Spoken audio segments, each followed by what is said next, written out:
104.9 XFM, Ricky Gervais, Steve Merchant, Karl Pilkington's pressing the buttons. Yeah.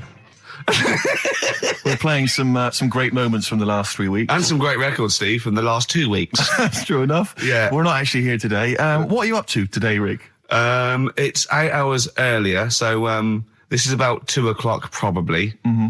So it's about 6 o'clock in the morning. I'm still in bed, mate. I'm asleep in my hotel room. Now, where are you? We're in LA. Los Angeles. Yeah. City of Angels, Rick. Yeah. City of Angels. Yeah, and so that's what we do. We're doing stuff like that. That's why we're not here. We're not here next week either. So next week is the best of this week. All right, so here's the first bit. Class. Rock the Casbah. I love the fact you had at least 3 minutes to get that right. I know. Prepare and get that right. I know, but my mouth was full of Maryland cookies. Yeah. You know, last week, this would blow your mind. He came in, do you know what he'd bought? For himself, about 10 penguins. Who buys penguins still? I know. All wagon wheels. Oh, I've never liked wagon wheels. You've not been a fan? No, but I was sorry about that. It's The Clash and Rock the Casbah. Talking about records, have I told you that time my brother-in-law, he was moving out of his place, I think moving in with my sister, and I was about, like, I don't know, 13, and so he was about 30, and I moved in, and he brought round all his records when he was storage to leave them at our house, right? And he had all these old sort of records, 50s and 60s records, no, I was right, and they put them upstairs, and I was looking through them, and it's just all like Elvis stuff and Beatles stuff, and there was a mate of mine who loved Elvis, okay, and he had loads of chemicals. Yeah, he had loads of chemicals, and I was into chemistry, and he said, "Let's swap me some chemicals for them." So I sort of nicked about 5 Elvis singles, and I got all these chemicals, and then the guilt just hit me. I just thought, well, he's going to notice that, and one night I just came downstairs and I confessed to my mum, and she went, "All right, well, I won't tell him, but you've got to be good." And it's sort of like I was just really, really good for a year. And then I remember when I was about 18, my brother was talking about it, and he said, "Did you ever play those records I left for you?" Brilliant. He told my mum, he said, "These are for Ricky." She just didn't tell me. She was sharp, wasn't she? She used opportunism there. Oh, that's genius. And that was it. That's why I was good. But you've never stolen anything since, have you? No, I don't. Except that spate of shoplifting after that to teach your mum a lesson. yeah. Well, I went round and arson. No, I did. I just couldn't believe it. That's it was terrible. Trip. Ian, you've hung out with some of the big rock names, haven't you? Yeah. No, I'm not going anywhere with this. I'm intrigued. Tell me some of the people you've hung out with. You've hung out with Maiden, have you? I've hung out with Maiden. Don't you? I've been flying with Bruce Dickinson. Yeah. And have you? I mean, it only took us 3 attempts to land at Gatwick a few weeks ago. But I don't know much about you, Ian. Are you someone who lives the rock and roll excess lifestyle? Are you kind of drink and drugs? Is that your thing? I like to be kind of, on the edge, having a look at what's going on inside. Right. I don't quite know what that means. Well, yeah, It's the way they talk, Steve. Right. Well, I mean, because some of those rockers, they're hard-living boys. Can you keep up with them? Do you up till 4 in? Oh, 4 in the morning? Yeah. 4 in which morning? Hey, Daddy-o, man. We're going out about 4 in the morning. Yeah. Carl reckons the gays go out late. Yeah. His favourite song is The Killing of Georgie, right? And he went, yeah, but would it have happened if he'd have been, going out a bit earlier? Yeah, well, no, fair point. Yeah. Is that song time specific then? No, but he reckons he probably got, because he was out late. Oh, right, okay. He said there's one that works here, sometimes he doesn't go out till midnight. But, I imagine you a little bit like that little boy in the film Almost Famous, when you're on tour with the rock legends. Do you know what I mean? You're like, the little kid there, maybe the doors are being closed in your face, are they, as they go berserk? Yeah, when I started, but now, I insist I see you as one of theirs. Yeah, access all areas laminate, I can enter venues now with a big bottle of Jack Daniels, I don't get stopped. Yeah. Really? But seriously, have you, without naming names, obviously, what excess have you seen? Have you witnessed anything? Or have people calmed down now? Are these rockers clean living now?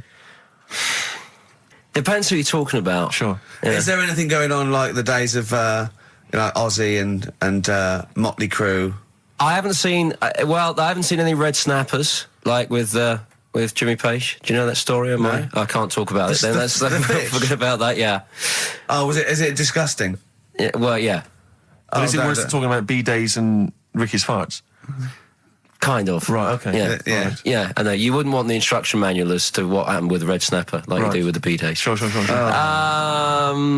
But don't, as I say, don't name names. Obviously, you know, there's a sort of client, you know, doctor confidentiality or whatever that you. Yeah, well, I saw. We know there's no one listening. Yeah, so it won't go further than this studio. I saw a member of a very big band play the Astoria recently, and they turned up at the Astoria about 15 minutes before they were going on stage, right? And someone said to them, "Is it good to be playing the Astoria?" To which he turned around and went, "Oh, right, are we in London?"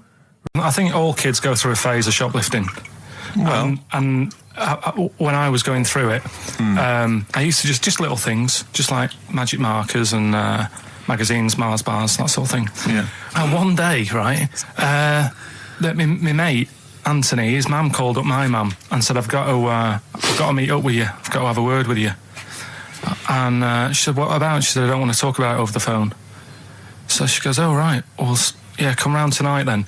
So anyway, my mum sees me, she don't want to be in an awkward position and like be a bit embarrassed and what have you. So she sees me and she goes, "Right, Anthony's mum's coming round.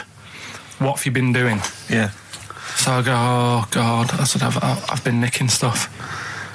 So she goes, "Like what?" So not big stuff. I've had a few calculators and Mars bars and stuff. How many? I'll just work it out. Hold on. Works out at 7.2 per day. So How many calculators do you need? so it was when that phase. You failed maths, didn't you? Everyone wanted a calculator. It was like a trendy thing, wasn't it? Right. Oh, yeah. In Manchester a couple of years ago, yeah. So anyway, so I told her all this and I confessed to like... Computers will make it there one day. I confessed to There's magic in the back of battery. Go on. confessed to nicking all this stuff. She comes round, she only wanted to borrow some money. Brilliant. She said, "Oh, I don't like asking. I was a bit embarrassed to ask you over the phone, but can I borrow 20 quid? Oh, that's fantastic. And there's me. Bloody... That's great. And it's similar sort of thing to yours. And did you? And he went, "Hold on, I'm going to work out the interest on that. I bank 10%. She'll owe you £4.40. Yeah. Oh, dear. So your mum was a loan shark. There's two things that my mum does, right? It's that, if there's sex scene on the telly, she'll go, you know, "Anything on the other side, love?" And the other thing she always says, if ever there's anything on the telly with Elvis in it, Yeah. she goes, "Oh, I like him." Right? And we all know, we sat there, we know what she's going to say next. Yeah. So you don't even bother saying why, right? And she goes, "He likes fat, ugly people." He what? He liked fat, ugly people. He didn't always go for like the good-looking fans in the crowd. What Elvis did? Yeah. Right. That was always the thing. And she, I'm like, sorry. No, hold on. I don't know what we're doing now with our lives, Steve. Right, wait a minute. Right. So your mum says two things, right? She either says... Is there anything else on the other side? Or, "I like Elvis." There's a pause because you know what she's going to say next. She says, "He liked fat, ugly people." How often does this occur? well, because they've got like, you know, Sky, there's a lot of those channels on. They're like the music channels. So Elvis always comes on. There's either an Elvis film, there's like, you know, a classic hit by him on... And she'll go, "I like Elvis. He liked fat, ugly people." And what do you mean he liked fat, ugly people? Is she a fat, ugly person? Because there's that... But Carl, what's the story? That I haven't got me exam results from the GCSEs. He never turned up to get his exam I results. was working. And so, how many did you take in the end? Because you weren't even sure about that, were you? You think you took maths and English, don't you? Yeah. And Did art. you think you've handed in the artwork for art, don't you? Now, art was continual assessment, wasn't it? Coursework. And what was the that you made? I made a man sort of putting his arms into a car. You made a model of a man putting his arms into a car. What was this? So Sort of that like- one's passed. Was We that, can this, take this is a aside. homage to break-ins in Manchester? Was this? What was this? Oh, look, he does what he sees. Yeah. So you've what's got that. That's safe. You've definitely got that one. So you've taken art, you've taken English and maths, you think? So this is what we're going to do, listeners. We're going to try and find out his exam results for him and tell him next week. Live We're gonna- on air. We're going to call his school, we're going to try and track him down, and we are going to have a little envelope, and we are going to give Carl, at the age of 29, his O-level results. GCSEs, yeah. Now, Carl, so you took maths. Yeah. You think you took English. Do you remember turning up to do those? Do you remember sitting in the room filling in the forms? Yeah. Okay. And how did you feel you did? I don't think I did well. You don't think you did well? Did you revise? No. Why didn't you revise? Because I don't really believe in it. Okay. Well, it's just that if you don't know it, then you don't know it. You shouldn't have to start looking at a book. If I went to like the hospital Yeah. And the doctor said, "Oh, you need your appendix out," but hang on a minute, I've just got to read up on it. Yeah. That isn't good enough. Okay. He should know, and that's the way I feel about it. To be fair, though, He did do the revision beforehand. yeah, they don't usually pass on, like, maybe, like, when they're in practice. Yeah, 7 years information they down the took in line. by osmosis. Yeah, yeah, and bloke comes in and goes, "Can I just see what you did with that?" And I goes, "You've passed." Yeah. Phew. That's a good one. Yeah. Good job I watched Casualty. But I was in the cinema, it's not long ago, and I went to see that, I think I was off to see that film, Crouching Tiger, Hidden Dragon, or whatever it's called. You know, Well, they could be on the phone for that, because there's subtitles. So it's not going to ruin it, is it? Yeah, it wasn't her. I was sat next to another woman. She was crunching, a big fat woman. No, but he's got a good point there. Loads of people could be on the phone in there, and it wouldn't sort of niggle you. Fine. Well, at least we've cleared that one Imagine up. if that was true. Well, it's like when you go on the tube and read a paper. There's loads of noise, but you can still concentrate, can't you? He's got you. Do you know what That's I mean? such a great point, isn't it? Right, yeah, because it's so easy to lose yourself in that magic realism world, you know, with all the sound effects and music and surging, exciting noise, and there's a woman clattering on going, "Yeah, well, I'll probably meet you later, Stange. Should we get some Diamond White in and around by the park?" Yeah. Switch off. I do it. Yeah, but we know what you're like. Yeah, you can switch off, Carl. It's like you can turn your ears off. That's the skill Well, you it's have. not the ears, it's the behind the ears. Yeah. It's the process between the ears and the brain that you can Exactly. switch off. So we can still hear all these things like a cat. But I was in the there was this woman sat next to me. She was a big fat one. She was crunching on some popcorn. Again, that's a crime. Why they're selling popcorn in cinemas? I don't understand why She the needs to noisiest. eat regularly, she's Why fat. have the noise? Why the noisiest food in a cinema? Yeah. I don't understand why that's come about. Yeah. Really makes me angry. Yeah. Exactly right. This- Smoothies. We want smoothies without straws. Exactly. The trailer for that film AI, Artificial Intelligence, came on. Remember that? And the tagline was, "David is 11 years old. He weighs 60 pounds. He's 4'6" tall. He has brown hair. His love is real, but he is not." Oh, yeah. And she just went, "How old was he again?" To her boyfriend. Right? Just ruined everything. War film trailer comes on for some Pearl Harbor or something. She goes, "Yeah, I don't fancy that. Just announcing this, don't fancy that. Too many war films." So then the trailer, then the opening credit comes on for Crouching Tiger. And before that, you know that thing that comes up that says it's signed by the BBFC and it has the kind of certificate and everything, and that certificate to say what age you have to be to see it. That came up, and it said Crouching Tiger, Hidden Dragon, in brackets subtitles. She went, "It's not subtitled, is it?" I thought this was the most famous foreign film for years. It won Oscars. It was a huge film. Everyone knew it was foreign. She goes, it went, and it says the credits begin. It says Crouching Tiger, Hidden Dragon. She went, "Stupid name for a film." What? She just She wanted paid it. to see it. She was with her boyfriend. So then it starts, right? And obviously it's in Japanese or Mandarin or something. She's like, yeah, and they're all talking in Japanese. Japanese or Mandarin. Whatever it is. So they're speaking in this, Japanese language, Oriental language. And she's going, "Don't they sound stupid? Hot ching chong chong chong chong chong. Don't they sound stupid?" She's going, and then the subtitles come up, and it's quite a weird kind of strange language they're talking. And she was going, "Can't make the subtitles out either. It's both gobbledygook."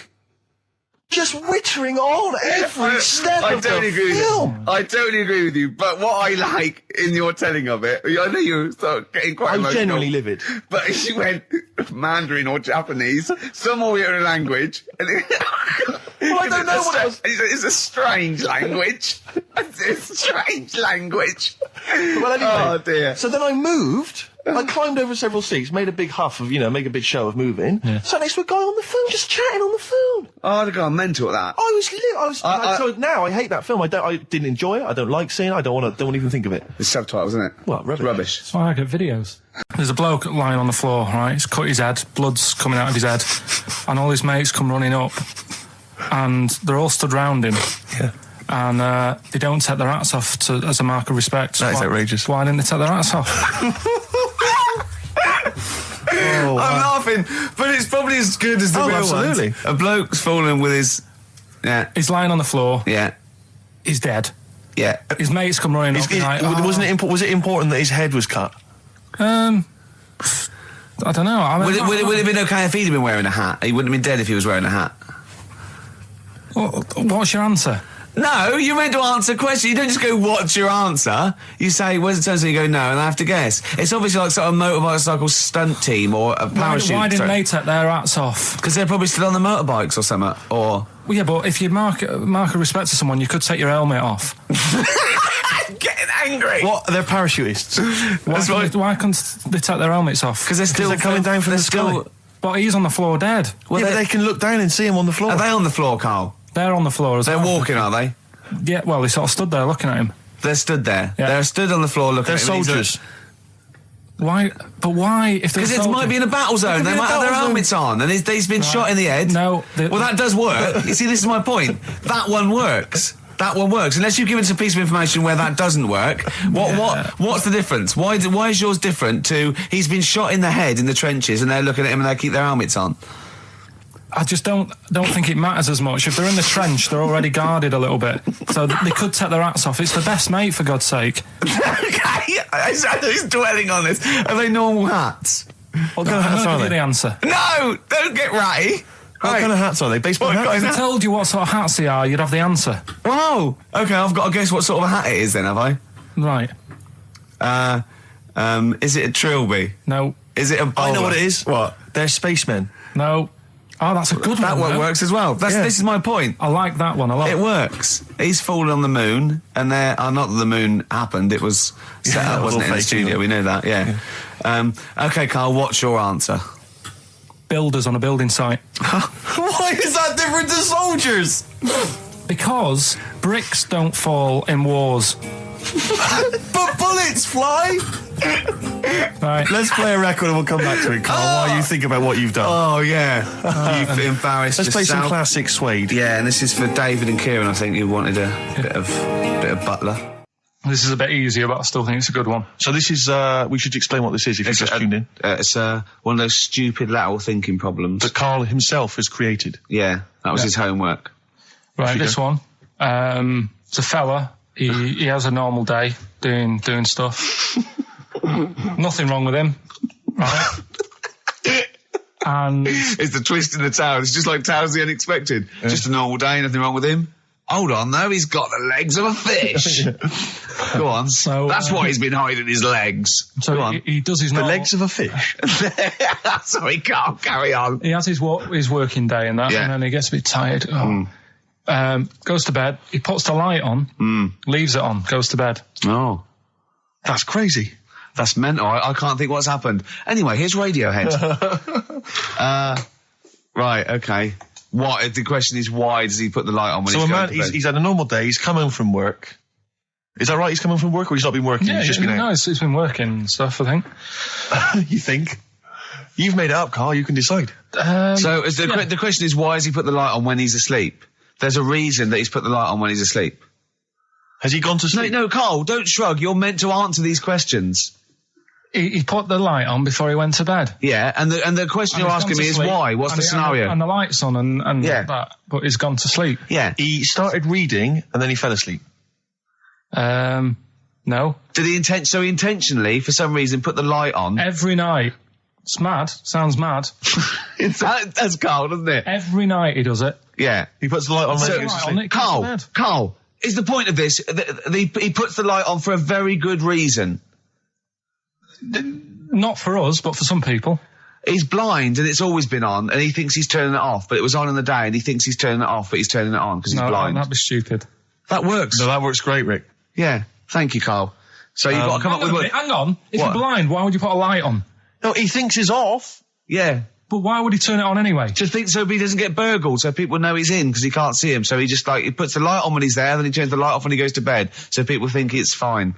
But he's got it out of kilter, and actually he's walking around in the dark all day. I don't believe that if you're blind, you turn your light on. I don't think you'd be living on your own, would you?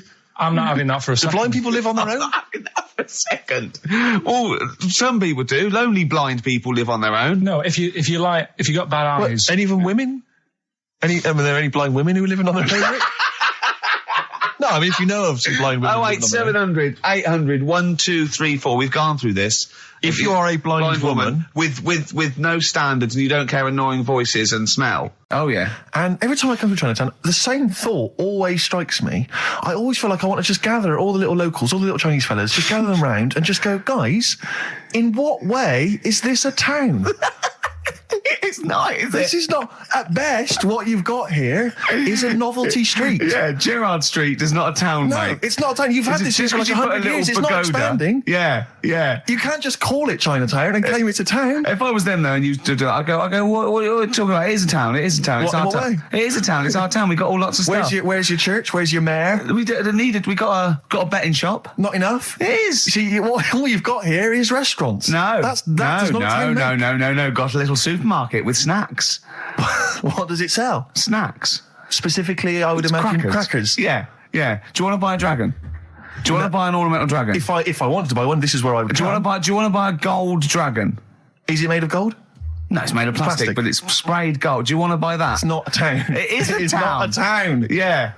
And it annoys me because when I first came to London, I genuinely thought Chinatown was going to be this amazing, what they've got there is You'd hear a gong and every time you went in there, and there'd be rickshaws and people walking on those little sort of wooden shoes. You know those ones? They're brilliant. They are just comping around in them, but nothing. It's nothing. It's just. Yeah, exactly. Yeah. It just reminds me of, have you ever been to any of those sort of museums? You tend to have them up north where they've got you sort of sit in a little cart and it sort of rides you through kind of, I don't know, it might be Newcastle, the Victorian era. Yeah. Could I have half a pound of those sweets, please? Exactly. Of course you can. If there were some animatronic men, it would just be an exhibit. Yeah. Although their concession to being 100 years ago is that there's some scales in the shop and there's a horse outside. Yeah. That's it. That's it. Exactly. Yeah. The traditional sounds and smells of old England. And the voice of going, of course, there was no television. Exactly. Amazing. Yeah. Amazing. Brilliant. Yeah. Welcome to Chinatown. Ding, ding, ding, ding, ding, ding. So it's not, it's a good point. Is that a piece of traditional music? Ding, ding, ding, ding, ding. Yeah. Is that some traditional Chinese music, or is that music that someone in this country wrote, thinking it sounded like Chinese music? I think it was the Vapors, wasn't it? Oh, is that what it is? That? That's the music, isn't it? But are you sure they didn't take that from some other source? It's that pentatonic scale, isn't it? What is it called? It's the black notes on the piano. Right, that's the one I can play along with EastEnders. Yeah. Do you know what I don't get with it? Go on. Chinatown. Yeah, Chinatown, because I always walk through it on the way to work. A couple of things annoy me. First of all, I think it's bad business, just because if you've got a Chinese restaurant, put it somewhere where there isn't any others. It's a good point. Yeah, but it's also a community. They're not just a theme park for other people. I remember going out one night with Suzanne and some friends, and you got there and there's so much choice. It's that dilemma of, forget it. Well, not really. Specifically, do you fancy Chinese? Well, no, but why don't you go to the one with the dead ducks hanging in the window? That's my favourite. That's the other thing as well. It's like, normally you put your good stuff in the window. If that's what's in the window. Yeah. Right? Yeah. And the other thing that annoys me, walking through it today, there's always lard on the floor. What, in the street? In the street. It is, honestly. I'm scared I'm going to slip over. It's because all the restaurants and that. But why is it? That's another point. Well, it's not oozing out of the restaurants. No, but why is it? I don't know what they do. Careful. Listen, no, but why is That's why they used to wear those little wooden shoes. No, okay, we've got... No, but the thing is as well, they try and wash it with water, which doesn't work with lard, and it's like oil. Famously, yeah. Do you know what I mean? Even I know that. Yeah, you've got to scrub it. So, you think sorted that out. Yeah, you think they'd know, wouldn't you? Yeah. All right. Anyway, thanks for your thoughts on Chinatown, Carl. Then, educate me. Did I tell you the time when the doctor said I was going to die? All right, keep talking. Right, ages ago, must have been about 15, right? And at lunchtime there was this. We used to have a choice of stuff to do at lunchtime, right? We used to have like a burger place that had an arcade machine in it, right? So we used to go there and play on that and have a burger. Or there was this baker's, right, that my mum worked at, and did great cakes and stuff, right? So she used to like bring some home and that, but she couldn't always bring them home every night because, you know, they'd cost money, and she used to get them for free. And they used to say they'd rather chuck them away than give them to the staff because there's a chance that the cream might be off. Right. Right, so they used to chuck them round the back. So I used to go around the back with my mate and eat a load. Brilliant. Eating out of bins. No, it wasn't out of bins. They were still in trays, but they just stacked them up near the bins, right? So this got out. I mean, it used to be chocker. Once the school found out, everybody used to go there, and it'd be like, well, have a cake. The headmaster crawling through, fighting the kids off. Right, so I'd have, you just eat, I don't know, 6 jam donuts or something, and then you'd spend your dinner money on the arcade machine. Brilliant. Right? So it was a good afternoon, really, right? So you'd do that, and this one day I must have had 6 or 7 jam donuts, a few Congress tarts. What's the Congress tart? I love them. I can't get them in London, right? So I'd have some of them. If anyone can get a Congress tart for Carl in London, please let him know. So anyway, this day, that was just a normal day. Do you know what I mean? You'd twice a week, you'd have a load of cake. In your life, yeah. Yeah, So normal anyway- day in your life. Were the frog boys there with the webbed hands and the big heads? So- and the horse in the settee? Yeah. But the day after one of these days, I had really bad cramp in my belly. Right? I was like in agony, could hardly walk. So I said to my mum, You could hardly stagger to the free cakes. So I was in absolute agony. I said, I don't like doctors, but you'll have to get a doctor in because I don't know what it is. I can't walk. She gets the doctor round. I won't say his name, but he said, well, doesn't look like he's got long left. Blimey. So I was a bit like, hang on a minute, I've only had a few cream donuts. Yeah, My mum was panicking. sure. He went. My dad came in from work. She said, something's really bad with Carl. I think it's serious. The doctor said he ain't got long left. So he said, what? He said that and just left. So she said, yeah. He said, I'll have to call him then. So he called him up, said, what's all this about? Carl hasn't got long left. How long's he got? So he goes, I was only messing. He's just had some bad cream. Can you believe that? Well, the thing is, I like the fact your mum didn't ask any questions. I know. She didn't But go she into doesn't- detail. Can you explain more, doctor? No, I got to show off. But she doesn't. She doesn't like talking. I don't want to diss you or your family, but I imagine if I was there, I'd have known the doctor was joking. That's all I'm saying. I mean, I sound very arrogant there, but I imagine he went, what's he been doing? Yeah, I had about 6 cream cones. Oh, right. Oh, wow. He hasn't got long to live then. I'll see you later. That's what I think the doctor did. Yeah. It didn't happen, Carl. The other one, right? A bloke, right? He's on a train station, and that's how I heard it. He's waiting for a cruise station, waiting for, and he shits himself. As you do. And so he goes, my train's in 5 minutes. So he runs across to Millets and goes, quick, Levi's 36. The bloke just puts it in a bag. He runs onto the train. He goes into the toilet, takes his trousers and pants off. He's soiled. Yes. Throws them out of the window. I won't be needing those again. Cleans himself off. Open the bags. It's a jacket.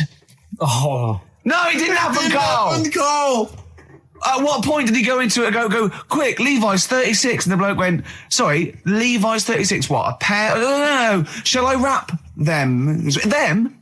It. Shall I wrap? Just wrap whatever it is. Do you want to look? No. I'm not looking when you're putting it in the bag, please. Right? 36 white stories. Don't say anything. I've told you 36 Levi's. And put it in a bag and charged me for it. Yeah. I don't want to discuss it further. Good day, Steve. Got some here. Brought in. It's just a normal soup. It's Rooster's Pride. What flavour soup's that, Steve? Oh, I know you brought that. And it's all it's a genuine article, and it's cock soup. Thanks. Can I have a closer look at that? Maybe there's some more humour I can draw. What, you want a closer look at my cock soup? Just a cock soup. Let me just. It says here delicious, appetizing. 3 to 4 servings. You know what I'm thinking of when you're talking about the soup? I'm trying to think of innuendo. I'm just thinking of a man's cock. Penises. Yeah. Let me just. It's the darkness. Use Rooster's Pride cock soup as a snack with crackers or toast. Still thinking of a normal knob. An appetizer again, or a soup base. That doesn't really work as an Indian. No, that's disappointing. We'll work on that though. It's on XFM 104.9. I'm Ricky Gervais, with me, Steve Merchant and Karl Pilkington, and a few new characters. Steve, I can't believe as that. I said, I know you love Moyles and his sort of wacky stuff, and Chris Moore, Edmonds, one of the greats, and Edmonds, and just all the. Well, I'm going to go along the same sort of vein. I've got a couple of. Can I show you one? I'm excited. Okay, well, it always starts with a sort of doorbell. Okay. So it goes, ding dong. I go, oh no, hold on, Steve, hold on, Karl. Who's that at the door? Yeah. Hello. Oh, hello. Oh, look, it's Camp David, the right queer gay. Oh, hello. You look all gay today. Is that because it's nice weather? Oh, no, that's not what it means. Oh, have you got a girlfriend, Camp David, the right queer gay? No, but I've got a boyfriend. Oh, bye. Right. Oh, ding dong. Oh, it's another one. Another comment. Hello. Oh, look. It's holy fuck, the little funny Chinese fella. Wait, that's his name, Carl. That's his name, Carl. Carl. Hello, holy fuck. Harold. Right? Yeah, that's fine. So, That's fine. Mr. Fuck, you can call me Holy Right. if you want. No, I'd prefer to call you Fuck. Yeah. Right? You're right. Nothing wrong with this so far. No. Have you got a girlfriend, Mr. Fuck? Achoo. Oh, you haven't got that SARS, have you? Yeah. No, that's my Right. girlfriend's name. See? Oh, Yeah. that's clever. Oh, just before you go, Mr. Fuck, I've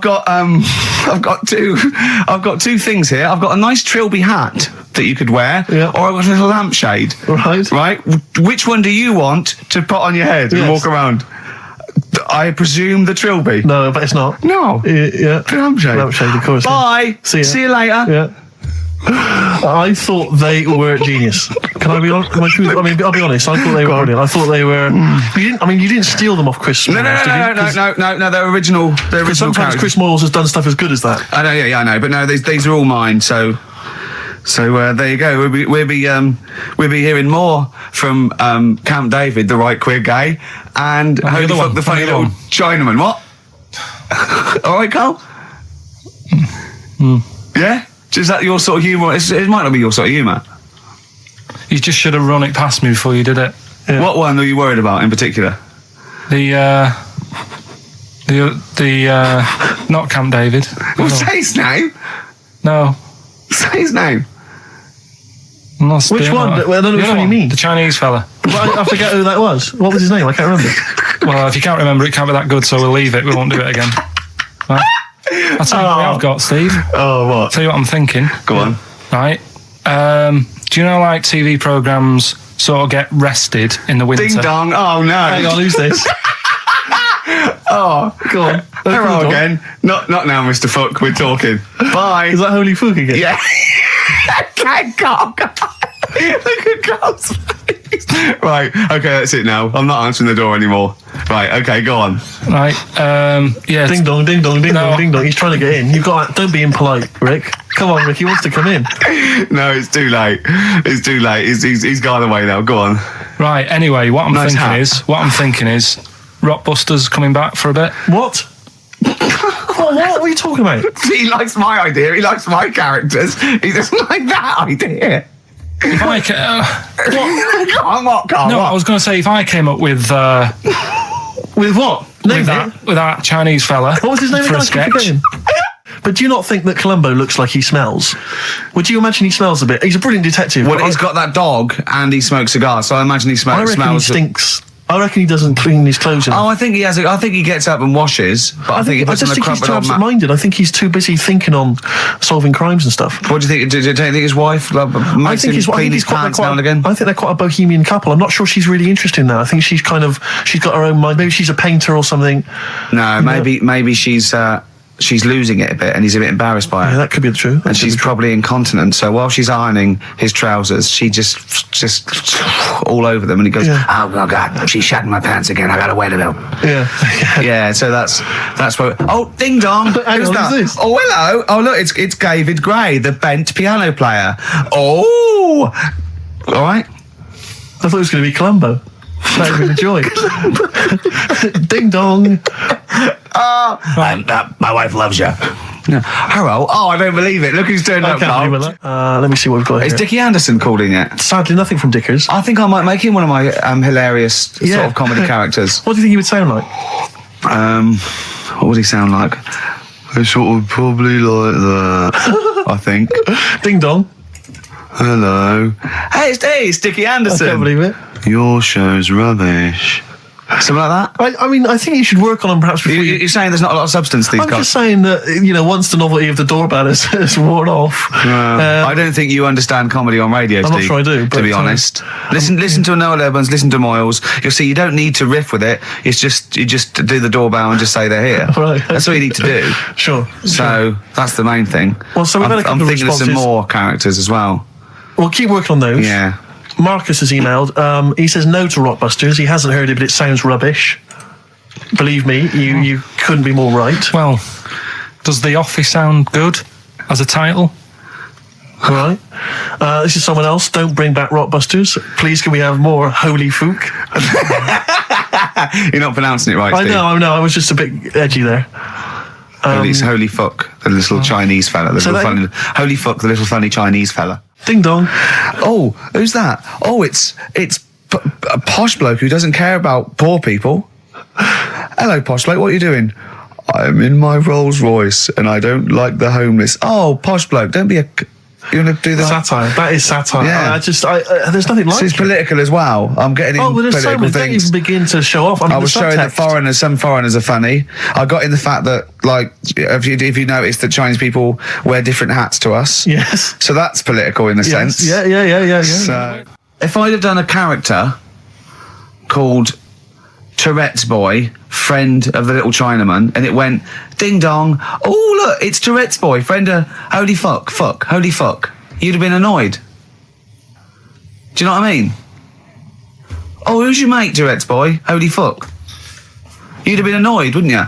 Is that a character from Lenny Henry's show? I was watching it last night. I can't remember. I can't remember whether it's Chris Moores or Lenny Henry. Yeah, one of them.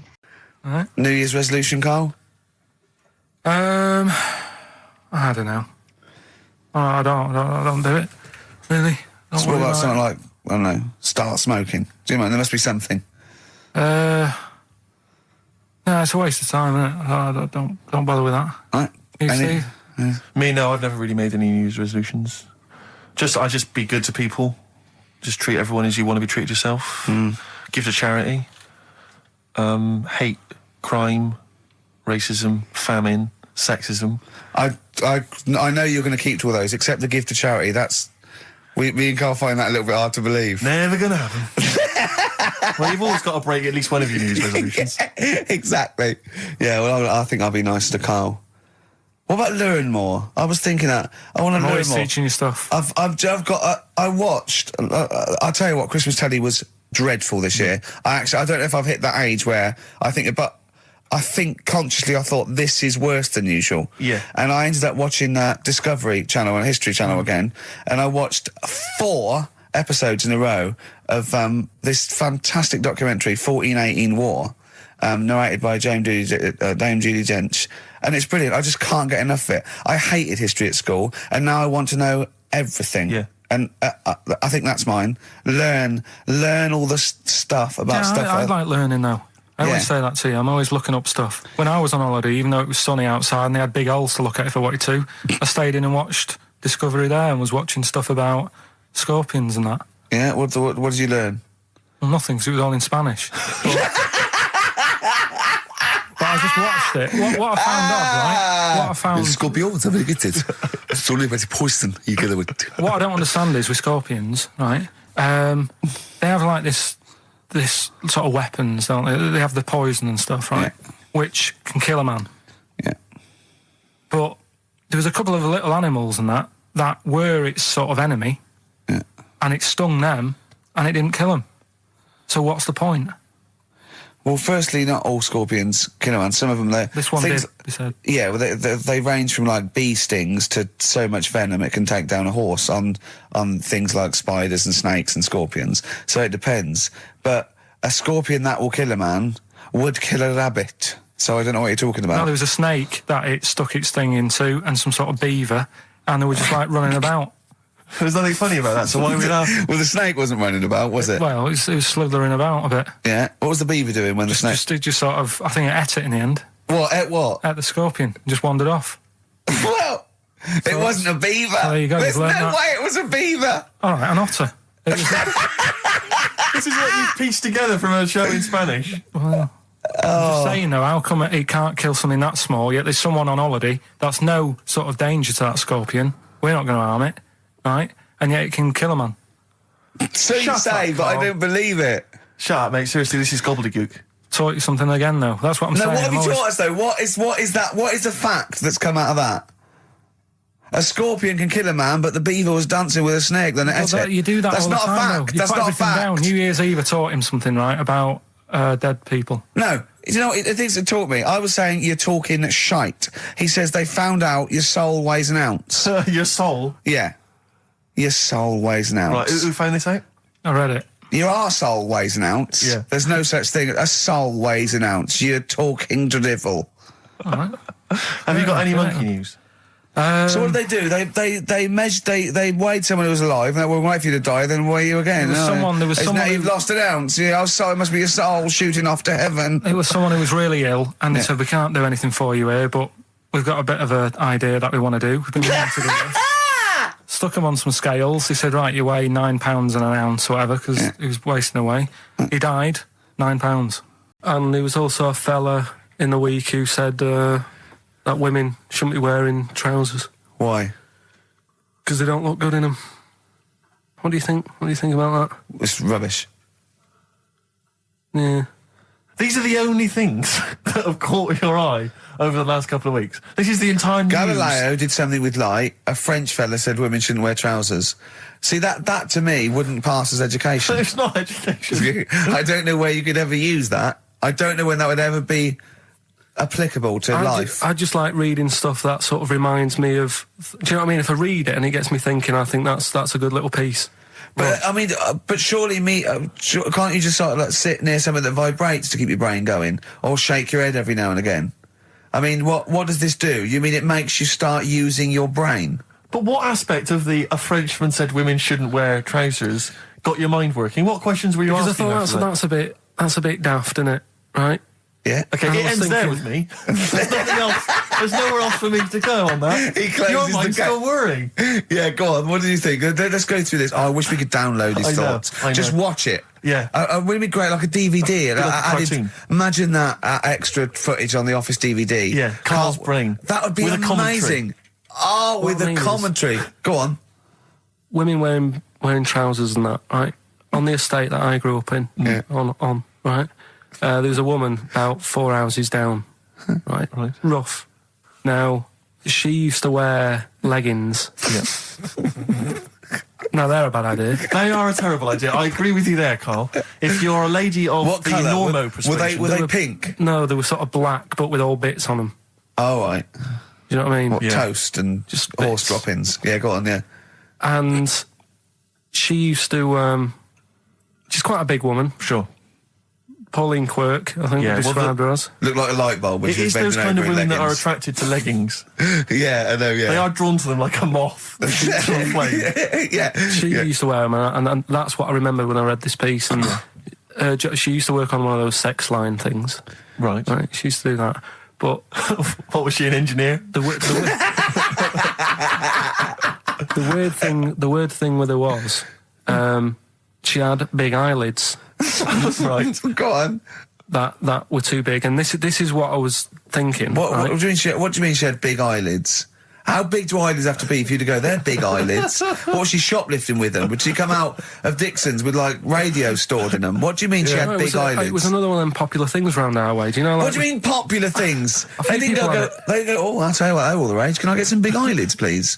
No. It was just like one of them things that people suffered with. Just big eyelids. They could hardly open their eyes. What do you mean? What do you mean? That's one of them popular things round where I grew up. People had big eyelids. They could hardly open their eyes. What does that mean? What sort of freak town were you born in? You had webbed feet people with big heads. You got women with big eyelids. What does big eyelids mean? Are you confusing her with the horse? yeah. Did she have hooves? Look, what?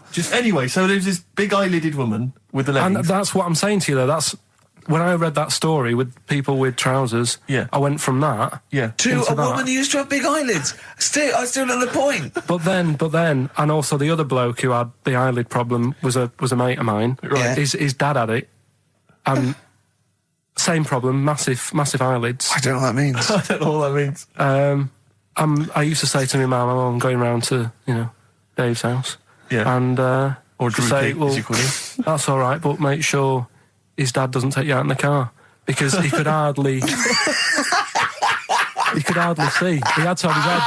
He had to tilt his head back to keep his eyelids Make open. sure. Didn't he have a couple of matches with him at all times? What a load of gobbledygook. that is- But this began as educating Ricky. I know. So It's what, like he was people thinking, with eyelids. but it's like you're supposed to make that leap as well. If Yeah. I mention the trousers, Ricky will probably be thinking about people with big eyelids and women wearing leggings. Just this one you might be interested in.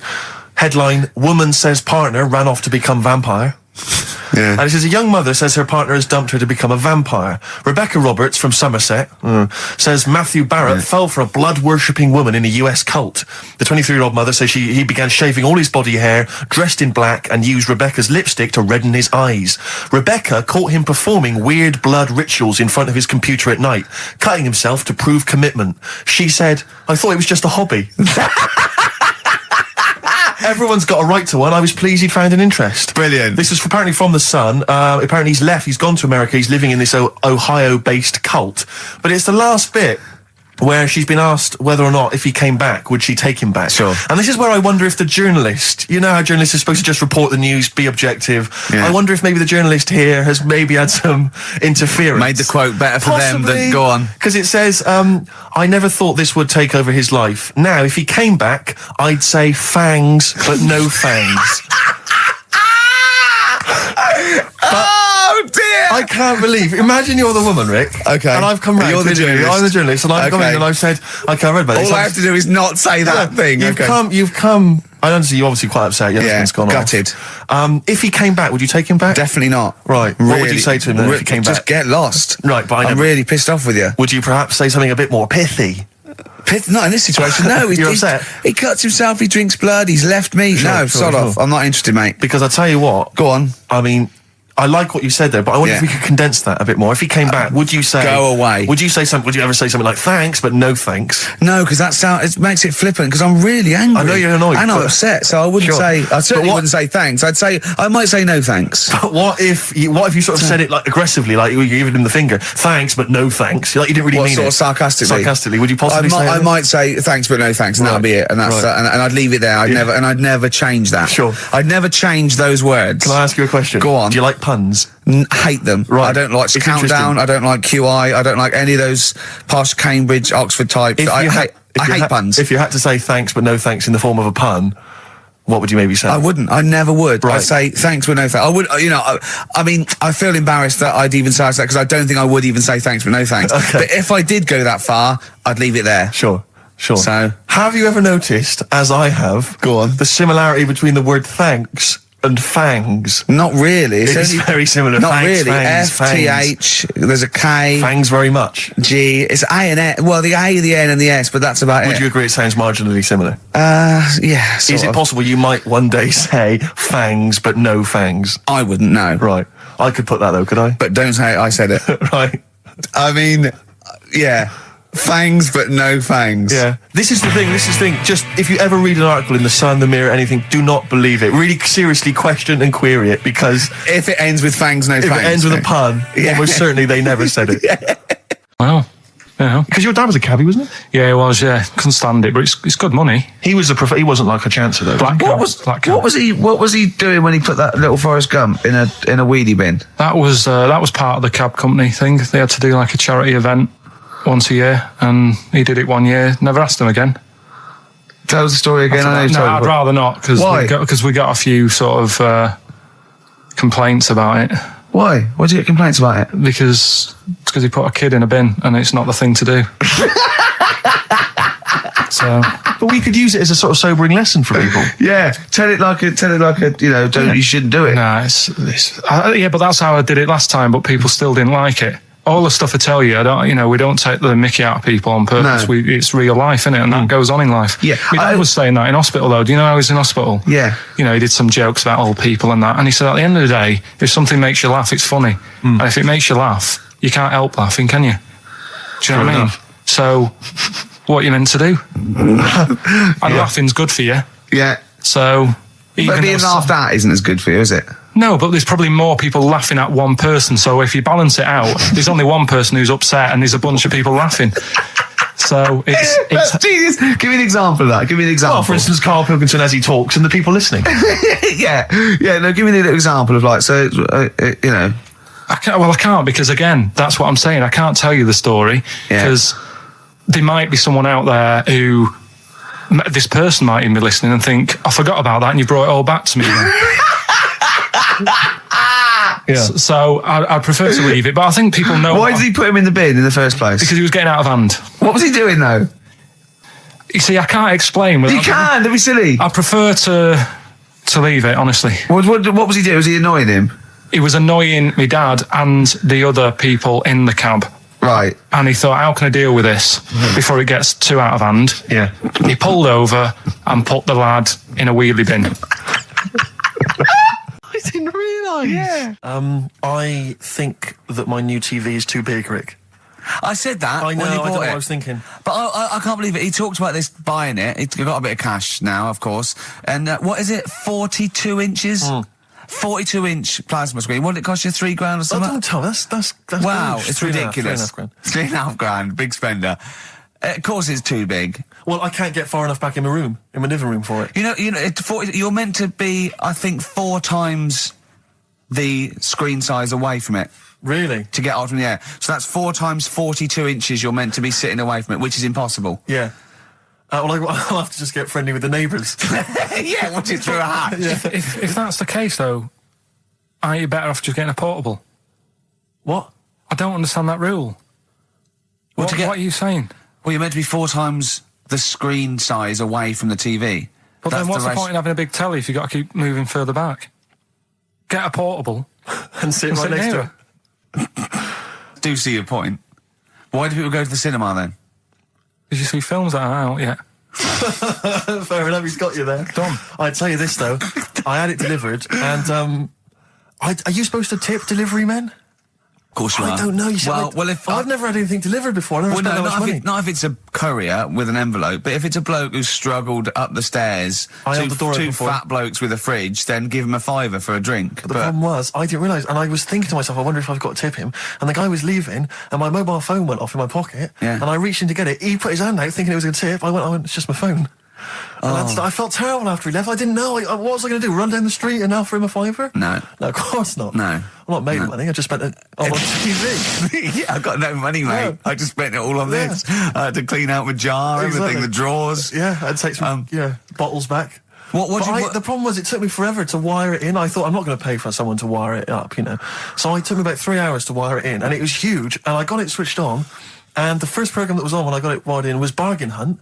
I'll tell you this, David Dickinson's tan almost took my eyeballs out. It was incredible. It was like X-rays. It was extraordinary, the glow. I know, a huge plasma screen with this orange thing coming out, and he keeps turning to the camera, doesn't he? That Just to get you. Yeah, he turns away. You get a bit close. They go, "What's he doing?" He just turns around, takes the cornea off. What do you think, Bargain Hunters? Bargain Hunt. Oh dear, well, that's why I'd buy a plasma screen to watch Bargain Hunt. I mean, it's ludicrous. This is the problem, is because what do you watch? I mean, have you watched anything that's been worth having? The only thing I've watched really worth watching. 24. Well, 24 works great, but also films. Obviously, that's the main reason I bought it, because films just look amazing on there. Yeah, DVD on the plasma screen. There's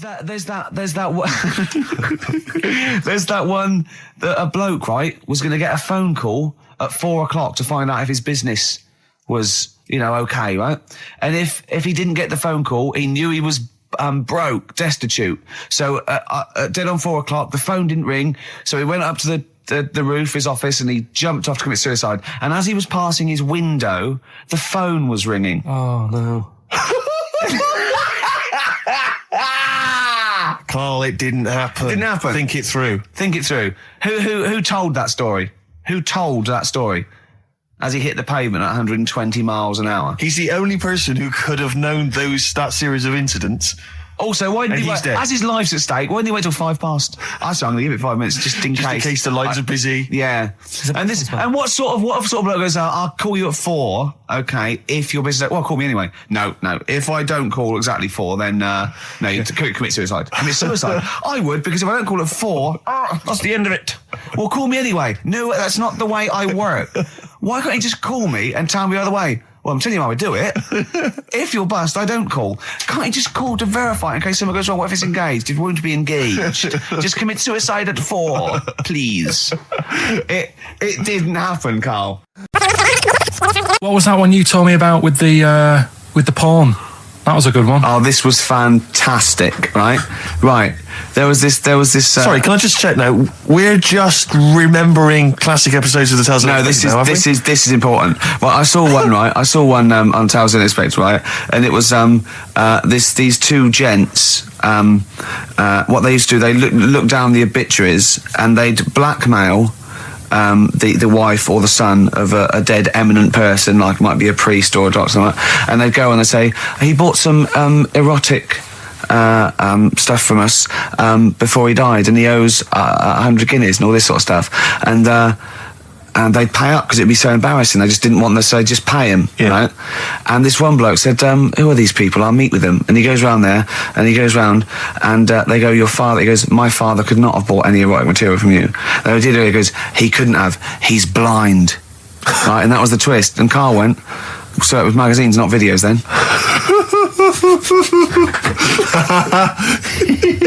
Yeah. Now think about it, Steve. Is that so stupid? Well, presumably it was set in olden times because people, professional pornographers don't tend to call it, erotic material. Yeah. They tend to call it, juicy jugs or whatever.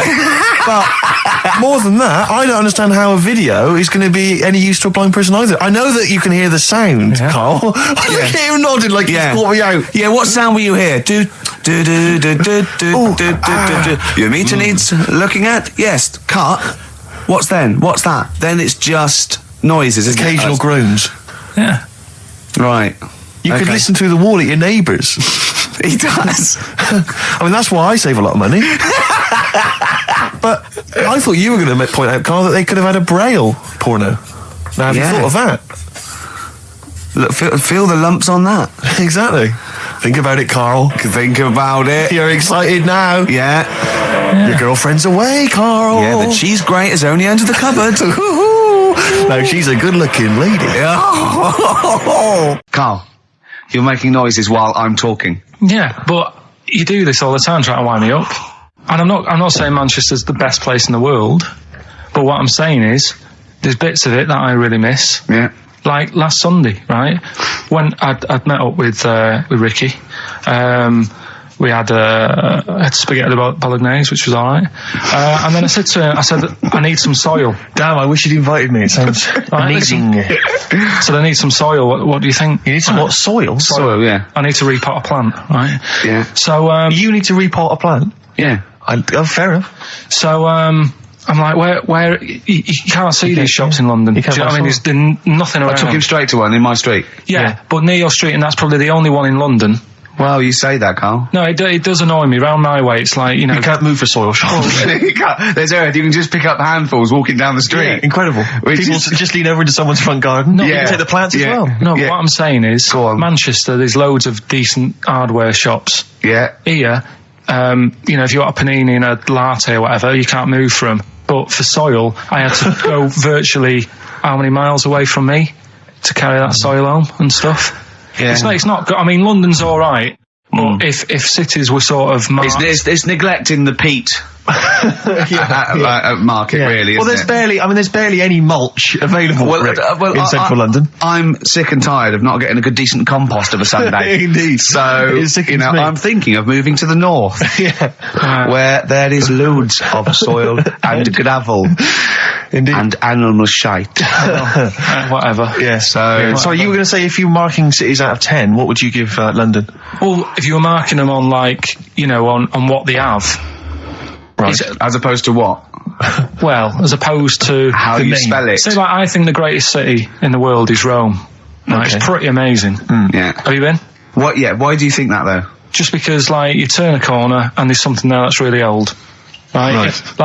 You're going down Normal Street. Go and stay in a Derby and Joan club. Yeah. No, but it's like you're going down the road and then you turn a corner and the Colosseum's in the middle of a busy road. It's like, what's that doing there? Yeah. And just when you think there's no more, you turn another corner. It's almost as if that was there first. Yeah. Well, Yeah. But do you know what I mean? London. Yeah. What have we got? Trafalgar Square is world known. And you go there, what's there? Yeah. Do you know what I mean? So there's a lot of space there. Get one big B&Q. In Trafalgar Square. To cater for the whole of people who live sort of central Londonish. Yeah. And then I'd be happy, but what I'm saying What, with is... Nelson just popping up through the middle? Because you can still see it, couldn't you? Yeah. It's a great B&Q, so B&Q could be like the whole sort of flat thing and make it sort of grey so it looked like rock, and then Nelson popping Make it up... classy is what you're saying. Yeah. Stone clad it. Yeah. So it looks like you've made an effort. Exactly. And then you can pop in, and then you can go out and go, oh look, Nelson's column. Oh, look at that. Look at that. The victory. Defeat. That's fantastic. One of the greatest living. Yeah. I need some nails. Yeah. Perfect. Killing two birds with one stone, you say? But why isn't there more than them shops? Because when I went into yours, every time I've been in there twice now. The first time was to get a shower head, right? Right. And I went in there, couldn't resist buying something else. I ended up getting some super glue as well. Blimey. Well, here we are again, XFM on a Saturday. Just gone 1 o'clock, Steve, if I'm very much mistaken. But we're not here as such. We're away again, gallivanting around. We've got to do the special sort of best of again. Okay. Which we did a few weeks ago. So this is the best of the last 3 weeks. Which I think is it's the best 3 weeks we've ever had. But I'd like it condensed into 2 hours. Yeah. Yeah. Some great music as well in there. Yeah, there'll be some great music interspersed with fine chat that you've already heard. Yeah. Except this bit. This bit's new. We've actually, out of the kindness of our heart, we've come in last week.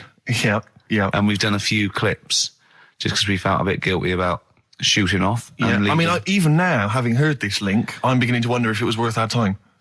Yeah. Well, should we play a classic link? Let's play, what, from the last 3 weeks? After this is Feeder. All right, so here's the first bit. Yeah. Right, okay, Educating Ricky, part 2. Right. I'm committed to this treatment. Yeah. Is one. I've got to go for that one. Yeah? Yeah. Or the other one is the police are causing a bit of a stir. He still says it like it's the best thing he's ever come up with, which in a way it is. It could be. Right, go on then. I'm committed to this treatment. Right. Do you know the saying...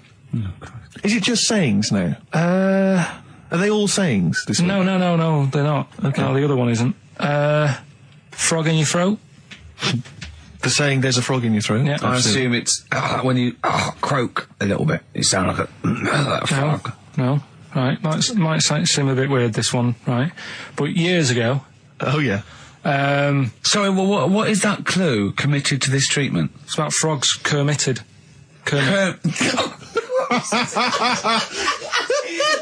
Probably works better with a K and an ER written down. Well, also, if you pronounced it committed, yeah, but not committed. Committed to this treatment! Right, go on then. That's genius. So, yeah. Well, what? You go to the doctors and you go with throat hurting a bit. Right. And what they did ages ago. Ages ago? What year was this approximately? We are going back quite a bit with this one. Oh, okay. Go on. And the doctor would say... did history. Imagine years ago. Go on. And the doctor would say, right, keep your mouth open and I need to look at your tonsils. And the jaw would ache a bit because they weren't as quick back then because they didn't have the technology and stuff and they'd have to, like, stare at it and study it and stuff. And, like, they get an achy jaw... Right, keeping their mouth open. Yeah, like you get, yeah, you eat a Mars bar or whatever. So they'd sat there, and they used to always close their mouth, and it used to annoy the doctor. Yeah. Right? Oh. So what they did, they used to get a toad, right, and put it in the mouth. Rubbish. Okay, keep talking. Keep talking. And that way they couldn't close their mouth because either they'd squash it, right, or apparently you're not allowed to lick a toad's back. So the doctor would have them for breaking the law? No, but it's poisonous, right? A toad's back. You should never lick a toad's back. Or put it in your mouth, really. Oh, just stop for a second. Wait. What? Can I just ask one question? Go on, yeah, just ask one question. I've got a few, but go on. Sure. My initial thought is, it sounds like a brilliant bit of sort of medical knowledge there. It's a great idea. Yeah. My only thought is, how does the doctor see past the toad? Yeah. Your tonsils? What's he actually looking at with the mouth open? Surely the toad is in the way. Hopping around in the way? It didn't say. Sorry, and my first question is, was this on the internet? Yeah. Yeah, okay. Carl, that is bollocks. That is, I mean... Well, alright then. Let's turn this round. Where does the saying, you got a frog in your throat come from? Probably because you sound a bit croaky. Probably that. Probably because you sound a little bit like a frog when you've got a sore throat. Carl, did you not question it just for a moment when you read it? Just for a second, didn't you think, that seems an odd approach? Firstly, why a frog of all the different species? Because it's poisonous. A toad. So it's a toad as well? Yeah, well, it worked. I'm committed. Worked. No, I was going to change it to, have you heard the news Toad Day? But but I went with the frog. Oh God! Right, so that's think rubbish. about it. So that's rubbish. Next, I remember things like snakes not having ears and stuff. Yes. I didn't have to read about that. No, you just learned that. Yeah. you saw it on the telly, didn't you? You saw it on that Ian Wright programme. Yeah. Yeah. And this is what Carl said to me. He said, it's actually, I called Carl up in the week, and Reese was with him. You know, Reese used to be on XFM, and he took the phone, and he went, Carl's worried, I've seen that programme. He said, snakes don't have ears, right? He said, so you can creep up on them and pick them up. And he said, Carl's worried. He said, how do you ever put them down again? Because then they know that you're there. I woke up the other night quite late, Worried about that. and I said to my girlfriend, I said, how do you put a snake down? And she said, what are you talking about? I said, that Ian Wright thing, this guy managed to pick up a snake. And do you know that thing where they clamp its head on a jar to get the poison out? I do now. Right? They did that, but they didn't show you how they got rid of it, and I thought, it could really get nasty, because it's obviously annoyed that you've had its head pressed in the jar. Yeah. Yeah. Right. They hate that. Now, Especially as it's in front of their mates. when you lift it off, Yeah. right, you've got hold of it. Yeah. If you go to chuck it down, it's going to turn on you. It's going to go wild, isn't it? So, I just wondered. Well, what you do is you never put it down, Carl. Yeah, that's why That's what that bloke has got about 11 or 12 just carrying him. Exactly. Yeah, you never put it down. You sling it. Who cares? You just throw it, don't you, really far. That's not that. I don't think you should throw. But Carl, listen, don't worry. We're not asking you to get involved with snakes. No, but I was saying this the other day. And an Atari. Right? I was walking through London the Commodore other day. 64 Yeah. rubbish. Exactly. Walking through London with Suzanne, right? Yeah. And you know, like homeless people always have dogs. And she Yeah. said, "Oh, I hope she looks after it." I said, that dog is happier than most dogs, Right. Because people always walk past and give it a pat on the head. Yeah. It's with its owner all the time. Yeah. It's out in the open. It's not locked up in a house. Yeah. It doesn't You know what I eat, mean? but other than that... No, it does eat though. They're always all right. So that's what I was saying. I think this horse was doing all right for itself. Do you know what I mean? Well, not many horses have got their own house. Exactly. For a start, yeah. Well, anyway, that's by we're the talking by. about. Yeah. So anyway, this family, who's a bit. What were we talking about? It was about cloning. Genetically modified kids and all that stuff, yeah. Right. Now, what I'm saying is, you could say, right, Steve, you could have a baby, right? And Ricky could see it and say, God, I want one that looks like that. Yeah. Right? It could happen, Rick. So Come on, work with him. So you take it to the doctors, and I don't know what they do. They inject it with something or whatever. Yep, that's how it's done. Yeah. And get a little baby, and there it is. It looks the same. Now the thing is, you separate. You both go off and do your own things. Yep. Right. Now, you look at Stephen.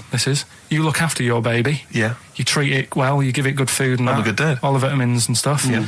Ricky just gives it cheese.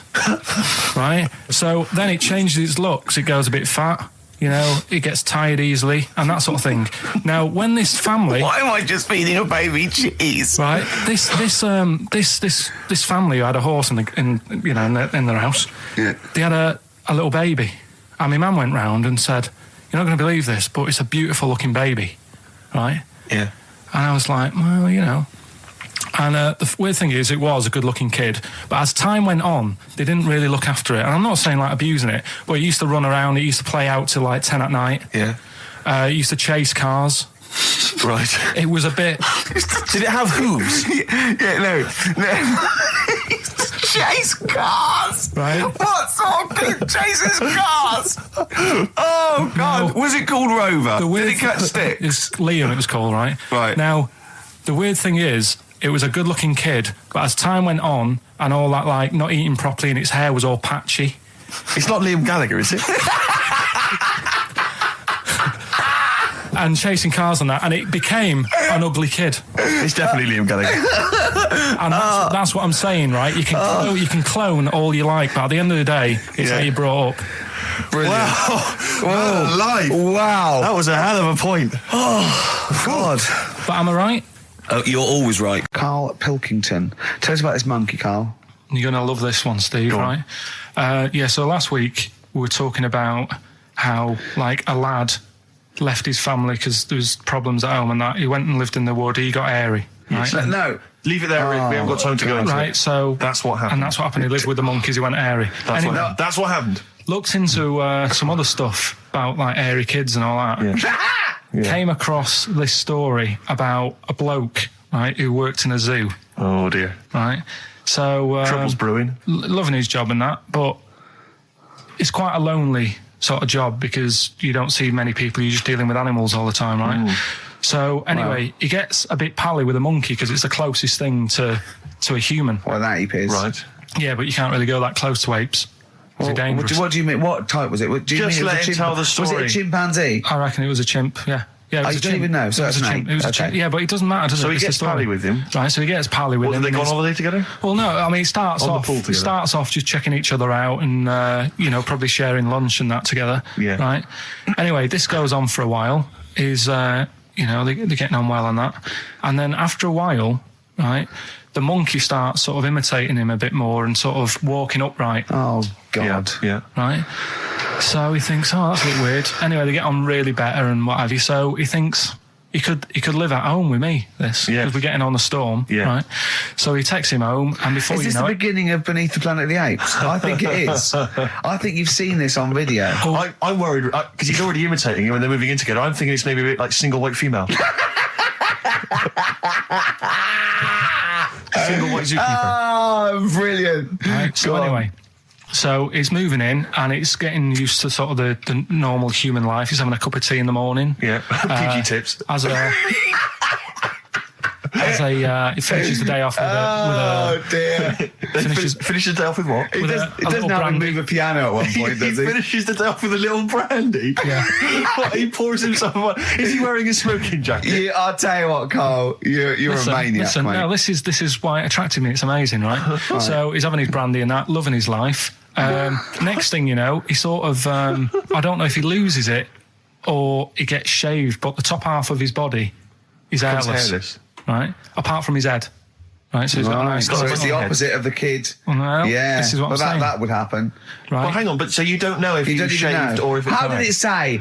Then the hairless. What? I'll bring it in for you, the story, and then you All right, can well, see if okay, I've keep gone going, wrong. keep going, keep So going. anyway, so this is going on, and he's having a great life. Then the zookeeper starts getting a bit annoyed because he's having a better life than the zookeeper. The zookeeper's in the zoo. This is such So the rubbish. zookeeper's still got to do a day's work. The monkey's at home, he's partying, well, he's it got gets his to other a point when he chipmates says, round. there's no point you coming in to the zoo because the whole reason of you being there was because you're being kept there. Right. And he didn't want to bring the memories back, so he said, you stay at home. So You are you're talking such. Just let him finish. God, I don't know if I can sit here and listen to this drivel. I'm fascinated. it's It nearly sounds over anyway, amazing. right? It sounds extraordinary, Carl. So he's walking up right, he's having a tea in the morning, finishing the day off with brandy. Gets a bit out of hand, only tries it on with the zookeeper's wife.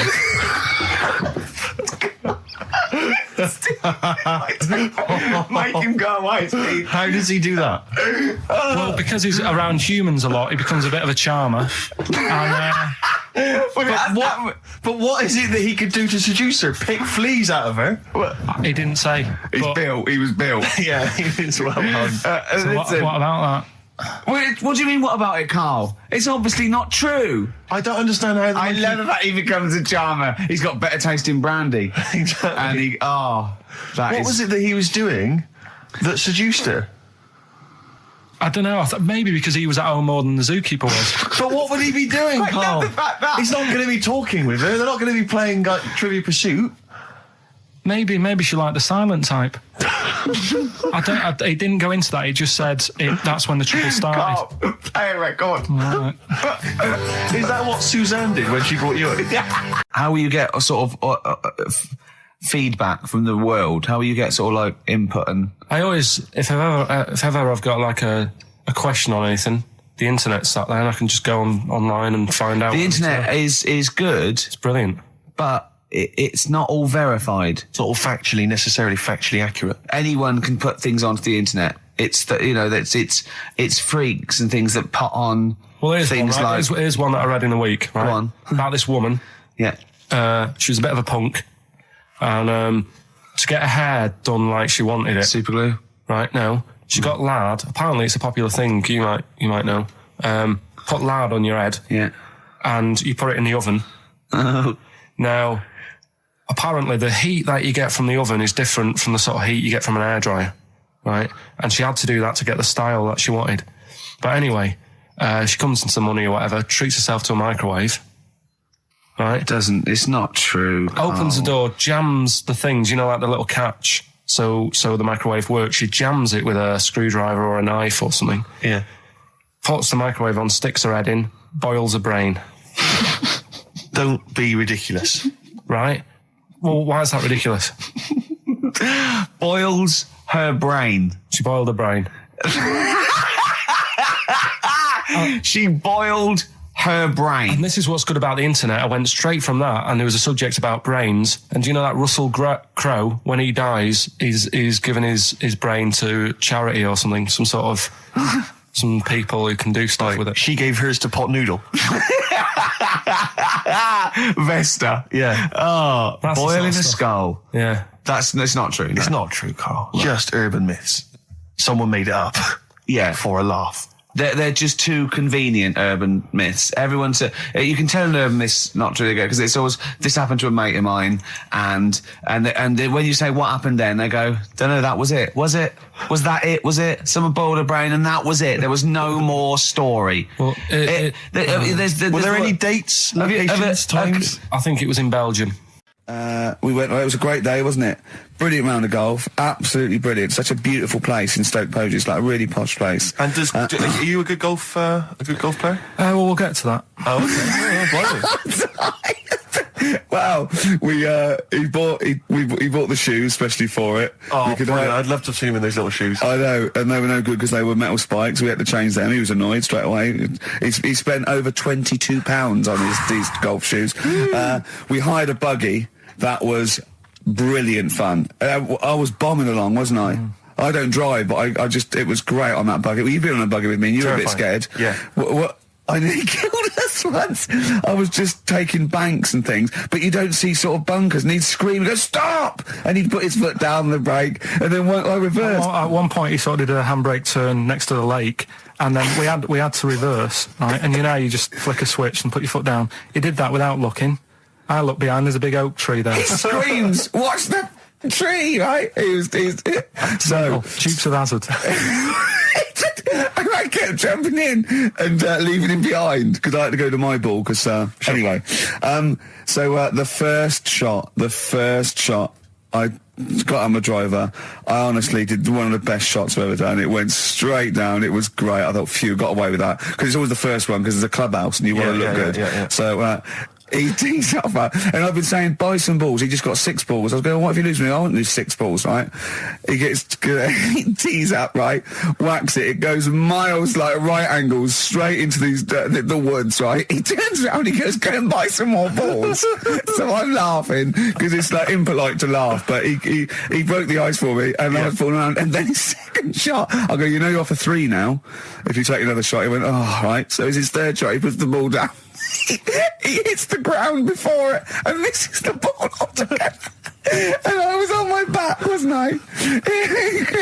Unbelievable. Actually rolling about on his back. And we were terrible. I went round 107. He went round in like 119 or something. It was just rubbish. How long did it take? 5 hours. Of course. And there was no one around, luckily. But it was fantastic. So then we go and have our meal. What annoys me, I said, right, I'll go for a run. He went, I'll have a bath. I said, I'll see you at 7:45. At 7:55, I have to call him. He's not ready, so he's let me down there. I can't stand lateness or laziness. You hate lateness. Yeah, and he's let me down. Do you know his excuse? He fell asleep in the bath because there was no light bulb. There's no light bulb in the bathroom. So instantly he fell asleep, and he was late. No, do you know what I mean though, Steve? If you're sort of like nice and warm and what have you, I was tired anyway. I've been stressed out for 4.5 hours, right? My life flashed in front of me a few times in that buggy. So it's all sort of wears you down a bit. I thought, right, I've got a headache. You're going for your run. I'm going to have a bath. I walk in, put the light on. For some reason it didn't come on, but I thought, it's all right. I'll just, doesn't matter. You can have a bath in there. It's summer, so it's light anyway. Well, there's no windows in the bathroom, so... Yeah. So you were in the darkness? So I'm in the darkness. I nod off because I'm shattered. He calls up, hassling me. So I said, well, it doesn't normally take that long for me because, I haven't got, like, long hair. I've got a dryer and I can sort of one wipe. Yeah. He's already 10 minutes late, though, when I called. Well, 10 minutes. 10 wow, minutes. late. This is late. This next. Doesn't matter. Dinner wasn't until 7:15, so we had, like, another 20 minutes anyway. So it doesn't really matter. Yeah, but we said 7:45. So he's calling up, hurry up. So I said, yeah, all right. So I get out and dry and like my tackle and what have you. Calls back again 30 seconds later. No, I don't. I don't like that. You're not going to do that, though. Give it a wipe. 30 seconds later, come on. So I end up going downstairs to the meal area. Naked. With a wet shirt on and wet socks. I've got headache as it is. Meant to be a relaxing weekend. But anyway, so we have our meal, which is really nice. And then we're sitting in the bar. I'm having a cigar by the fire. Yeah. Like, we're having a rather nice Pinot Grigio. Yeah. He's there going, I've got headache. Is this 1955 that you live in? I know, yeah. It's so right. And we are knackered because, he's not used to work. I've seen him moaning, falling asleep. He's not used to it at all. And you've been on your feet for over half an hour. Yeah, right. So, we didn't even walk around the golf course. We had a buggy. Yeah. It wasn't even exercise. Joy Cole. She's a girl and I'm a man. Good that, isn't it? On XFM, 104.9, Ricky Gervais, Steve Merchant, Karl Pilkington. The SIBO, The Bitter End on XFM 104.9. I'm Ricky Gervais. With me is both Stephen Merchant and Karl, the K-Man, Pilkington. Oh. So you've already got that. That's safe. It's only 4 minutes past. You've had placebo and you've got us three. So You're definitely going home with that. yeah, whatever that's happens. safe. That's on its way to the hospice. Exactly. You've banked that. Yeah. Now, do you want to gamble all that to go on and listen for another 2 hours? Well, you could walk away now and you're up. Yeah, you're up. You're right. already up. Right, that's brilliant. You have not wasted any time. Do you want to gamble that against another 2 hours? It might be shoddy, it might go downhill, but it might get even better, Karl. What do you say they do? Listen for another 2 hours? Yeah. See, we shouldn't have done that. We shouldn't have asked Karl, because a lot of them now are already taking what they've got. And what they've got is great, Rick. What they've got is lovely. Yeah. They're loving that. They're going to enjoy that. We have got monkey news. We've got cheap as chimps. That's not the same thing. How many A lot of radio people stations do. have got two ape-related simian features? Rick, can I point out now, a lot of people are making that mistake. A lot of people are thinking that monkey news is exactly the same as cheap as chimps. It's not. Let's keep that clear. It's not. It's in the same ballpark, but it's not the same. There are apes. They're involved. They're involved. Yeah. We've also got some great music. Yeah. We've got an amusing sketch about a fly.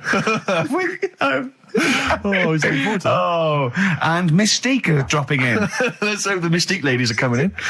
Singing their music. I want to kick off with a song that is, you've got like half a dozen posing songs that when you're sort of like between 40 and 18, they were the ones you'd put on to get ready to go out or just pose around or be that pop star or think you're on stage or whatever or in the video. Yeah. And embarrassingly, I dug this out and I remembered I used to post this like a mother when I was about 14, right? This is Street Life by Roxy Music. You used to do... Mine was Oops Upside Your Head. Yeah. It was just me on the floor in my bedroom. One day there'll be other people in this imaginary boat. yeah. Elbows going everywhere, knocking over vases. Yeah. But then I remember later it was Black Lace's Superman, which is something similar. Do you remember that? That was brilliant. Wow. Spray, ski, da-ding, da-ding. If you've out there in Radioland got any funny jokes, then call in. Email them in, because we need some. Street Life, Roxy Music off the Stranded album. That's what I used to jump around to. What would you have been wearing while you were listening to that? Well, probably Brutus Gold jeans. Classy.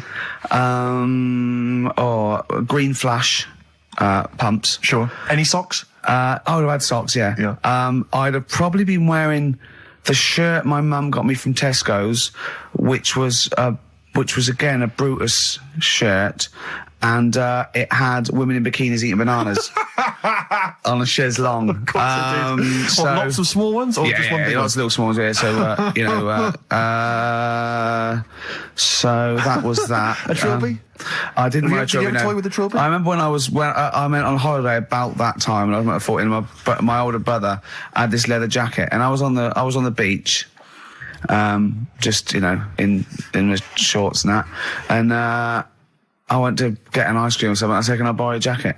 And I put his jacket on, and I was posing on the beach thinking they are all looking at me because I look so good. And I also had a straw Stetson, and I really thought, I'm turning into quite a man. Yes, I'm quite a catch. Yeah. Just thinking they're looking, they're going, "Who's that dude? Is he American? Is it? Hold on, has he just come from?"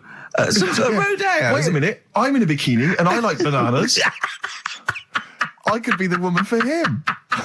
Oh dear. What was that? Didn't you have a t-shirt or a jacket or something you wore to university that was pretty classy? Didn't it have like some foul language on it or something? What was that? I'd when I was this was when I was 18, right? The Christmas or the birthday before I went to university, got two sweatshirts, one black, one red, had bullshit on them. Just under the pound. All right. And the red one, all my clothes, the first wash, everything was pink. All my white shirts, all my white socks, of course, because I just put it in, I didn't know. Yeah. So that I was a man at university with all pink clothes except for a rather nice red sweatshirt with bullshit on it. Again, turning into quite a man. Quite the man. Was that pre or post the time you washed your clothes by getting in the bath? And that was pre. That was the second year when I was had to go and digs at our Halls residence. So I had a bath, and you had to sort of like pay for a bath, you know. So I thought 2 birds with 1 stone. I got in the bath with all my white shirts, because I was going through sort of, you know, wearing a white shirt and tie, that sort of, you know, David Sylvian sort of frying for everything, and Daz, and I just wriggled around in it. I washed myself. It's quite a good exfoliant. I didn't do it again because it was sort of not good for the skin. Daz. Quite sore, is it, around the sort of the groins regions? Yeah. So there you go, Roxy Music and street life. I sometimes get off at the Tube at Tottenham Court Road if I want to look at the record shops before I come into XFM, and I always cut through Chinatown. Oh yeah. And every time I come through Chinatown, the same thought always strikes me. I always feel like I want to just gather all the little locals, all the little Chinese fellas, just gather them round and just go, guys, in what way is this a town? It's not, is it? This is not, at best, what you've got here is a novelty street. Yeah, Gerrard Street is not a town, No, mate. it's not a town. You've had this just for like 100 years. It's not expanding. Yeah. You can't just call it Chinatown and claim it's a town. If I was them though and you do it, I go, what are you talking about? It is a town. It is a town. It's our town. It is a town. It's our town. We've got all lots of stuff. Where's your church? Where's your mayor? We got a betting shop. Not enough. It is. See, all you've got here is restaurants. No. That's not a town. No. Got a little supermarket with snacks. What does it sell? Snacks. Specifically, I would imagine crackers. Yeah. Do you want to buy a dragon? Do you want to buy an ornamental dragon? If I wanted to buy one, this is where I would. Do you want to buy a gold dragon? Is it made of gold? No, it's made of plastic, but it's sprayed gold. Do you want to buy that? It's not a town. It is a town. It's not a town. Yeah. And it annoys me because when I first came to London, I genuinely thought Chinatown was going to be this amazing, what they've got there is you'd hear a gong and every time you went in there, and there'd be rickshaws and people walking on those little sort of wooden shoes. You know those ones? They're brilliant. They are just clomping around in them, but nothing. It's nothing. It's just. Yeah, exactly. Yeah. It just reminds me of, have you ever been to any of those sort of museums? You tend to have them up north where they've got like, you sort of sit in a little cart and it sort of rides you through kind of, I don't know, it might be, Newcastle, the Victorian era. Yeah. Could I have half a pound of those sweets, please? Exactly. Of course you can. If there was some animatronic then, it would just be an exhibit. Yeah. Their concession to be 100 years ago is that there's some scales in the shop and there's a horse outside. Yeah. That's it. That's it. Exactly. Yeah. The traditional sounds and smells of old England. And the voice of going, of course, there was no television. Exactly. Amazing. Yeah. Amazing. Brilliant. Yeah. Welcome to Chinatown. Ding, ding, ding, ding, ding, ding. So it's not, it's a good point. Is that a piece of traditional music? Ding, ding, ding, ding, ding. Is that some traditional Chinese music, or is that music that someone in this country wrote, thinking it sounded like Chinese music? I think it was the Vapors, wasn't it? Oh, is that what it is? That? Because it sounds so, that's the music, isn't it? But are you sure they didn't take that from some other source? It's that pentatonic scale, isn't it? What is it called? It's the black notes on the piano. Right, that's the one I can play along with EastEnders. Yeah. Do you know what I don't get with it? Go on. Chinatown. Yeah, Chinatown, because I always walk through it on the way to work. A couple of things annoy me. First of all, I think it's bad business, just because if you've got a Chinese restaurant, put it somewhere where there isn't any others. It's a good point. Yeah, but it's also a community. They're not just a theme park for other people. I remember going out one night with Suzanne, some friends, and you got there and there's so much choice. It's that dilemma of, forget it. Well, not really. Specifically, do you fancy Chinese? Well, no, but why don't you go to the one with the dead ducks hanging in the window? That's my favourite. That's the other thing as well. It's like, normally you put your good stuff in the window. If that's what's in the window, yeah. Right? Yeah. And the other thing that annoys me, walking through it today, there's always lard on the floor. What, in the street? In the street. It is, honestly. I'm scared I'm going to slip over. It's because all the restaurants and that. But why is it? That's another point. Well, it's not oozing out of the restaurants. But why is it? Have you seen these posters around with me and Steve on it, right? It's embarrassing, right? We were mucking around at a photo session and XFM wanted to do some posters. We couldn't be bothered to do them again, so we let them have this one. Irony comes back to haunt you, and it looks like I think I'm Simon Temple or something, and Steve's alright. But we think that Karl should be in it. Definitely. Karl doesn't want to be in it, but it looks like everyone listens to this show for Karl's basically, innocent stupidity and some great tracks. Exactly. They don't listen for us anymore, Steve. So I think it should be a campaign to get Karl on the poster. Yeah. Well, I should point out that I think XFM are more than happy to have him on the poster. So it's just him. You don't want to be on there, do you?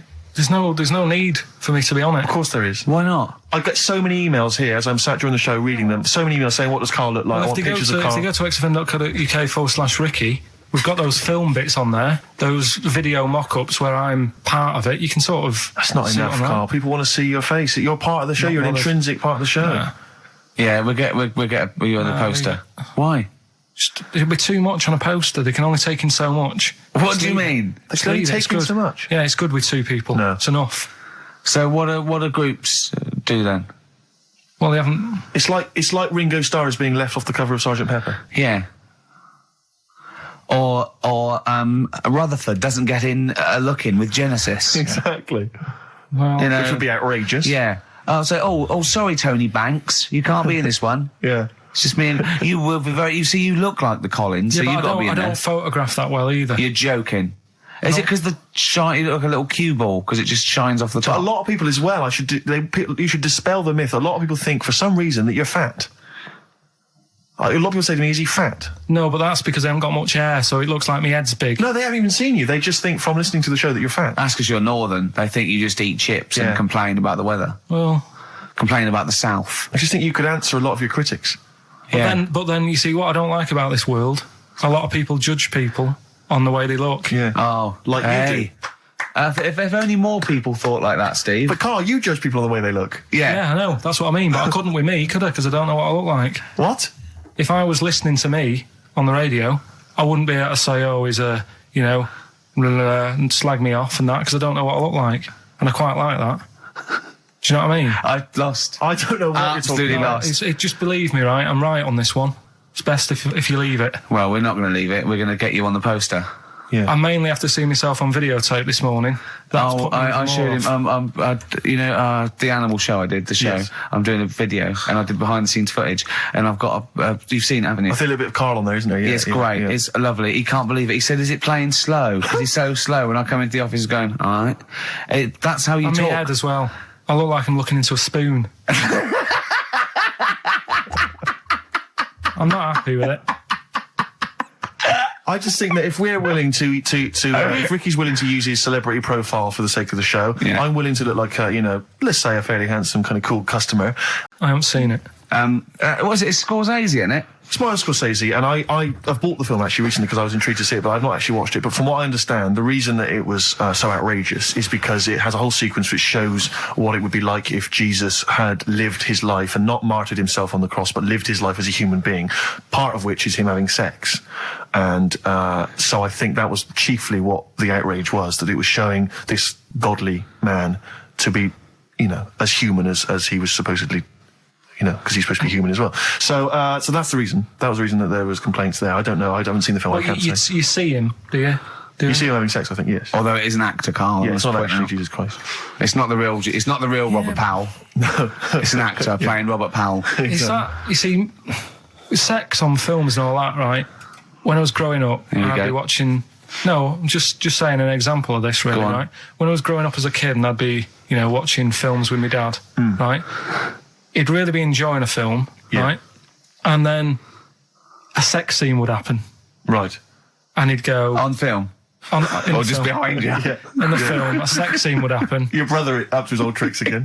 And he'd get up and go make a cup of tea, right? Right. Typhoon that he'd stolen from some sort of telephone box. And like even recently, he thinks it ruins a film. Do you know what I mean? Because there's no need for it to happen, is there? Really? Yes. Why? Sometimes it's warranted. if the film itself is Yeah, no, fundamentally some about films it isn't though. Some films it of isn't. course, some films it's arbitrary. I think the films that him and his dad watched together on Channel 5. Yeah. Probably not. Is it only on Channel 5 but in do your you not- house? But let's put it, if you're watching, I don't know, a late night, Friday night, From erotic thriller. 1983. Yeah, illegal briefs. A beautiful lawyer has to defend a man who may be a killer. She falls in love with him, but does she know the real man? Oh dear. You know what I mean, though. Lest you forget, of course, that I... Love Heat. With the bloke that is now in... Go on. of course, that I, according to the Internet Movie Database, I once appeared in one of those films, in the film Killer Image, a Canadian film, I believe, from 1989. According to that computer... It's all wrong, isn't it? It's all wrong. It's all all wrong. Of course it is, yeah. Apparently, I was in that, and I played the role of Kirk. Was it a porn thing? No, I think it's just an erotic thriller. Oh, right. That I suppose it You is. only had a very small part, though, didn't you? Indeed. Yeah. Yeah. But no, do you know what I mean? Sometimes you don't need to go that far. Say, like in this Jesus program, right? Film. What's it called? The Last Temptation of He's Christ. just like talking. You know what? What's his name? Is it Ralph in The Simpsons? Yes. I drawed a kitty cat. It's like talking to that. Yeah. No, but right, this temptation thing, right? Do you know, often we don't get that many complaints on this show. We don't get very many complaints. And I think that's either because there's no listeners, or B, it's because most people agree with Carl. And that I terrifies know. me. Or they let him off because it's like, you can plead insanity, you can go mental and kill a few people, but they go, oh, he's a bit bad. No, but was it because, like, they're saying that he was having it away? Or is it because you saw it? What got the complaints? The complaint was the very suggestion that Christ It was himself would be a having blasphemous sex. thing, not the fact that you saw an actor's knob. So what about if they just cut it down a bit and you like saw the little stable door closing? It wasn't the baby Jesus having sex. It was the grown man. The stable door shutting. No, but do you know what the they do? nativity scene. Oh, that is brilliant. That is. then- The wise men saying, I can't believe we brought myrrh, we should have brought condoms. No, yeah. There's 2 for 1 offering, Boots. Yeah, I don't know what we were thinking. With frankincense. It's just that it's always awkward. Should we isn't it? apologise now to the Christian church as well? yeah. So Sorry, we- the little Chinese fellas, little Welsh fellas, and the little Christian fellas. We haven't said anything wrong. No. It's like, you see, when I was growing up, Stable door. I love the idea that in Carl's world, he was born in a stable, just thought, well, I love this place. Yeah. I'm just going to stay here the rest of my days. This is good here. Oh, brilliant. but when I was watching telly with my mum and dad, I mean, it still happens now, right? My dad will sort of go, oh, ruined, good film ruined, right? Yeah. If some sex scene happens. But why doesn't he But just what are we ignore talking it? about sex scene? Are we talking about a kissing or are we talking about penetration and looking at the camera? Going, just- are you enjoying this, Pilkingtons? What are we talking about? What is sort of extreme levels we talking about? Right, last time I was down there, right? Yeah. What was it? Meet Joe Black. Meet Joe Black. Meet Joe Black is a terrible film. yeah. Right? There was good film, and then you know it's going to happen because like the music comes in. Brad Pitt's keeping quiet. A woman's eyeing him up. Sure. So my mum, I love that. my mum's worked it out already, and she's going. Anything on the other side, love? She knows. She She knows it's something's. Well, so you can be enjoying a film and you can be an hour and 10 in, and then some spidey senses of one of them can go, should we turn it over? And the other one goes, yeah, all right. Are you sure it's not them protecting you from scenes of sex? So that what they're thinking is, what if Carl gets the idea to have sex? Yeah. That could lead to procreation. We don't want any more like him. Yeah. We've got to end the line here. You sure it's not the doctor? Keep calling out and going, you are keeping away from exactly. women, aren't you? He must never find out. Are you how sure it's they're not done. embarrassed because they're watching a sex scene with their son? It happens every time, right? There's 2 things that my mum does, right? It's that if there's sex scene on the telly, she'll go, anything on the other side, love? And the other thing she always says, if ever there's anything on the telly with Elvis in it, Yeah. she goes, oh, I like him, right? And we all know, we sat there, we know what she's going to say next. Yeah. So you don't even bother saying why, right? And she goes, he likes fat, ugly people. He what? He liked fat, ugly people. He didn't always go for like the good-looking fans in the crowd. What Elvis did? Yeah, Right. That was always the thing. And I'm sorry. No, hold on. I don't know what we're doing now with our lives, Steve. Wait a minute. Right. So your mum says 2 things, right? She either says... Is there anything else on the is other there side? anything- Or, I like Elvis. There's a pause because you know what she's going to say next. She says, he liked fat, ugly people. How often does this occur? well, because they've got like Sky, there's a lot of those channels on. They're like the music channels. So Elvis always comes on. There's either an Elvis film, there's like, you know, a classic hit by him on. And she'll go, I like Elvis, he likes fat, ugly people. And what do you mean he liked fat, ugly people? Is she a fat, ugly person? Because there's that special Vegas show, isn't he, where he's dancing about, right? And he's got loads of scarves around his neck. Towels. Yeah. And, like, he always hands them down to the fat, ugly ones. Right. And I always say it's because they're the fat, you know, they've got a sweaty face because they can't, you know what I mean? I don't know what world they live in. I don't know how we've gone to this subject. What sort of world are you got when you're watching his face? And what do you mean fat, ugly ones? You mean they're in the front, they're sweating a lot because they're a bit chubby? So she thinks, you know, is giving them a towel because it's But he's like, really going, wipe your face, you're putting me off, you fat cow. Stop sweating near me. There's another one. What? So, hairy Chinese kids. Yeah. Jesus. We haven't slagged off hairy Chinese kids. We slagged off Chinese. We didn't slag anyone off. We just said they really haven't got a town as such, and they wear shoes. What do we say? Yeah, little wooden shoes. And what did the I just don't know how we got onto Elvis and big fat ugly women. I don't know I don't know how we sidestepped from the Last Temptation of Christ. Did you see that fat Girls and Feeders Go program? on a minute. I think you should host a whole show like that. It's lovely that. So, have you ever done any like DJ, like proper DJ, like in a pub or a club? Because I know Carl had his own. I had my own disco when I was a kid. Yeah, not proper. I had a gig once when I had to. It was 2 nights a week in the local pub. Just the 2 decks that was in a suitcase. You know, those sort of all in one thing. And they just wanted the same records. They wanted Rod Stewart, Baby Jane. They wanted.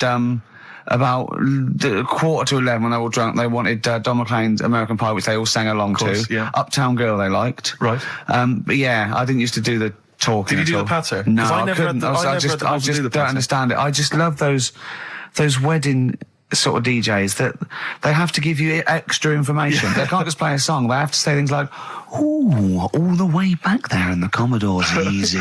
It's sort of like they have to tell you something. Who's listening? They're just going to play the next record. It's a wedding. Yeah. It's like there's like the controller of a local radio station listening. He just happens to be at the wedding, thinking, "Hang on, hold on, he's played a record, but he's got extra information." Well, they should do useful things at a wedding. Like, will the overweight aunt in the purple dress please now take the floor with little unfortunate kid and let him hop around? As the dance floor is currently empty, will any 8-year-old boys wearing those tiny tuxedos please slide across the dance floor on their knees? Until they are taken home and put to bed early. I went to one once. And the bloke who'd hired it went to the DJ, and this DJ that had come with this sort of party wanted a 70s disco, and he looked like Woody Allen, right? And I was sure he used to be a gentleman's outfitters, like, and he said, "Oh, I wanted a 70s disco," and he went, "Well, I've got Bicycle Race by Queen lined up, I've got ELO, and I've got Cliff We Don't Talk Anymore." So, and he went, "Well, I went sort of more disco." He went, "I don't really want to blow All Me Earth, Wind and Fire before 10. But it's like all planned. There are rules. Will the 17-year-old girl who's dressed like Avril Lavigne please tap loudly because I still haven't played anything by Linkin Park? Will the 45-year-old woman recently divorced please cry now? Yeah, please cry now. Please cry now because it's clear you're never going to find another man. Because you used to be a DJ, didn't you? Because there is a sort of rule. Definitely, I remember there was like, you know, what I learned was that there are certain tunes you just do not play early on. Oh, What a Night, for instance. Dun, dun, dun, yeah. People, you never play that before like 11. You want that last hour before they've got to go home to be non-stop dancing. When would you pop on Dancing Queen? Interesting, thanks for that. Is there a buffet being served? Yes. Yeah, well, definitely post-buffet. I remember there was great days. I was reminded this recently by ITV's Reborn in the USA. There was a great time where you could come out of the buffet or any kind of speech with a bit of Gina G. I remember there was a great period for a couple of years where that was always a barnstormer. Sure. Sadly, no longer the case. What about, because the danger is, of course, you go back to the 70s, maybe you got Dancing Queen, but how many do you play before you come into the 80s with perhaps Billie Jean? Or Soft Cell? Soft Cell's always a classic, yeah. I'd love to hear that. And, because there's always controversy now, as to whether Love Shack is overplayed. I know that's a big discussion now. I've never liked it. I just like, will any 35-year-old men please now dance ironically to Bombastic in the vain hope that someone would actually find them attractive? Love Shack? Oh no, never liked Come it. on, Eileen? I never. Yeah, all right. I just never liked any records that with a hint of novelty about them. They are popular though. They're floor fillers. I hate them. I just. You haven't done DJing, have you? Exactly. What do you mean? Singing on the other side of your face. Have you? Yeah. Have you? Yeah. You didn't play Dexter's Midnight Runners? Probably. Yeah. Yeah, I mean, I didn't plan it out that much when I did it. It was like, I knew I had the tights and cigars to give away. Which he At the stole raffle. from his parents' bedroom beforehand. Yeah. Why were you giving away stuff at a disco anyway? Why weren't you just playing records? Because people liked it, didn't they? If it wasn't... It hasn't changed. We're doing this. We talk rubbish, we play records, and we give away crap that we found. Yeah. It hasn't changed, does it? And, so I had some good times. I mean, for people who haven't been listening all the time, it was called Pilky's Making Music. Yeah, for Colin It Making. was like Pilkington, and my mate was called something Making, and the music was what we played, right? And I had some cards made, had some nice blue glossy cards made, but they were quite expensive. Yeah. So I used to hand them out, and then they'd say cheers for that, and say, no, write it down, write the number down, I want that back. Yeah. Brilliant. Because they were quite pricey, Yeah, right? yeah. Classy, Had that classy done. businessman there. Made, I think Richard Branson used to do that. I think so, yeah. saved a bit of money, because my dad made some lights for me. He just like... He said he made them, he found them in a telephone box. Well, we never had any disasters, right? But my mate did one, right? And I don't know if it's that funny, really, but it... Well, I'll tell you anyway, right? He was doing this gig, and it was probably one of the biggest gigs, right, that he ever had. Must have been a couple of hundred people there. Yeah. And in like a big sort of warehouse thing. Anyway, for some reason, there was some problem with a big speaker that fell, right? So the police turn up and stuff. Right. And they try to control the night, and they're going, can everyone sit down? We try to control it. Can you sit down? So anyway, you get a few like little groups of people sitting down on the floor, and people were still stood up, and the police were saying, look, you know, we're going to cancel this whole night if you don't all sit down. And more people are sort of sitting down. It's going on for about 20 odd minutes, right? Will you please sit down? And it gets to this point when there's just one lad stood up in the middle. And he's going, look, you're ruining it for everyone. Will you sit down? And it goes quiet for a bit, and someone's muttering something. And he goes, the lad standing up has got calipers on his legs. Can we have a round of applause for the kid? Who said that? It was this lad who was doing the DJ. He was the DJ. So, like, the police and everything were saying, well, you sit down, you're ruining it for everyone else. Dear. You know, the quick way to sort that out would have been to play upside your head. Yeah, you sure? We haven't done Cheeky Freak of the Week. That's a new feature, Yeah, innit? that's a new feature. Cheeky Freak of the Week. Let's do Cheeky Freak of the Week. What is the cheekiest freak of the week? So I'm just going to apologise now. I've just had freaks, sorry to freaks. Okay, right, go ahead. Well, I say it's a new feature, but we've sort of touched on it in the past with We always talk about freaks. Hairy Chinese Kid. Yeah. We've had the Pillow Man. Yeah. Oh, you called a draft excluder? Just make a note of that, would you, Rick, on the Yeah. list? People without arms and legs. But at least, you see, the Pillow Man, what do you picture? Because I was saying to Ricky in the week, right, I'm a great fan of the Elephant Man. That's his. Do you know that's his favourite freak? Oh, the of all Elephant the Man. freaks, that's Do you know why he said? Do you know why he said? He said because you get what you pay for. When someone says the Elephant Man, you get what it says on the tin. Right. You know you're going to get it. Yeah. Do you imagine, Steve, if you had a mate and you said, where are you going? He said, I'm going to see my mate. And you go, which mate? And he said, the Elephant Man. Yeah. Straight away, you haven't even met him, but you know what he's going to look like. Yes. Right? That's what I like about that. Hairy Chinese Kid. Yeah, you know what you're going to get. Pillow Man. Yeah. Not so good. What does that mean? It could be one of those big fat things on that show, couldn't it? A big pillow, like a. Yeah. You know, they had that big thing about the fat people and feeders. They were getting up to like 60 stone and that big one. And there's a thing called fat admirers that just fancy fat women, right? And You writing that down? yeah, sorry, and they had blow up versions. It looked like a bouncy castle. Wow. Yeah, Really? yeah. You'd be knackered when you blew that up. Yeah, You just wouldn't want to go and forget it. Yeah. Oh God, Well, that's people being cruel as well, isn't it? Because after watching the programme on Channel 4 about the fat people and fellas who like them and stuff, there was a story on one of the news websites about some fella in Germany, right? It was a big fella, must have been about 50 stone, and he fell over, right? And I think he hurt his ankle or something. And timber. they sent firemen instead of like an ambulance. Yeah, So straight away they're having a bit of a laugh. they're not. No, they got winching gear. Well, they didn't know. They didn't have winching gear. They had to use the hose pipes to carry him out. I think it was Anna Nova, that news website. They had to use the hose pipes. So they made like a bed using the hose pipes Oh yeah. and had to carry him out on that. and then they had to sort of get him into a special truck, they said, and do the same when they got to the hospital. I mean, that's mad, isn't it? They shouldn't do that. Although, Carl, I'm loving that story. I'm just worried that we're not going to be able to fit in Cheeky Freak of the Week. What's the which Cheeky is one Freak you of the nominated? Week? All right, Cheeky Freak of the Week. Something I found on the net. Yeah. Fella who had 27 toes and fingers. In a jar? No, still on him. And proper ones as well, not like little stumps and that. Proper, fully formed fingers. He had like... Was he a pianist? Close-up magician? I don't know what he did. He just said that he was... Cat's cradle professional? Did he ever work on finger bobs? He was saying in the week. For the crowd scenes. I'm now going to do Braveheart. He said about the Elephant Man. He said, I want to do a thing right with freaks where it's good and bad. He went, what did you said? The pro about him is... What about the fella with loads of fingers, or...? No, the Elephant Man. Well, he said the bad thing is he stretches his jumpers. When he puts them on. Yeah. And what's the good thing? Sort of, he never gets up and goes, oh, my hair's a bit of a mess today. No. He's always having another bad face day. I don't complain about his head and shoulders. You're taking the piss. Yeah.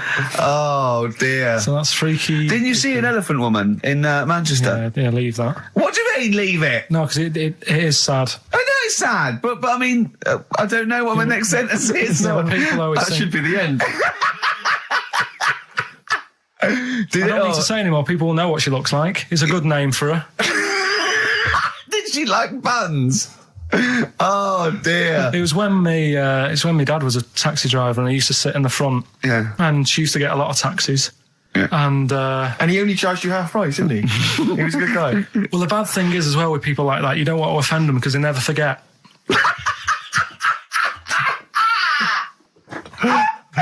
Oh, go! But, go, Pilkington! I was sat in the front of the cab, and my dad goes, right, we're going to go and pick the I can't even tell you the name. These guys, just evil. Right? What do you mean? No, leave it. So she's got... No, Carl, please. tell me what he said. No. You've already stitched him up. He's Stephen things from Little Welsh I don't Fellas. care. Right, what did he call her? Steve, back No! up. I really Carl, don't want to be to. fair, our opinion of him is already pretty low. Look, tell me what he said.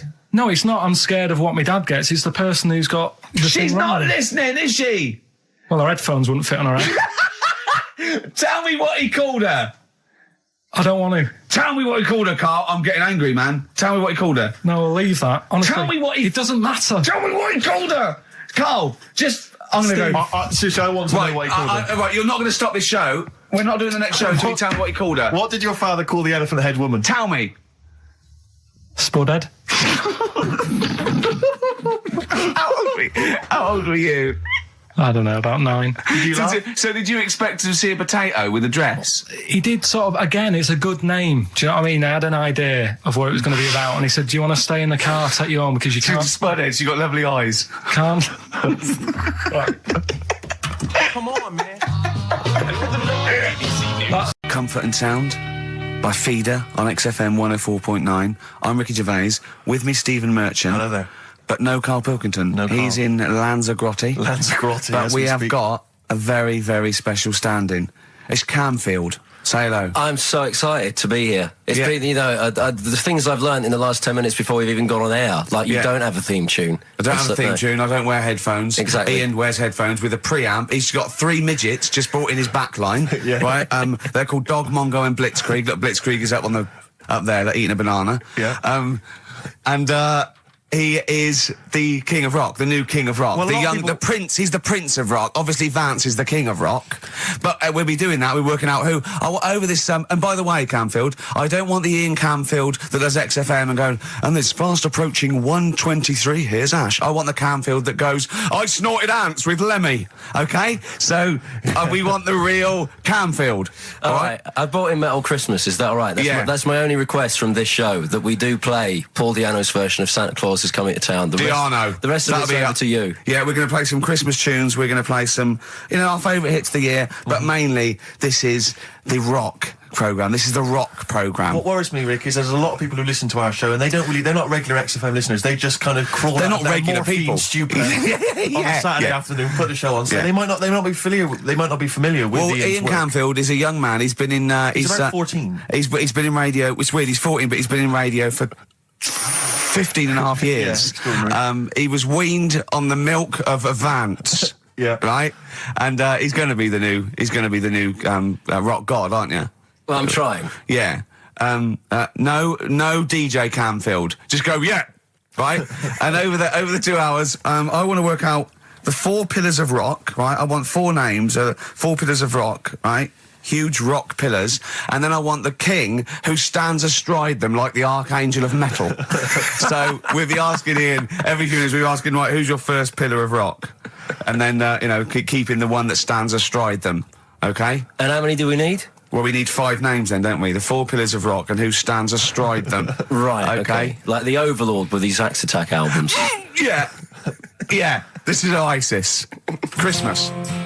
A lot of people ask me, Canfield, I'm sure you can you've probably got experiences of your own that you might want to talk about, but people ask me what Ricky's like in real life. And I don't want to get grotesque. It's Christmas, people are listening, people are eating sandwiches, but he has a flatulence problem. I don't know if you're aware of this. It is... It's not a problem. Right. Well, it is for us. Yeah. You may not. Yeah. I think the problem with Ricky is Ricky hates to miss out on anything. He's terrified that there's going to be something going on that he's missing out on, a conversation, a joke, someone falling over, and he daren't spend any time in the lavatory because it's too any period of time he spends in there, he could be missing out on some fun. So he kind of tries to get his lavatory, occupying time down to a minimum, an absolute minimum. Plenty of pissing. There's loads of that, but none of the other activity, really. I mean, you keep that, really, it's like you're in, you're out, and sometimes I don't think you've done the full job, Rick. Yeah. And today, I'll tell you this, my eyes were bleeding. It's intense. It's just a word of warning, because the kitchen at XFM is out of bounds now. No one's going in there until the new year. A to J in the library. A to J in the record library. I'll tell you this, I don't know if, Tony Blackburn's in the building. His wig will fall off. But seriously, not that he wears a wig. He doesn't wear a wig. But if he's going down there, maybe he wants to play some Beach Boys. I mean, seriously, forget I'm a celebrity, get me out of here.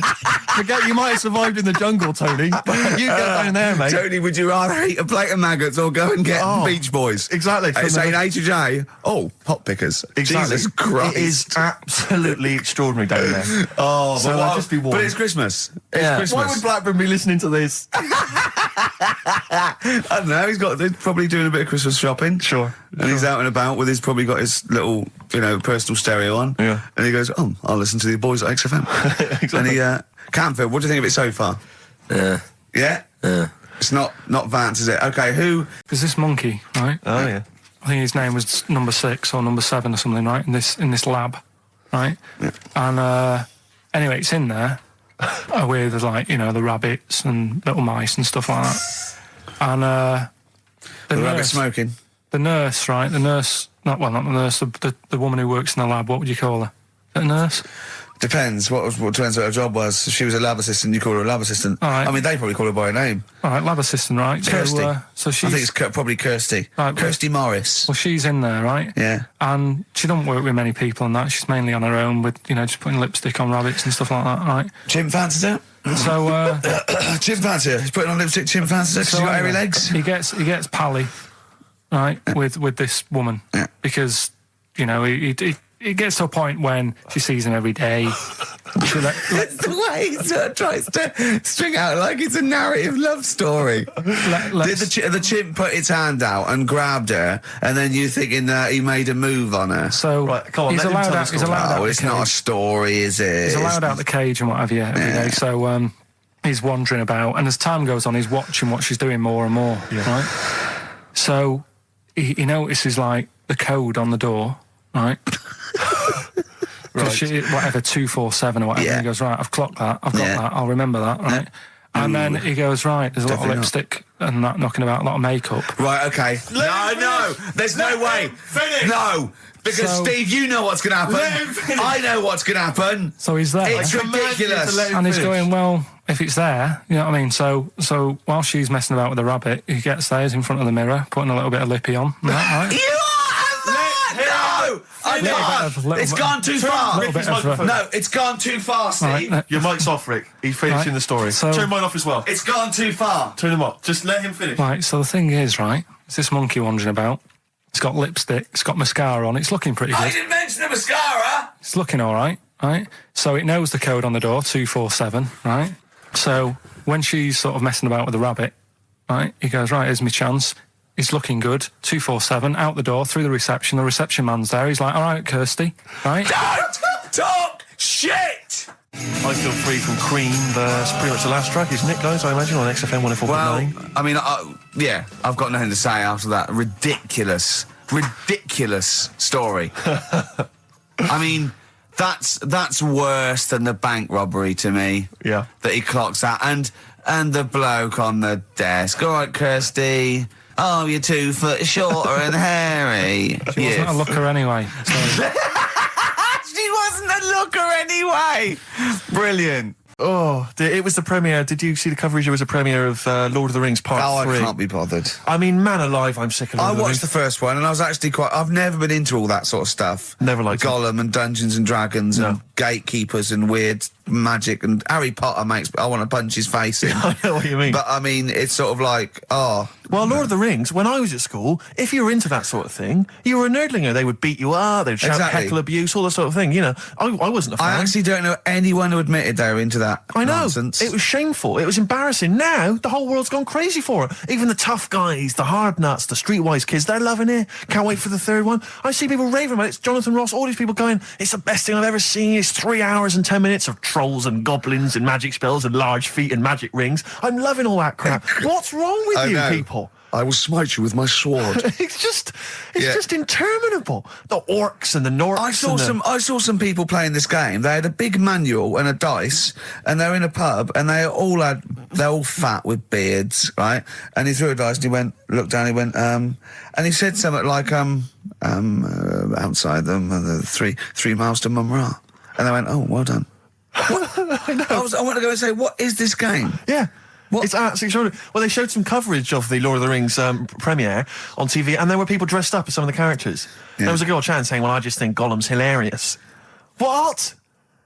People talking about telling me Gollum's hilarious in this new film. How is he funny, my precious? Oh, my precious. What's funny about this? I'm losing it. I'm genuinely... Is he like Yoda? I don't know what the joke is. I'm missing it all. And when the walking trees started talking...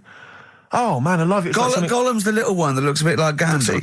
yeah, exactly. The computer animated Gandhi. Yeah. Yeah. Is that all right? Yeah. I think that's how he's described in the book. I'd still say it's the best job I've ever had. And he means it. No, I really enjoyed it. It's like, you know, you don't have to work with anyone else, right? So you make your own rules. Just think of that. You know, you sort of You're around, spreading information well, yeah, to people. yeah, Vital you're information. giving a service, and no one else is around. You know, you can just do what you want and think about stuff whilst you're cycling around on your bike. It's really good. Yeah. So anyway, Imagine the stuff he's thinking about when he's riding around his I bike. can't. Oh, So- getting in the head of a salamander. So anyway, I loved it, and even though I only got like 50p a day, right, no matter what the weather was like and stuff, I used to get up at 4:30 and go and do the round, and Why'd you get up at 4:30? because I wanted to watch the Pink Panther at 5:30, so I wanted to get me paper round done. I said, why didn't you watch Pink Panther? And then did what? He went, I can't sit there thinking I've got my paper round to do. He'll ruin it for him. Yeah. So is it a good job or not? So 4:30 I was up and about, and this morning it was like winter, really bad winter, bad snow, you know, freezing cold, really windy and all that. And my mum said to me before I went to bed, she said, don't be getting up tomorrow, I'll give you the 50p. I said, it's not about the 50p. So, you know, people want the papers and stuff. So, Conscientious. so anyway, I went to bed thinking, you know, that's it. I've told her I'm still going, so, you know, whatever. Go to sleep, get up in the morning, and put all my kit on. And I used to have layers of clothing on because it was really cold. They had like a big anorak on with the fur on. I had like waterproof pants, and I got my paper round bag. And I went downstairs to get out and tried to open the door, and it was locked. I thought, oh, God. So she'd locked it so I couldn't go out. So I'm searching around the house looking for the keys. She must have hid them somewhere. I thought, oh, God, you know, I've got the papers to do. So I thought, how can I get out? So I went upstairs, climbed out of the bathroom window, God. right, and to try and jump out the bathroom window onto the porch. But the problem was, I had so much gear on, I was like the Michelin Man, so I could hardly move as it is. Yeah. And I try to get out the window, and I'm like trying to stretch down like that, get my foot on the porch, and my bag got caught on like the hook of, do you know, like how you have a hook so you can put the window open? Right, yeah, The little arm goes yeah. on. My bag had got caught on that. I was holding on to the wall and my foot on the thing, so I couldn't sort of pull it away in case I pulled it away and then fell on my head. Yeah. So I'm stuck there, Dangling. My dad comes back from working nights. Yeah. He thinks I'm a burglar. Gets out his gun. So he's shouting and stuff, going mad and going, Dad, it's me. And he had to give us a hand using a... He's heard that wily trick in Manchester before. He had to help me using a washing prop thing, a big stick. What did he do? Well, he said, just hold on for your dear life, and I'll sort of push the paper bag off the hook. Why didn't he go upstairs and sort it out? It was at that point where I was in the middle. There was nothing you could do. Do you know what I mean? It's at that point where you've just got to make a decision. Yeah. And by the time you go upstairs, who knows what might have happened? Sure. Do you know what I mean? You've got to act there and then, not messing around. Yeah. So And you could hear downstairs, now here he is, the Pink Panther. Yeah. Dad! Hurry up. Panther, ever so pink. Oh. So that was close to death, because I must have been about 30 foot in the air. So, to cut a long story short, he gave me about 4 or 5 near-death experiences, and he went, and the whole point of this, he went, so that's why I think I'm going to die of something horrible, like cancer. And I went, why? He went, right, you ready for this? Yeah. He said, well, I don't check my balls. Wait. He said, I don't like the feel. It's the re-education of Karl. He's like Liza Doolittle. And now he's coming to, or Lawnmower Man, if you've seen that film. More like Lawnmower Man, if you've seen the film. You know what I mean. And his homework was to just study quotes, really, on happiness and stuff and general well-being. He's not a big happiness quote fan, are you, Karl? Not really. So what have you done? You've come up with something, haven't you? Right, yeah, I told you, right? Because a lot of these are just things you say every day. They're nothing special. So what I'm doing... Well, you say them every day. Well, the sort of things you come out with and you don't even think about it, do you know what I mean? Yeah. They're on the TV all the time. People on the radio are saying these sort of little quotes. Sure. And what I've done is, remember that programme on Channel 4, Faking It? Yeah. Where they got some, like, posh kid to be on a door and all that. What I've done, I've... Imagine if that was the pitch for the show. Dear Channel 4, you're just going to get a posh kid on a door or something? Yeah, Yours come sincerely, in, Karl. come in. Yeah, TV producer. yeah, go on. So what I've done, this little book of quotes, happiness quotes, I've picked 2 that are real, Okay. and I've made one up, right? And we've got a guess. And you've got to guess. Okay, then, go on. Well, I'll tell you what, Rick, why don't we, when we've heard them, we won't confer. No. You'll write down yours, Yeah. A, B or C, and I'll Yeah. write down mine and we'll Sure. see how it Okay, works. Karl, off you go. Right, and just because I'm looking at this book, it doesn't mean I'm actually reading. No, I know. Don't worry, I know. we're clever. No, we know, we can't see yet. Like Yeah. call my bluff. Yeah, go on Okay. Nothing is worth more than this day. then. Okay. Yeah, Yeah? All right. yeah. The way I see it,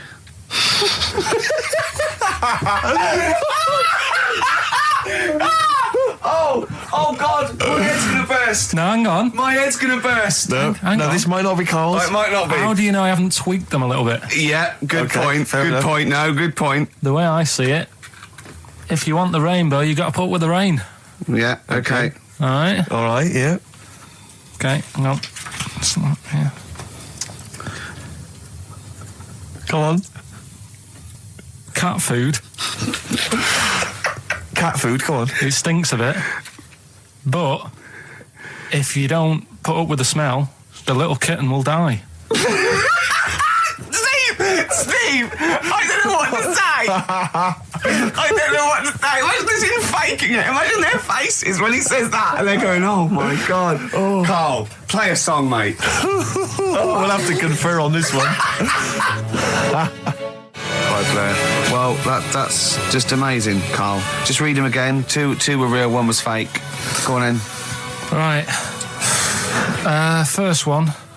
Nothing is worth more than this day. Excellent. Next one. What does that mean? Well, cherish now, cherish your time. Okay. Because you can't get it back, and Yeah, you know that's the way I saw it. Carpe diem, whatever it is, seize the day and all that. Okay. If you want the rainbow, You've got to put up with the rain. Yeah, of course. Yeah, rough with the smooth. You know, it's not all plain sailing, but, you know, rainbow's beautiful, but it comes because of the rain, which you might not like, so make the most of everything, and, good. Cat food doesn't smell good, but if you don't put up with it, then the little kitten will die. Right, now, Carl, that is a good effort. Now, that one's yours.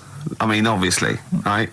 Right, no, but it's a good effort, right? I mean, it slipped seamlessly into the others.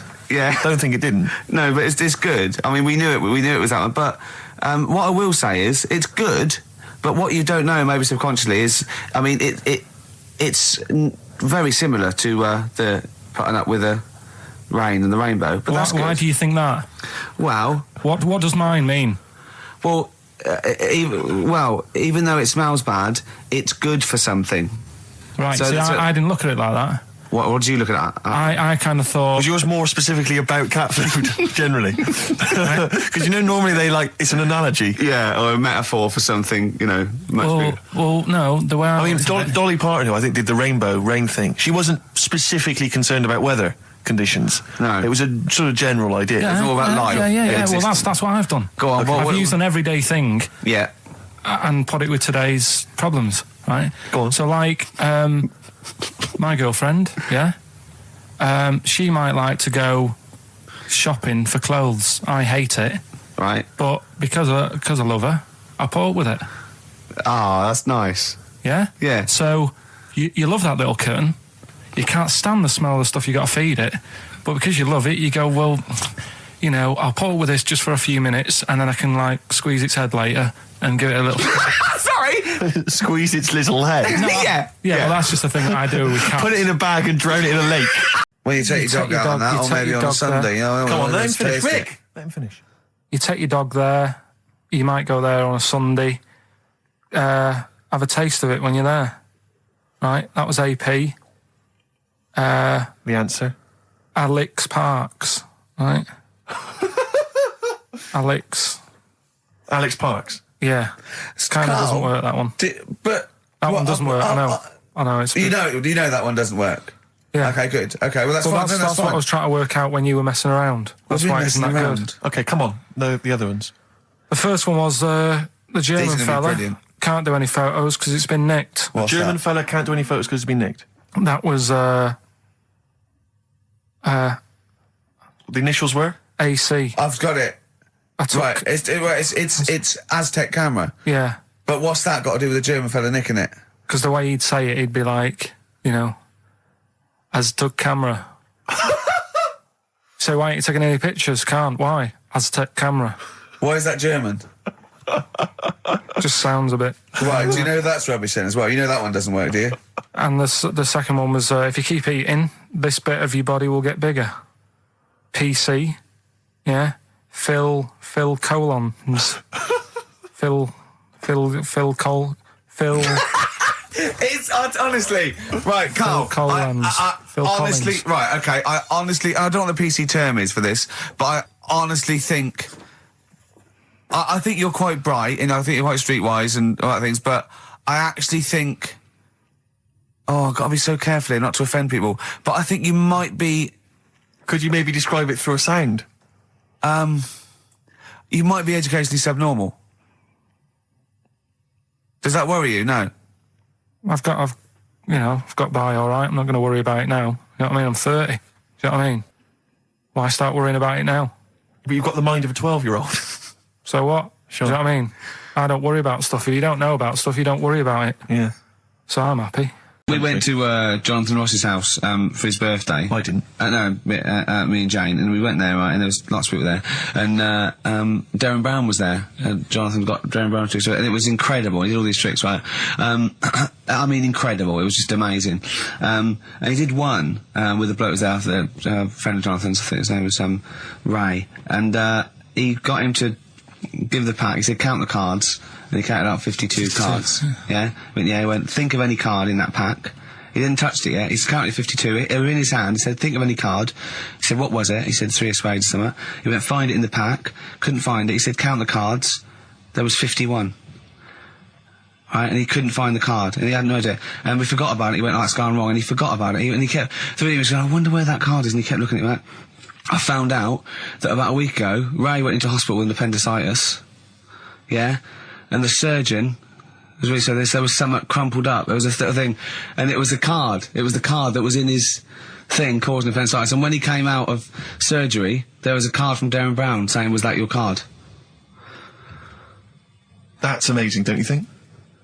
I mean, that's like incredible. Thing and what? And then a crab went, "I know what it is. It's a 5 of spades. It's another wind-up." Yeah. You were going on about Einstein, and I said he's not that good. You know, E equals MC squared. You know, it sounds good, but I've never used it. And that. I've never used it. You haven't used 2 and 2 equals 4, Carl. The fella with an apple fell on his head. You know. It could have been anyone sat under that tree. Do you know what I mean? It's just annoying. Lucky. And It just happened to be a genius. Newton gets all the credit Do you know for what his I mean? laws of the universe. Well, other people were working whilst he was having a lunch break under the tree. Okay. So in a way, it's like he didn't deserve to have that success story. Again, forget the apple and the tree and whether he was sitting down having a lunch break. It's totally irrelevant. Yeah, but what I'm saying is there's certain things that will just happen. You know, it's like, I think we were talking, when we were out eating the other week, we were talking about Noel Gallagher. Well, this is the reason the monkey discussion came up, right? We were Noel Gallagher. I don't know what to say. I don't know what to say. Rick, I don't want to misquote Noel. I'll be like Herbert Lom in Clouseau. I'm going to get a twitch whenever he opens his mouth. I don't know where to start with some of his statements. Well, as I say, this discussion began because we were talking about a quote that Noel Gallagher supposedly gave. Now, I don't want to misquote Gallagher, but the gist of it was that he said, had I written Wonderwall or whatever, instead of the Beatles writing Strawberry Fields or whatever, I'd be the one that was considered the great songwriter and it wouldn't be the Beatles. You know, it's just the fact that they came first that meant that they get all the credit as being the greatest band. I in the don't know world. where to start with that statement either. I mean, that's Gallagher's thing, and he's, you know, well, whatever. We know what we think of that. What was your point, Carl? You agreed with him, didn't you? Yeah, I reckon, right? Do you know we've talked about putting a baby in a room before and it'll know what colour it is and stuff? If you got a room that's painted red, right? But forget that, because that's going to confuse Hear him out. Listen to me. Say if they did some new TV show, right? Like, what's that film with Jim Carrey in where The Truman Show. The Truman Show, right? So they make up a little room and some woman has some kids and you say, right, let's put the kids in this room, and they don't know what's going on outside. They don't know anything about, like, EastEnders and that. It's like their little world, right? They don't know anything that's gone on. How could a child survive without EastEnders? Right, listen. So he's sat in the room, right? And then when they're all asleep, right, Wait for this bit. someone Have you heard this? Yeah, bit? wait for this bit. They're all in a room. Yeah. They're asleep. Yeah. someone pops in, puts a guitar next to the bed, right? Nips off out again. They wake up in the morning, and one of them goes, "What's this?" They don't even know it's a guitar because they've never seen one, right? They're talking English though. Yeah. We just left guitar out of the vocabulary. Right. So There's plenty more to come. one of them will pick it up and they'll go, "I don't know what it is," and they'll start strumming. They'll go, "That sounds good, doesn't it?" Give them a few weeks, they could come up with Hey Jude. Whereas, typing Shakespeare, a monkey that can't even spell. I see that. It's time to give Carl... You're actually nervous. I'm a little bit nervous. Just to recap, Carl is 30 this year. He never went to get his results of his GCSEs. So myself and Steve took it upon ourselves to phone his school, track them down, and we actually got your results. What did you think you took? Did English, Right. maths, Yeah. art, Right. and I think I did physics. Okay. Well, you didn't do any of them. Right? You didn't do any of them. You didn't register. You registered for one exam and took one exam and got results for one exam. So I don't know what you thought you were turning up to, or you weren't registered, or you didn't. You're familiar with the notion of registering for an exam. You have to kind of officially register in order to be eligible. What do you mean, register? I turned up for a couple. Yeah, you can't just show up. You have to register for them. You have to pay this because it costs the school money, so they have had to have paid for you if they thought you were going to pass. You can't just turn up on the day and ask for some paper at the front. I never got a letter telling me that. Well, that's because you were never at school. But you did somehow register or registered for one exam. You registered for history. It's a topic that you've always been interested in. I was saying to Ricky before, World War II, I loved it. Not the actual event. No, the but study just of it. You all mean? the stuff like, you know, about the Anderson shelters and stuff like that. Yeah. And the bombs and that. And then when I took it, it had nothing to do with that. It was more about the Tudors. So the Second World War didn't come up. You mean there were no questions about the Anderson shelters? Nothing. That's devastating. So So what are you expecting the result to be? is that seriously? Is that it? Yeah, it's the only one you took and registered. As far as the school is concerned, or yeah. certainly in Well, it's the terms only of one what that they told counts. us. It's the only result. It's the only one that counts. Yeah, you've got. I don't. Did you register for yours? Yeah. Yes. I've got certificates and everything. So what? Do you do that before the exam? Do you have to go somewhere and sign something, or? Yeah, you don't check your results and then decide if you want to register. It's not like Millionaire when you look at the question and go, I think I'll take the money. Yeah. You go. No. But anyway, you must have registered for one, or maybe your teacher put you in for Well, I didn't do it. They must have been Someone else confident. registered They for must me. have been confident. They must have thought your best bet was history. Right. So, what did they get? You got an E, which I think, I mean, technically, is a pass. E. It's a bad pass, but there's F, How and there's much U. lower You're not going to go? be doing a PhD. You can get an F, right, which is fail, and then a U, which is ungraded. Now, I don't know why the U exists, because F means you failed. U is like them going, you not only failed, but you wasted my time. So, We're annoyed Yeah, that you took this exam. so who thought they'd register me to get an E? well, they didn't. Well, they think didn't. you'd get I any. think they were hoping. It was rather like you with the lottery. They were hoping see- for something better than You nothing. see, I assume that the man who registered for that thought he can scrape an E if Anderson shelters come up. Yeah. Well, that's it. You've got. Now, what I'd like to do, Carl, is I've started your re-education. You've read a book on Rasputin. I'll be asking you a few questions about that later. I've got another book for you to read next week. Next week, I've got a I'm little. not in the mood. What? Not in the mood. Oh, come on. Look. What's that? What does that say? It's that fella. It's the picture of the bloke that he used to use for Citizen Smith. Yeah? Che Guevara. Yeah. Yeah. He was quite happy, I think, when he found out that Robert Lindsay was involved. He went, yeah, of course you can. No worries. No worries, yeah. What So- are your feelings, Carl? What do you think? Are you emotions depressed? I'm just a bit annoyed because I'm sure I turned up for more, so it just wasted me time. Listen, they don't matter. I'm sure I you're did doing. more You're than doing one. very well. You know, you can educate yourself. GCSEs are merely a step on the ladder to help you, not just for education, but you know, they're more vocational than anything else. You're doing very well, and you're reading books. Don't worry about it. Probably that one, the kid who was like 7, but aged to about 38. That was pretty weird. That amazed me. That sort of blew No, my mind. it was worse than that. She was about 90 or so, wasn't she? She is now.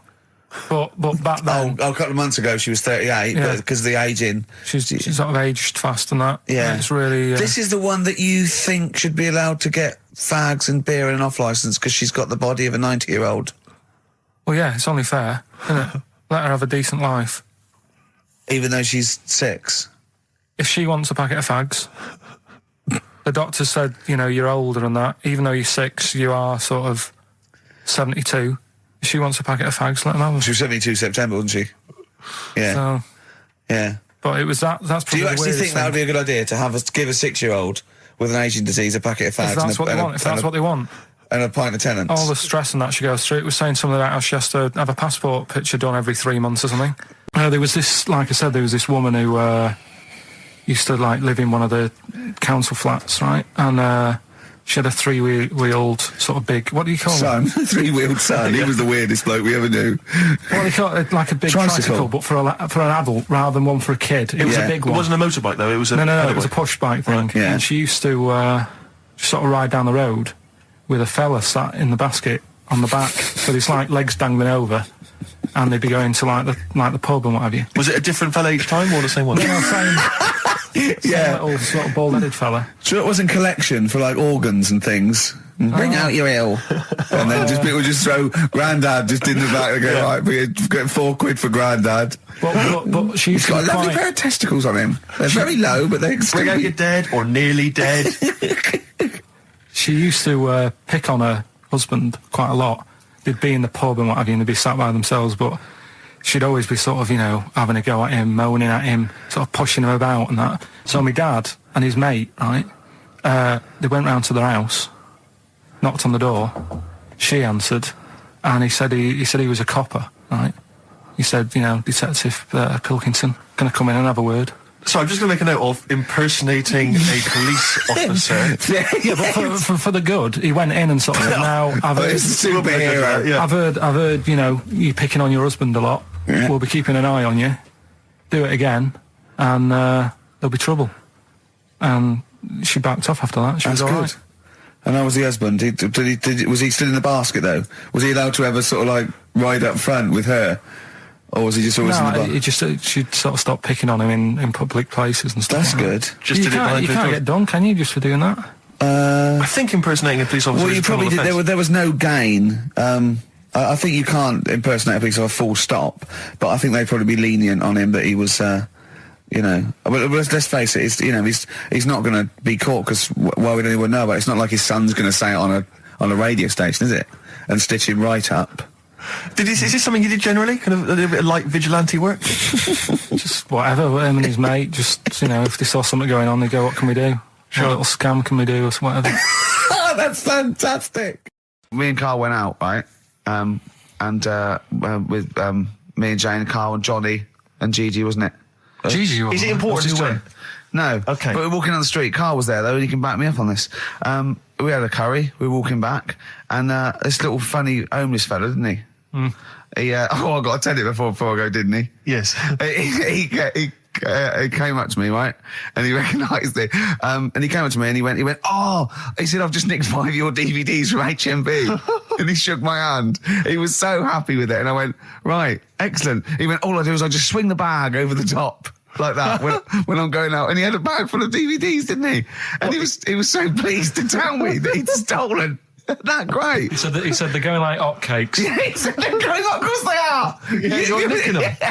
I know. We get paid for them, though, don't we? So not the stolen ones? Don't we? No. What do you mean?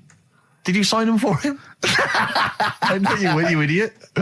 What? So he just nicked 5. Yeah. Well, Yeah. and you say he was homeless, was he? Well, he don't know. Maybe. No. Surely, how would he have seen the show?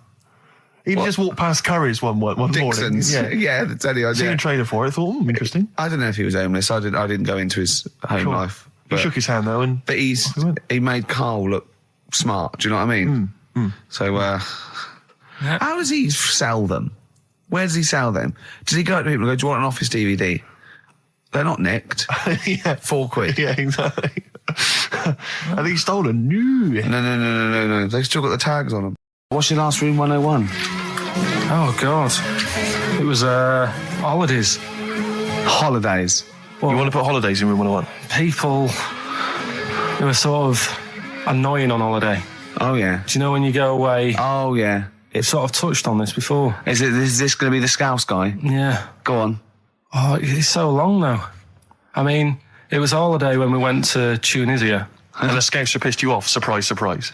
Yeah. Yeah. But the annoying thing was, when you go on it was a cheap holiday, and like the lesson here is, if you want a good holiday, you got to like spend some money. Yeah. And we didn't on this one. We spent about, I don't know, 400 quid for 2 of us for like a month or something ridiculous. And we got there, and you get to the hotel and you go, we have made a mistake.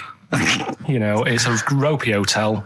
You can tell like the blinds and stuff as you walk in, they're all dirty and stuff. And you think, well, let's make the most of it. Let's not get down about it. It's a holiday. It's for a rest. And you try and make the most of it. And we had to meet. Like you have one of those things where you get to your destination and the rep says, right, go and unpack your bags and that. Go and sort yourself out in the room.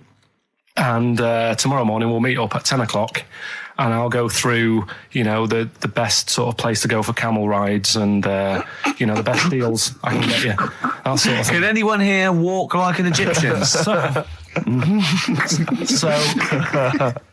she says, right, tomorrow morning, meet 10 o'clock in the discotheque. So we get up and we have breakfast, and it wasn't a good breakfast. The kitchen was, like, bit horrible. The food wasn't good, and it was run by sort of midgets. What do you mean it was run? Not there's anything wrong with that. There was little fellas running around, and the annoying thing was one of them sort of started to fancy my girlfriend.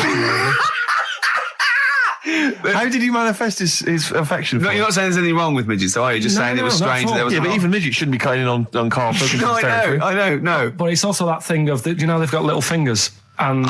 And it's sort of God, I'm ruined- so sorry. No, I'm not. It is a bit of a phobia of mine. Okay. Do you know what I mean? They are nice people and that. Sure. Oh, God. But the annoying thing is... So what was he doing then? How did he... I don't understand how he was chatting up your girlfriend. Was he crawling under the table so you couldn't see? He just kept... Whispering to her from underneath there. That's Feeder and Come Back Around. It's a new leaf, Steve. I'm going to do properly now. I'm not going to be slovenly. I'm sitting up straight, you see. Yep. And it's going to be a proper DJing, because I think... Coming up soon, some great tracks, including a new one from Abs and an old one from Snow. Informer. You know me, don't be stormy, ecka boom, a licky boom boom down. I'm joking, of course. We've got some fantastic tracks. There's some stuff, great yeah. chat, and we've got Carl with Some me, great Steve. chat. Steve, I'm Ricky Gervais on XFM 104.9. There he is indeed, with him Steve Merchant. And Karl Pilkington, of course. Say hello, Karl. All right. Yeah, nice. And you say you read... The beginning of a radio show is very much your wares, your shop window, laying out your stall. I don't think you could choose a better track than The Only Ones, Another Girl on the Planet. I'd love to hear it. One of my favourite intros, that. Amazing. Oh, that was dangerous, because I once heard on Capital Radio, this has got to be the greatest rock intro of all time. And they played Money for Nothing by Dire Straits. Brilliant. Yeah, Yeah. I can just imagine them putting their head down. I remember a friend of mine when I was at school, he just bought a car and he took me outside to show off the stereo system, Money for Nothing. He just played that. I'd never heard the song before. Just played that for its entire 4 or 5 minute duration. It is a to good show off song for the sound system. Yeah, it's a good song for showing off intros and sound Yeah, systems. Exactly. Yeah. You said you were driving along earlier. You saw someone. Yeah, it was one of those zooped up sort of sporty saloons. Nice. You know, the big back, like a Mondale or something, those big, and it was blaring out, and the bloke in it was sort of like, I could tell he was 24, but already going bald. Yeah. From like, obviously his estate agency job, not too well. yeah. But he's made a bit of money, and the stereo system was ridiculous. I mean, so loud, and it was going through Covent Garden. He was playing Snow in Informer. Do people remember Informer by Snow? It was a big tune in my I don't youth. know. It's Informer, great. Yeah, I always enjoy it. Can I bring but, that in next week? Can we play Snow next week? Well, you can play a tiny little bit. Tiny of little bit of Snow. Yeah, Informer. a Do you remember tiny Snow, little- Carl? Yeah, You loved it. Yeah, big tune. Yeah, loved it. Oh, Yeah, did you? big tune from yeah. the 90s. Happy song, isn't it? Rick, you were Yeah. saying that you've turned over a new leaf. Yeah. Is that in all aspects of your life, or is that just in your broadcasting career? Because the reason I bring that up is because, do you want to describe what you were eating just now when we came in? Because you're a 40-year-old man, you've put on a little bit of weight, so presumably you're watching what you eat. Well, no, but it sounded exotic. I went Can into I- a go on. cafe and they didn't have a cheese sandwich. Right. And Can I describe what it looked like to me? Right, it looked to me like a big slab of cheese. You've just got them to just cut off a big block of cheese, like the size of a CD case, or one of those double albums, right, of cheese, right, and just lightly melt that for me so it drips over my hand and it gets really greasy in the bag. But just lay some strips of bacon on the top. yeah, but listen, you've embarrassed Is that what yourself. it was? No, it's a croque monsieur, so it's French. what? A croque monsieur. A croque monsieur. Yeah, and so I thought, I've ooh, never heard of a croque You're having a monsieur. see, you've embarrassed Is yourself. that how it's pronounced, or is Yeah. it croque monsieur? Oh! Hey? You didn't expect me to be bringing out the French. Eh? Tu aimes la musique pop? Oui, je t'aime la musique pop. Le plume de ma tante. Où est le syndicat d'initiative? That means my aunt's pen. So what was it then? It was a croque Yeah, monsieur, and it was just too greasy. It was just too, and it was all wobbly. I like toast, like it to be crisp. Sure. That's the thing with like, what? This is rubbish. Play Coldplay. Blur, Out of Time, on XFM 104.9. Ricky Gervais with me, Steve Merchant, Karl Pilkington. Steve's a bit quiet. He's got a bit of a sore throat. Oh, a bit of a sore throat. Murder. All week. It's been murder, Rick. We couldn't work all this week No, I've been because off sick. Steve's been in Bristol. Carl, you're not impressed? It's just, I don't understand why having a sore throat sort of... Oh, he's done you. Right, what if the sore throat was so painful, it was like you've got broken glass and razor blades in your throat? You can hear now that I'm not even speaking from down in the throat, I'm speaking from the very top of it like that, so it sounds a bit weird. But you're right. What? Your hands are all right, aren't they? Yeah, but we talk when we're writing, don't we? I can barely talk. It was agony. I couldn't sleep because it was so painful. Even when I was just lying there, motionless, it was hurting. I just was surprised because we got back off holiday and called Ricky and said, all right, is Steve all right? And he said, he's had to go back home or something, and he's stayed there because he's got a sore throat. Yeah. I didn't understand why you can't, just go home. I mean, how old are you?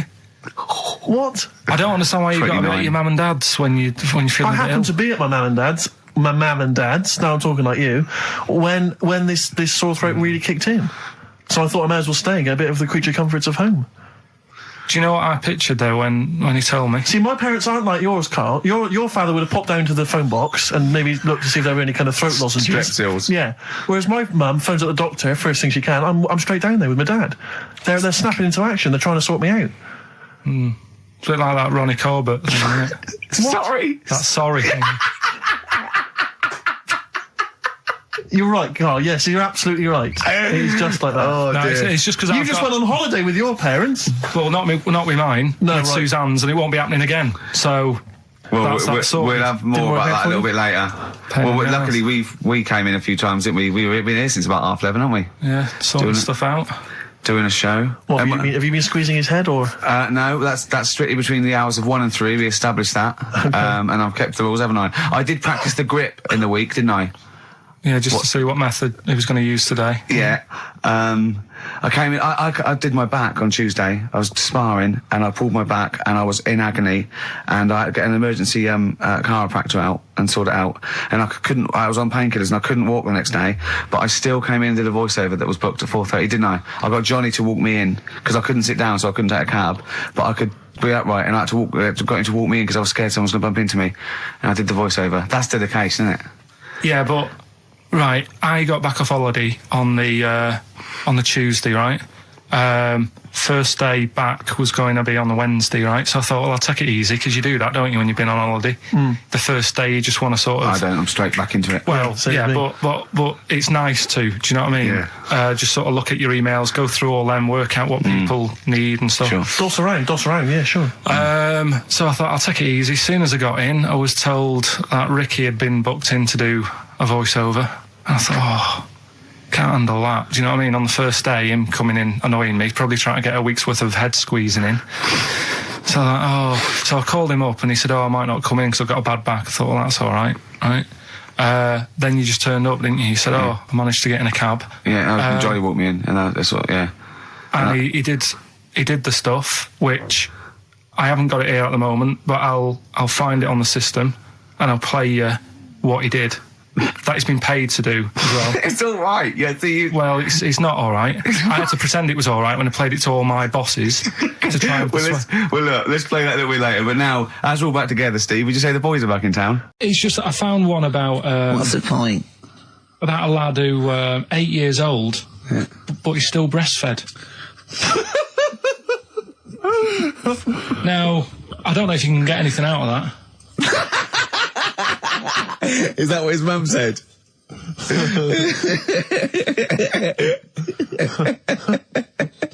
What do you mean I don't know if I can get anything out of that? You don't need to. No, it's just that, you know, Where did you read that? that was on the internet. Oh, well, yeah. You're always unspecific when you mention it. It's just it was on the internet. Well, Yeah. I'm trying to think what I put in. I think I put in Y to see if I'd confuse a computer.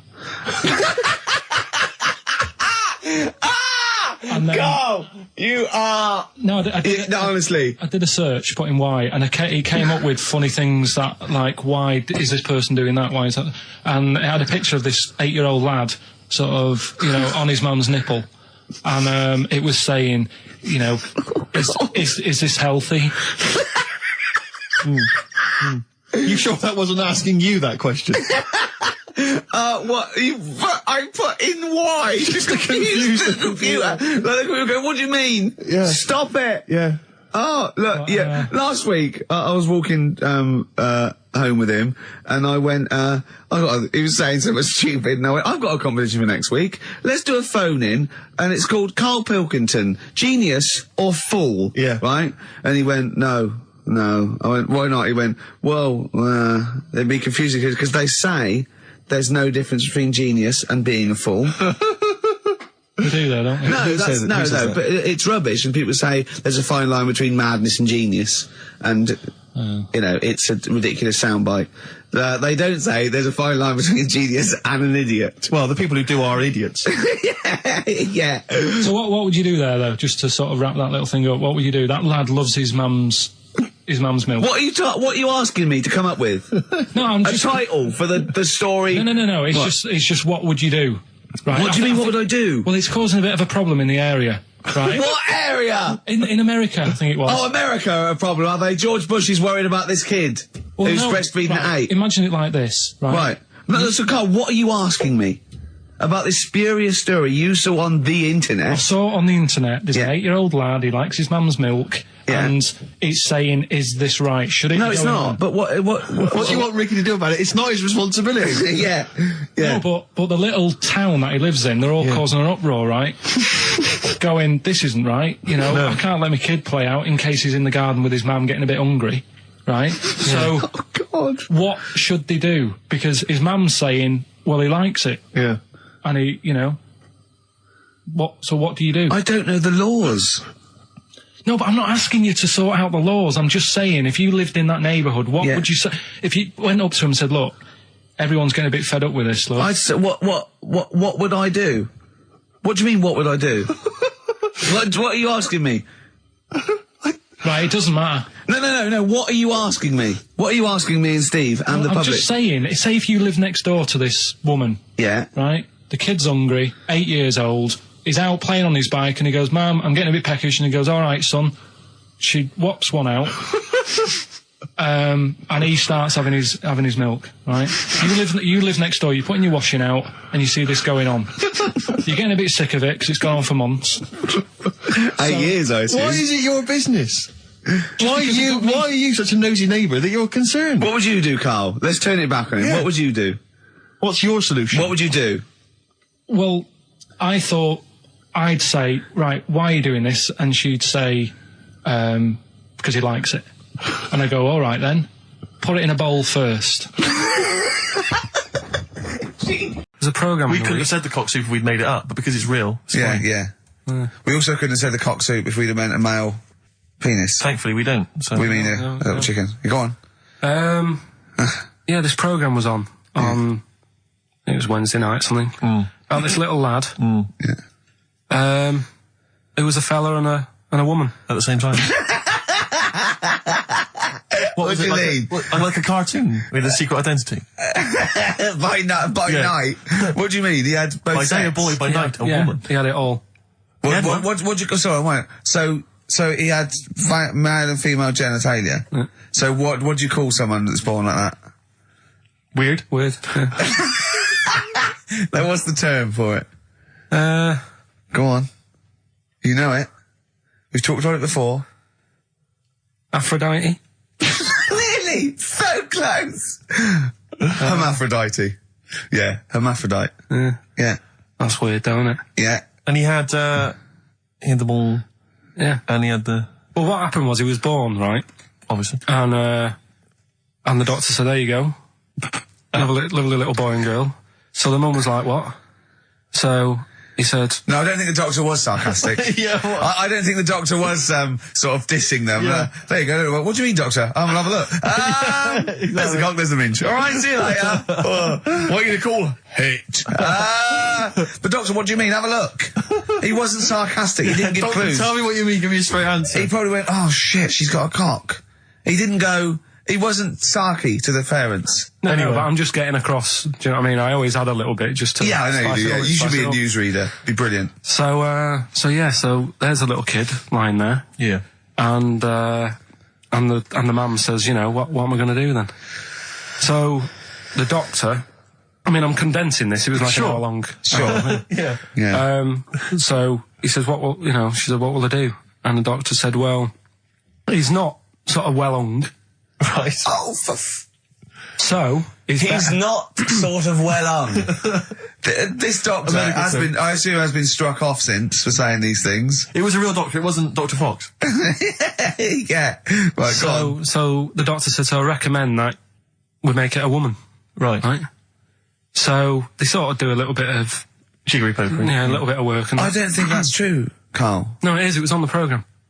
But I think they can tell really what they were meant to be from their chromosomes, can't they? They can tell whether X, Y, Y, or Yeah, X. not just, it's not It's very just- well hung. No, I Yeah. tell you what, because back then, when this was going Yeah, on, no, right, I'm just thinking they might not have had the doctors then thought if you had a kid, right, and you thought, it's a bit ugly, maybe it'll have a better life if it was a fella.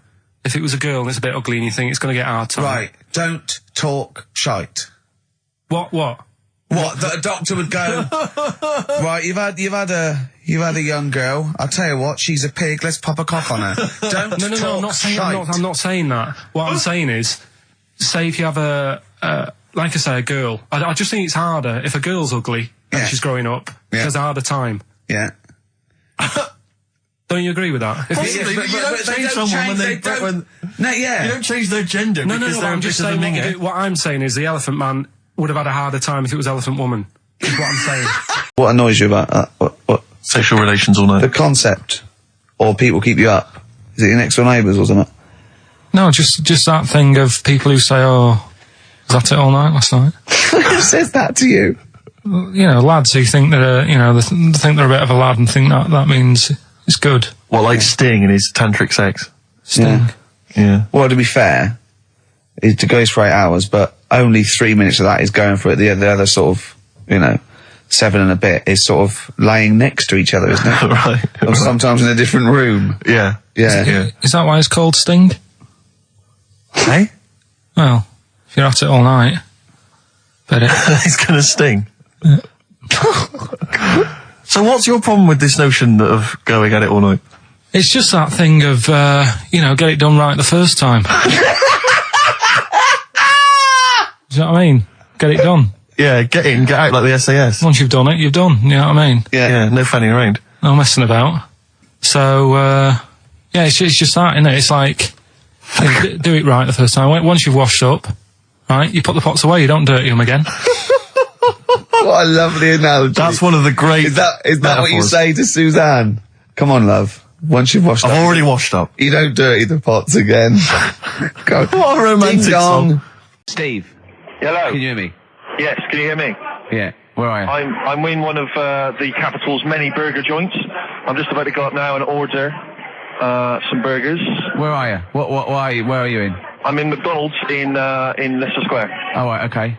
Yeah. What are you getting? Just get Hang on a sec, yeah. get Hello too there. I many. need to order 5 regular hamburgers, please. If that's all right. Sorry. 5 hamburgers. Yes.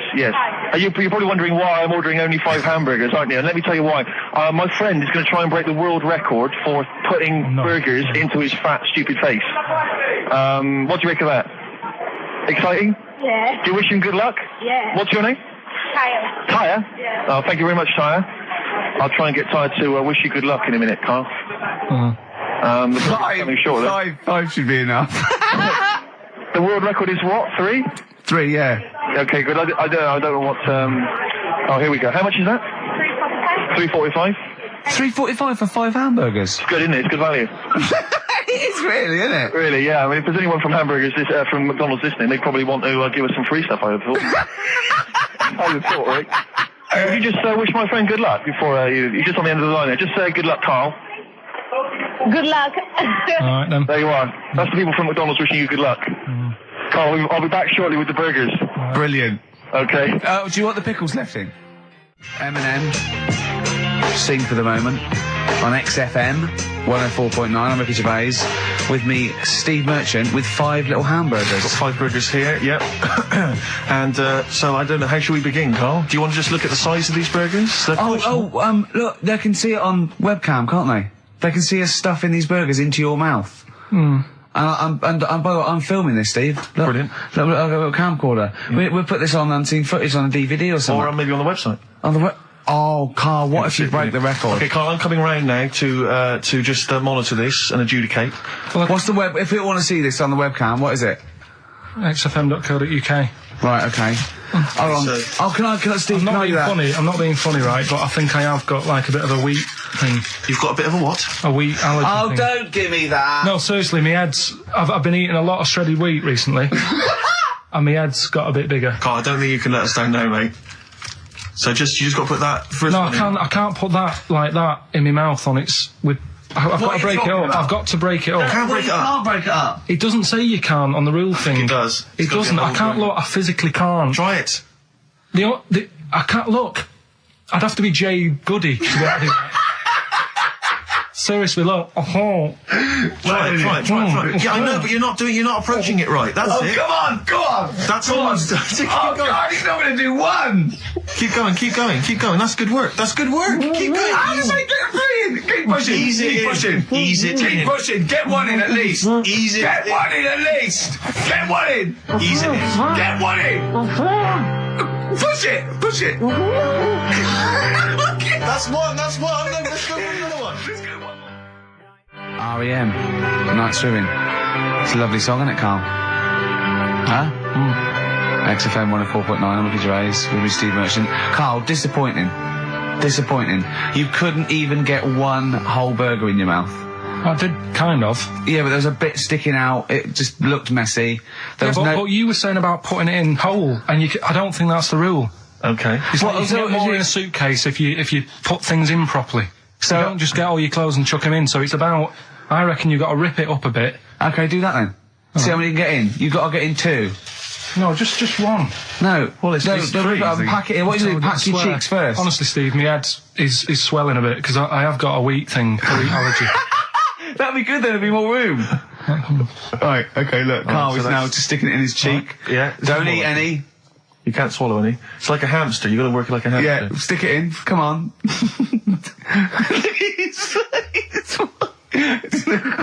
looks like Marlon Brando in The Godfather. Come on. Don't lose any yet. Right. Pack it in, then use your fingers to pack it in. Come on. Wedge it in. Like you're grating the bath. I can't do this either.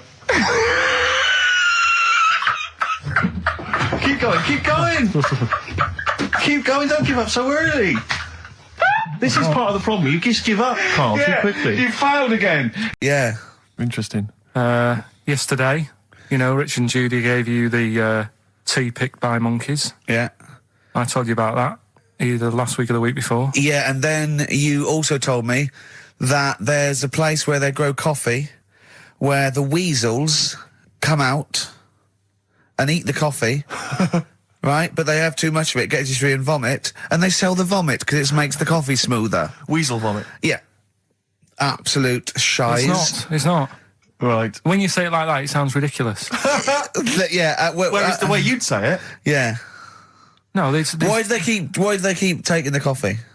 Probably addicted you get to addicted to it, don't you? Caffeine and that. Yeah. Why do they stick it up then? Do they have too much? Because they're tired, they can't sleep. They sort of. They can't sleep. So they get ill. It eventually wears them down. They're sick, and then they sell it. I showed those there's people send monkey news all the time for Carl, and I showed him one earlier, which said there's a new monkey hospital that's been opened. Yeah. Carl, Now, that's immediately for the treatment of monkeys, right? But he immediately thought it was run by monkeys Yes. in white coat. Did he really? Yes, and he was disappointed because it wasn't. He was assuming there'd be little janitors. Is that what you said? Yeah, little janitors mopping up. Carl! Little chimps with the ECG machines, or whatever they're called. Yeah, exactly. Brilliant. He was almost angry. Yeah. Disappointed with it. And what's this about Donna Eyre giving her baby to a gorilla for a week? It happened. No, it didn't happen. She had a baby. They went on the honeymoon. They left it to a little gorilla to look after. Don't talk! Don't talk! Oh, Again, Carl! there's people online now, so they can have a look at Anna Nova. Do you want to give some stuff away? Do some. He believes it, and that's it. But the more these things sort of like pop up, come true, the more worrying it is. The more worrying it is for everyone. Imagine if Donna Eyre had left her baby to a gorilla. It's libelous. You saying that? It's libelous. It's not. Well, someone will send it in a bit, and then you'll feel daft again. So I'm not even worrying about it.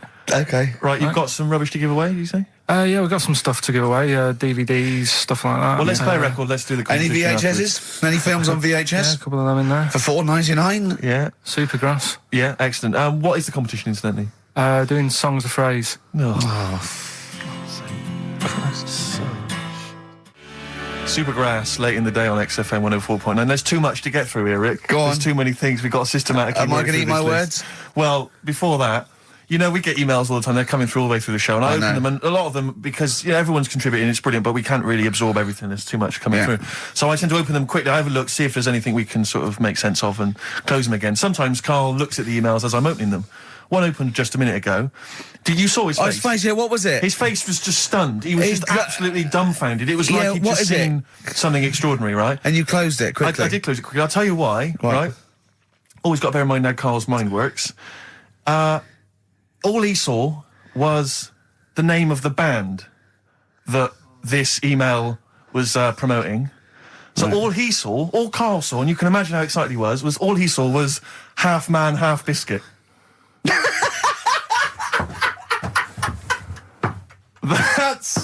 That's all he saw. I've never seen anyone so excited. Oh, God. It was actually just plugging the popular joke novelty band. How Half you Man, Half heard of Biscuit. them, then? No. Imagine how excited he was. That is fantastic. Man, half biscuit. Brilliant. Mr. Garibaldi. Oh, half man, half biscuit. That is genius. Oh, amazing. I just saw it, and when you closed it again. Yeah, but the thing is, if he hadn't have told you that, and he'd have erased it, next week you'd be saying about what they've done in scientists, they've cloned a man with a biscuit. He's got currants for eyes. Never go swimming. What? Never Okay. go swimming. Anyway, just to I don't know what the world's coming to, but someone sent us a link to one of the web news pages. Go on. The headline: Donna Eyre to hand her baby over to a gorilla. Well, it's not. It's not going to be what he thinks. Listen, Donna Eyre and her zoo owner boyfriend Damien Aspinall intend to place their baby daughter in the care of a gorilla. The couple plan to put Freya, who was born in September, in the gorilla enclosure at the zoo near Canterbury. They will then let her be carried off by the female of the group. Neither parent has any qualms about letting their daughter be taken off, despite 5 keepers being killed by animals at Howlett's and his sister's park since 1980. I don't understand. What do you mean? Well, that's it. That's the news. It's a newborn baby, and they're going to put it in a gorilla. But I mean, Well, he said, why would I not trust them? I know them. I grew up with them. They're my friends. yeah, but I'm not saying that they're aggressive, but it might roll over on it or something. I don't know. Take it up with with them. I mean, Donna Eyre's not the brightest spark in the box. No, but And I it don't would seem think her husband is. I don't think that would she'd endanger. I mean, they must know something we don't. I still can't believe they're just going to leave the gorilla with it. Did me Why no would harm. you though? But why would you? Even if it says, well, it's Cheaper than a babysitter? Well, I don't know. Well, how cheap is a gorilla babysitter? Carl knows. No, I just wanted to make sure you're aware that the World Elephant Polo Championships have taken place. I did get it. I You're think aware they of mentioned that? on. Yeah, we won, didn't we? England won. Yeah. Well, my question is, where have they been practicing? I don't know. Do you remember ever at school anyone ever saying to you, "Are you interested in playing polo Do you, with reckon elephants?" do you reckon it was 5 blokes in pith helmets kept sneaking into a whipsnade? Possibly. What are you doing, lads? We're practicing. Get down. Yeah. Get off them elephants. Yeah. I didn't even know we had a team. I can't Elephant- believe it. no, But it's like Johnny Wilkinson and the rugby lads, they're going to get MBEs, all sorts. The elephant boys, the elephant polo boys, nothing. They're getting nothing. I haven't seen the But sun to talking like be them. fair, it's not like horse polo where I don't think there's a stick long enough. I think the elephants kick it, don't they? I think you might be right. I think they're not allowed to use their tusks. They burst it, weren't they? I think that's- They go, oh, Start again. Raheem. Yeah. What do you mean the elephants kick it? All right, I've opened a can of worms here. Normal polo on a horse, they have like Yeah, stick and mallets. that. yeah, they whack them, right? But I think it's obviously they're too high up. I think I might be wrong, but I'm pretty sure they just train the elephant to kick it. So it's like- why are people talking about? Why not just let them have a kick about without? Imagine that! And why does horse racing have to have a jockey? Well, they just let the horses go, okay, lads, no cheating, on your marks, get set, go. You know, get back here. Get back here. Brilliant. Why do you think? I tell you what, I'm going to be like a teacher now. Why do you think? You sort of get mixed up which end they sort of go in, which end they've got to get the ball in. Sort of. Yeah, yeah. How do you sort of steer an elephant, as it were? How How do you ride an elephant? It seems quite a complicated procedure. I don't imagine they're quite as versatile as a horse. No, you can't sort of like pull it and its head goes, No, can you? I mean, I don't really know how you. I mean, you have to have a huge playing surface, wouldn't you? I mean, these are big creatures. Yeah. They use Kent. Well, exactly. Yeah, they drop two big, huge jumpers. yeah. Either side. One in south of Kent, one in North Kent. Exactly. And it takes days. And is there like 11 on each team? Yeah, and one on the subs bench. Exactly. And it keeps breaking. The bench is broken. Yeah. Terrible. Easily because he's never getting chosen. He's never getting chosen. Yeah. Well, he doesn't turn up to training. Of course, and he's never going to forget. He's down at the lake. Exactly. Down at the lake when they should be training. He's in too many bands. Exactly. Like Gascoigne. Right, Carl, come on then. Oh, hang on, I just must tell you as well about Lord Admiral Nelson's erotic letters. Go on. They've been sold at last for £117,000. Sunday Mail? I don't know who bought them. Who opened them that shouldn't have? They got sent to someone else. To you. They were meant for Lady Hamilton. What are you doing opening them? Go on, what's he say? What's he got up to? It's interesting because they've printed a couple of the things he's wrote. Dear Lady Hamilton, a bit of a problem. Just the one hand. You might have to help me out on a couple of manoeuvres. Yeah, and the one eye. So I'm not appreciating the 3D. Exactly. I don't care where you put it. Yeah, exactly. Yeah, go on. You'll have to help me guide it in. You might as well stand across the other side of the room for all the good it do me. Exactly. Go on then. Of course, he ended up kissing Hardy, didn't he? Did he kiss Hardy, or did he ask him and he never did? Well, I don't know. I don't know about this because I heard that he didn't, and it said kiss me, which means fact. And then I heard that he did say kiss me, Hardy. Hardy, like because it was Coach's friends. I don't know. Is it kismet or is it kiss me? Kiss me, Hardy. I think his final actual dying breath was no tongues. Yeah. I'm not sure. And someone went, kiss you what? Exactly. Yeah. Maybe that was his nickname. My name's Smith. Yeah. You want me to kiss? Exactly. Kiss me Hardy. I wouldn't have thought so. I'll kiss your lips and you'd be happy with it. But I'll touch you, Hardy. But I'm not kissing it. Go on. A couple of quotes from there. This is him writing to Lady Hamilton, who he was having an affair with. I can neither eat or sleep for thinking of you, my dearest love. I never touch even pudding. I think we've all written a letter like that to a lady. That's a euphemism. Surely. That's like, I think that's, I haven't eaten, and by the way, I haven't even knocked one out. Yeah, exactly. You are going to get a sackful. All right, Carl? You're the producer. Is this all right?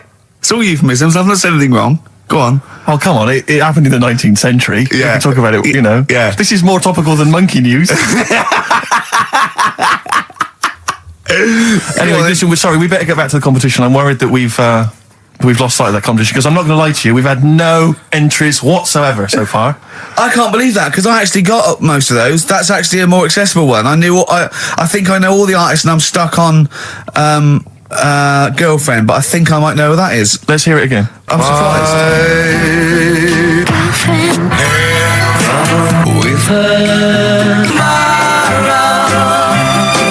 And I think that's a pretty accessible one. An accessible quiz? Yeah, so no one's... Is the email up or no one's listening? No, well, I think there's a little bit of that. But I think we've accidentally closed down the texting. Oh. So if you're texting in... This don't is bother with that. rubbish. It really is awful, isn't it? Yeah.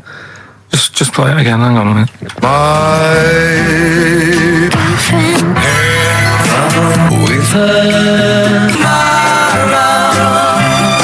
I'll tell you what it was. We didn't give out the prizes. We didn't say what the prizes were going to be. That's the reason. Yeah, I think the emails are going to go mental When they find out it's the first series of Open All Hours on VHS, they'll be flooding in.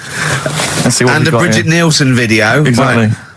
Oh dear. Oh no, actually, it's not too bad. Go on. The best air guitar albums in the yeah, in the that's world. still going. That's Volumes that's 1 and evergreen. 2. That'll keep running and running. Some kind of anniversary box set of a Doctor Who episode with a small New model one car. wants that, baby. I'm Alan Partridge Series 2. That's worth having, obviously, and Porridge Series 3. Okay, good. If you've not watched all of them on UK Gold, then get them on DVD. There's something wrong with you. All right. So yeah, let's hear it again. All right.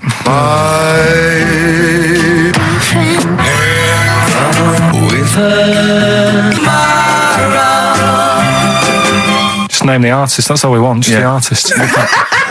Ricky.Gervais at xfm.co.uk. Play record. Right, Adams? Yeah. Yeah. Oh, this is absolutely fantastic. His version of Wonderwall. If you've not heard it yet, you'll be loving it. You'll be loving this. Wonderwall. as performed by Ryan Adams. It takes your breath away. It's so good, doesn't it? Brilliant. Is that off the album? Well, it's which album do you mean, Rick? There's so many at the moment. What's the one? The next track on one album? The track after this on one album? Well, you're thinking of this album, Love Is Hell. Yeah. Part One. Can we play the track after that? We could possibly do that. It's amazing. A bit later on, yeah. There's various albums out at the moment, but Rock and Roll is the big rock 80s style rock album. It's all right. It's not great, but this is much better. Go for this one. Yeah, it's not as good as not as good as Adverts though. Do you know, I love it. Radiohead, Fake Plastic Trees on XFM 104.9. Mm-hmm. Someone just emailed in and said, just want to know what you think of that cover of Wonderwall. We told you. We said it was great. Yeah. Listen. But they must have been listening to hear the song. Yeah. Extraordinary. Although maybe they just turn off when we start talking. Yeah. That would make sense. That would make sense. I mean, it makes sense in a sort of preserving of sanity type way as well. Objectively, Rick, if you were listening at home, if you didn't know us and you were listening to the show, would you listen to it? Would you bother? I know that's a hard thing to get your head round. It's difficult to say, isn't it?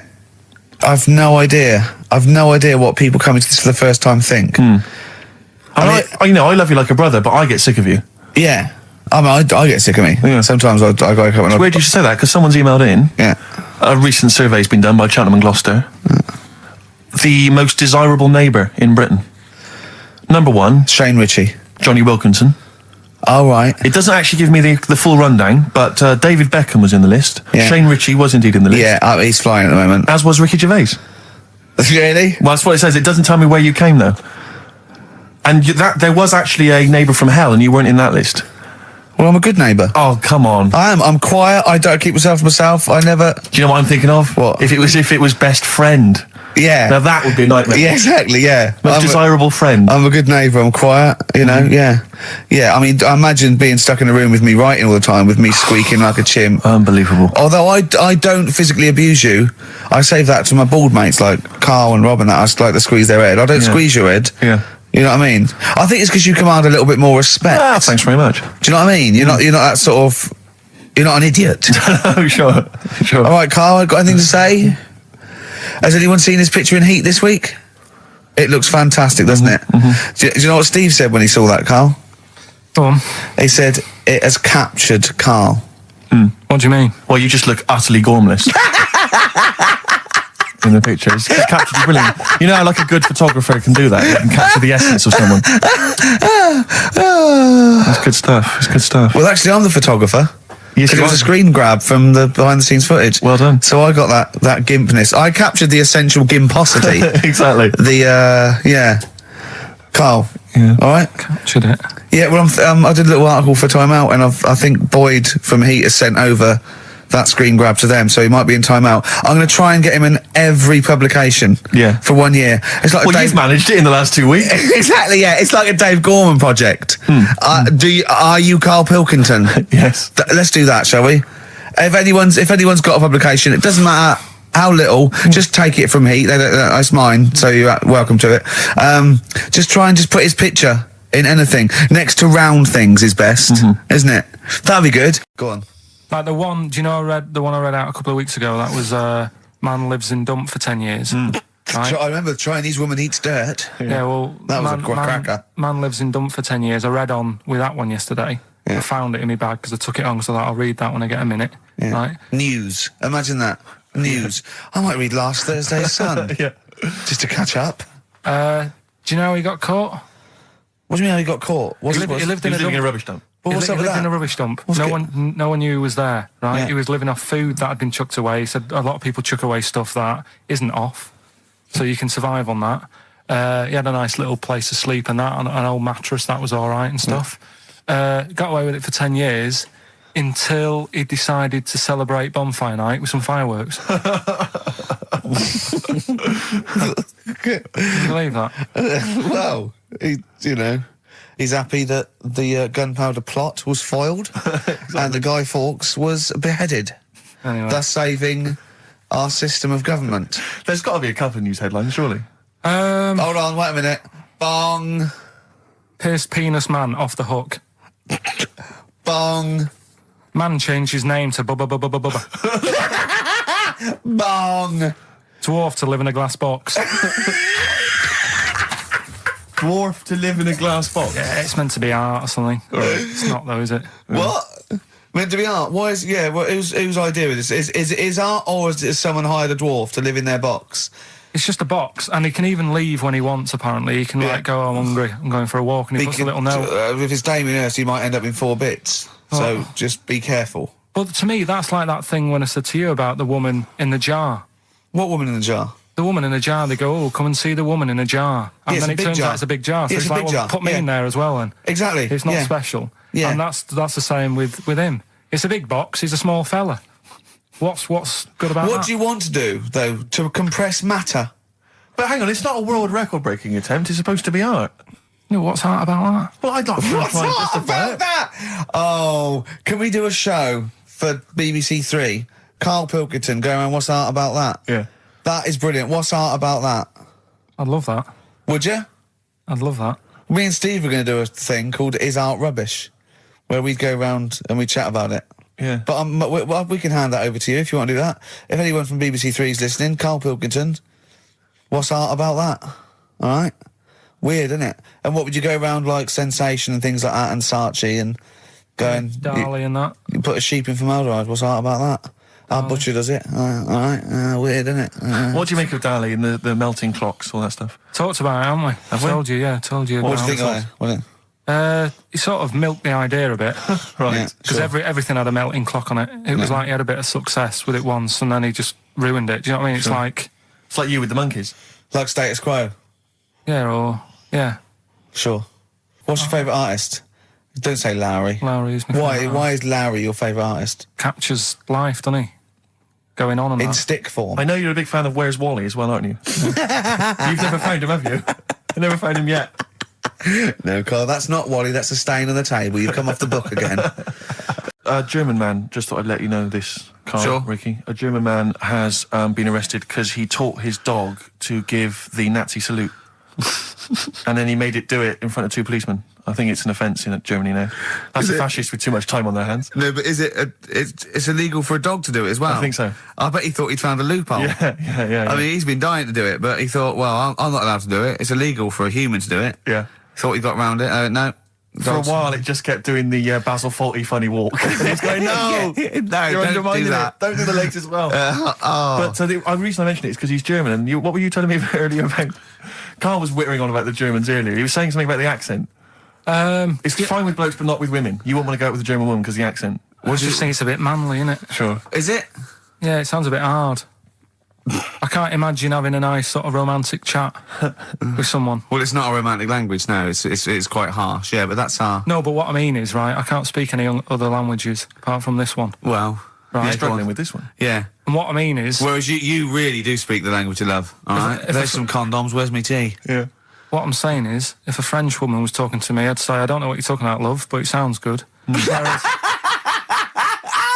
Whereas a German woman, I'd go, oof. And she might be saying really nice stuff. Yeah. That's what I mean. Yeah. But then we got talking because, do you know, like, me brother Sort of a prejudice, really, isn't it? In a sense. What do you mean?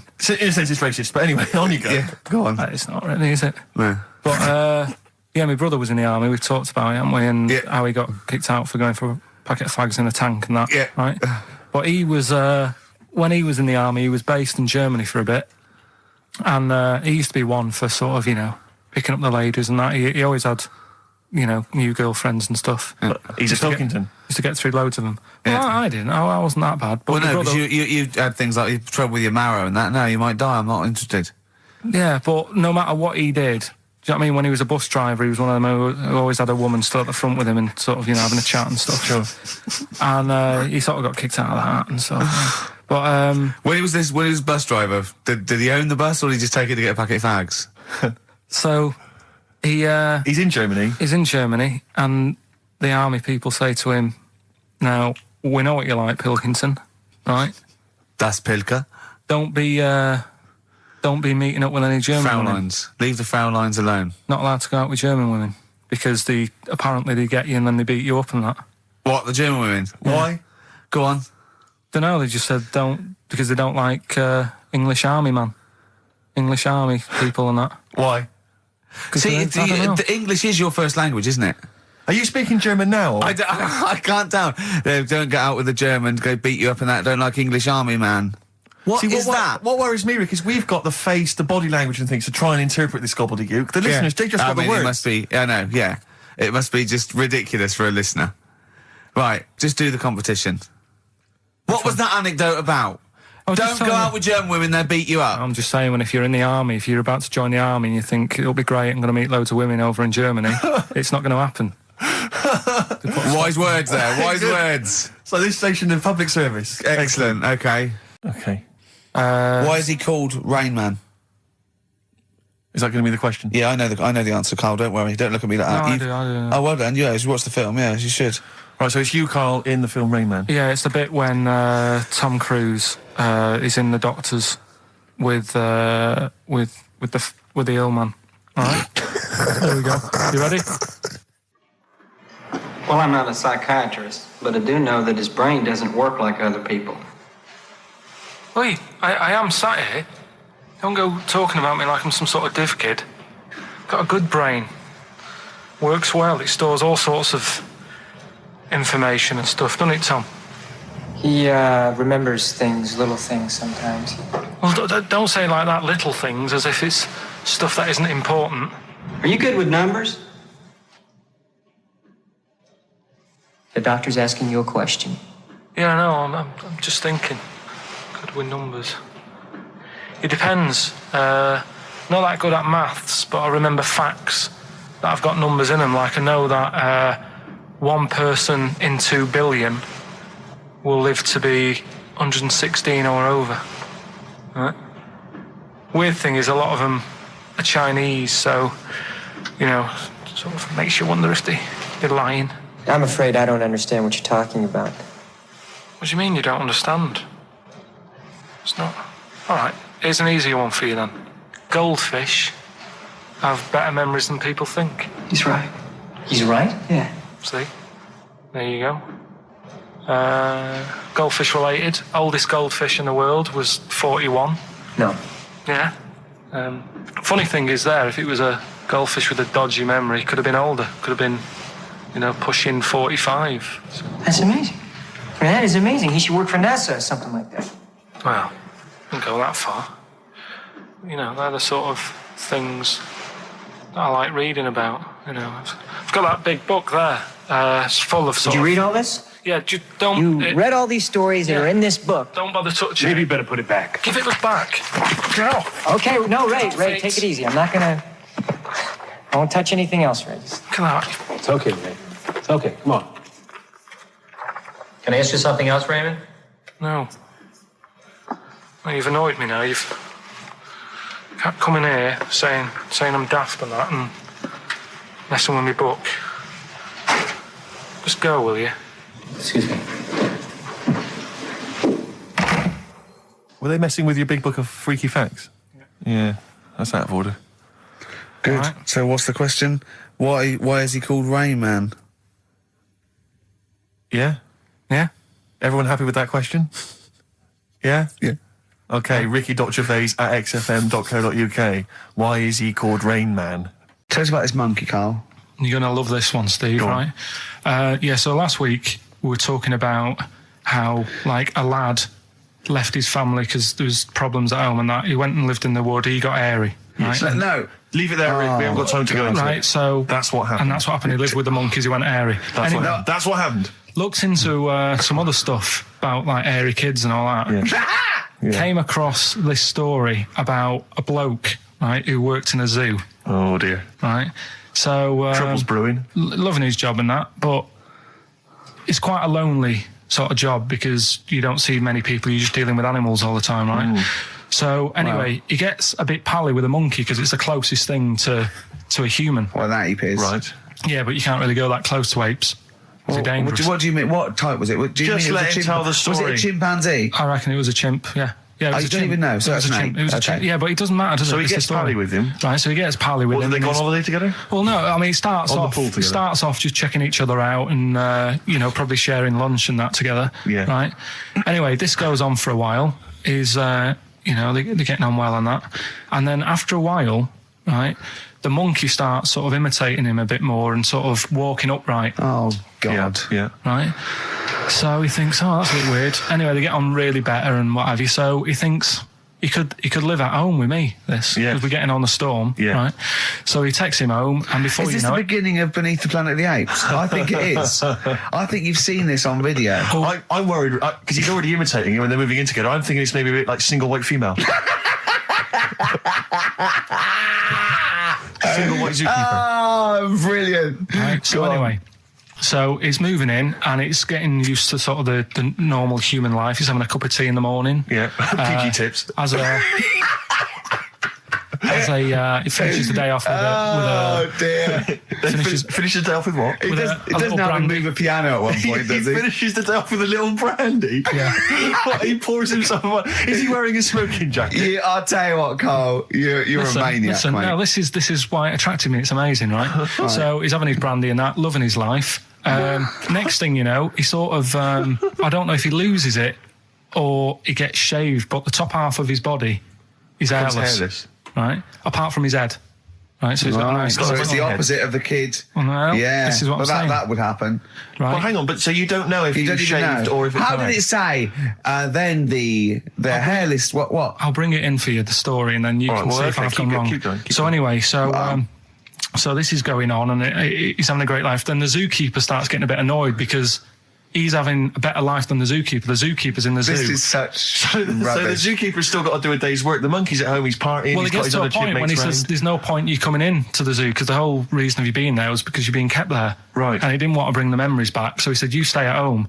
So you're talking such... Just let him finish. God, I don't know if I can sit here and listen to this drivel. I'm fascinated. It's nearly over anyway, right? It sounds extraordinary, Carl. So he's walking upright, he's having a tea in the morning, finishing the day off with brandy. Gets a bit out of hand, only tries it on with the zookeeper's wife.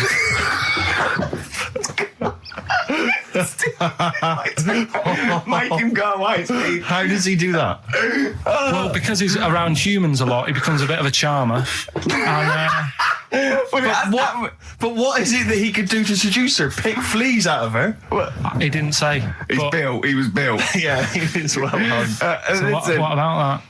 What do you mean, what about it, Carl? It's obviously not true. I don't understand how... I love the fact he becomes a charmer. He's got better taste in brandy. Exactly. And what was it that he was doing that seduced her? I don't know. Maybe because he was at home more than the zookeeper was. But what would he be doing, Carl? He's not going to be talking with her. They're not going to be playing Trivial Pursuit. Maybe she liked the silent type. He didn't go into that. He just said that's when the trouble started. Carl, play a record. Right. Is that what Suzanne did when she brought you in? So we'll move on to this next one, right, which is brilliant.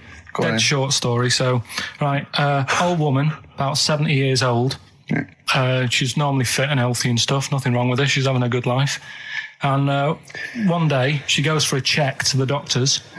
Just to check herself out, because she's getting on a bit. Yeah. He says, take your clothes off and that. So she does. And checks her out. Says, yeah, you're looking good. Turn round. He said, oh, God. He said, you got a tumour on your buttock. Right? So she goes, oh, what can you do anything to sort it out? So they go, yeah, we could book you in for an operation. It's best if we remove this.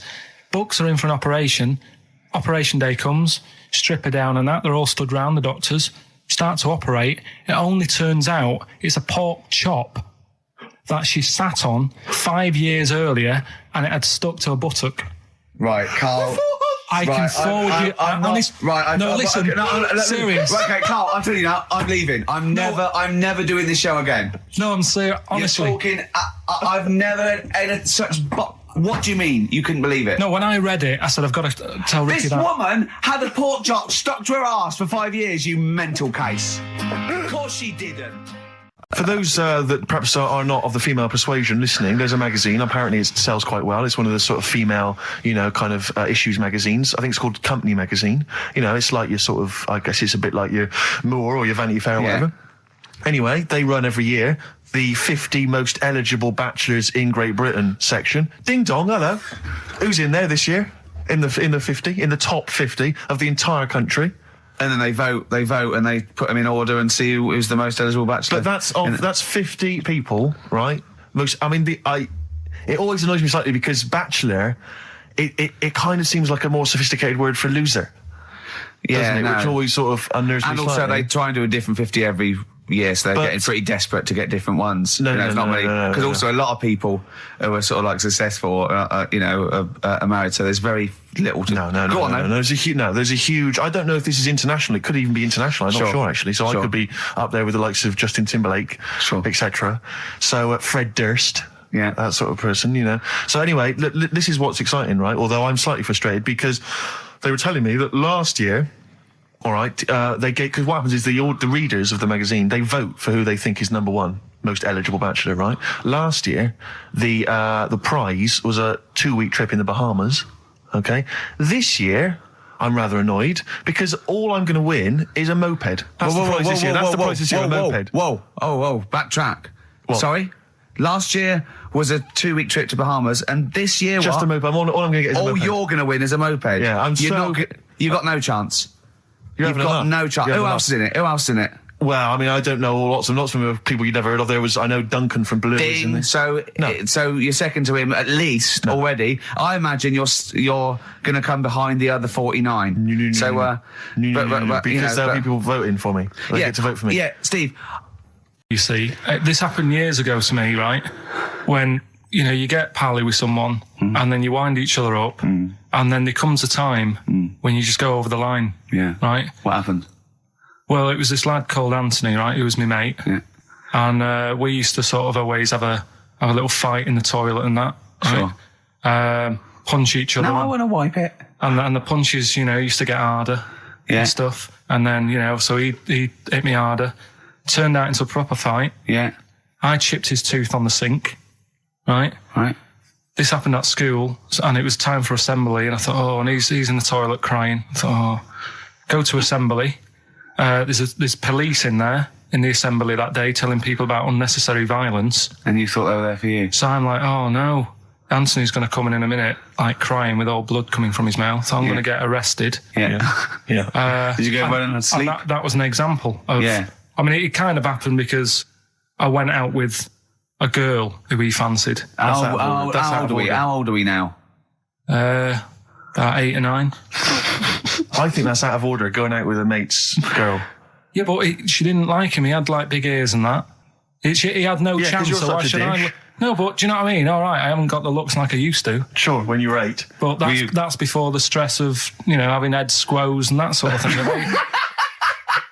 I have aged a lot since. Having your head squoze? Yeah, didn't they also write something about me, bald round head? Yes, perfectly round little bald man head, they said, so... Because you need to know that when you listen to the radio and that. Really matters what my hair's doing. Your hair, have you given it a little polish? Because you look like a cue ball at the moment, and you've had a shave in it. I've never seen such a round head. It actually looks like a plate with ears. Yeah, well, for those that have never seen Karl, I actually, if you remember, I think he looks a little bit like Mr. Spoon from Button Moon. He does. If you've never seen that show, and also he looks like, when they say they find with a little 4-foot human and it's actually 500,000 years old and they give it a name and it's the first Australopithecus into right. He looks like one of them as well. Perfectly round little. He is the missing link. He looks half human, half monkey. Because he's got a slight slouch as well. So yeah, it's like those pictures where you see it going from an ape to a man. He's one of those in the middle. Yeah, and of course his monkey hands, his hairy little wrist to those skinny little things that he can get oranges out of holes with. And it's unbelievable. Why are you so all shaved and polished and everything? Got a wedding. What? Got to go to a wedding today, so thought I'd, clean myself up a bit. Yeah. Shouldn't you be wearing a suit or something? No, I'll go home and put something on. Oh, okay. But, Suzanne said, make an effort. I sort of had a shave and that, and then I came out of the bathroom, she said, oh, your head looks a bit sort of eggish. She's right. 5 burgers here, yep. And so I don't know, how should we begin, Karl? Do you want to just look at the size of these burgers? Look, they can see it on webcam, can't they? They can see us stuffing these burgers into your mouth. Hmm. And by the way, I'm filming this, Steve. Look, brilliant. Look, I've got a camcorder. Yeah. We'll put this on unseen footage on a DVD or something. Or maybe on the website. On the Oh, Karl, what if you break the record? Okay, Karl, I'm coming round now to just monitor this and adjudicate. What's the web? If people want to see this on the webcam, what is it? XFM.co.uk. Right, okay. Hold on. So- Can I, Steve, I'm can not I do being that? funny. I'm not being funny, right? But I think I have got like a bit of a wheat thing. You've got a bit of a what? A wheat allergy Oh, thing. don't give me that. No, seriously, my head's... I've been eating a lot of shredded wheat recently. And my head's got a bit bigger. God, I don't think you can let us down now, mate. So you just got to put that first No, one I can't put that like that in my mouth on its... I've got to break it up. I've got to break it up. Can't break it up. Can't break it up. It doesn't say you can't on the rule thing. It does. It doesn't. I can't look. I physically can't. Try it. I can't look. I'd have to be Jay Goody to get it. Seriously, look. Oh. Try it. Yeah, I know, but you're not approaching it right. That's it. Come on, go on. That's all. Oh, God, he's not going to do one. Keep going. That's good work. Keep going. How does I get three in? Keep pushing. Ease it Keep in. pushing. Ease it Keep in. pushing. Get one in at least. Ease it Get in. one in at least. Get one in. Ease it in. Get one in. Push it. That's one. Let's go for another one. I reckon you've got to rip it up a bit. Okay, do that then. See how many you can get in. You've got to get in two. No, just one. No. Well, it's don't three, rip it up and pack it in. What do you do? Pack your swear. cheeks first. Honestly, Steve, my head is swelling a bit because I have got a wheat thing, a wheat allergy. That'd be good, then there'd be more room. Right, okay, look, Carl so is now that's- just sticking it in his cheek. Yeah. Don't eat any. You can't swallow any. It's like a hamster. You've got to work it like a hamster. Yeah, stick it in. Come on. He looks like Marlon Brando in The Godfather. Come on. Don't lose any yet. Right. Pack it in, then use your fingers to pack it in. Come on. Wedge it in. Like you're grouting the bath. I can't do this either. Keep going. Keep going, don't give up so early.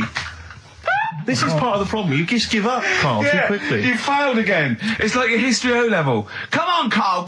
Come on. Do something That's well. what I want, Succeed at something. Push it in. You've got nearly a half a burger there. Oh, I'll come round there. You're chewing. Don't chew. I've got a bit of food. I don't know what he said, but...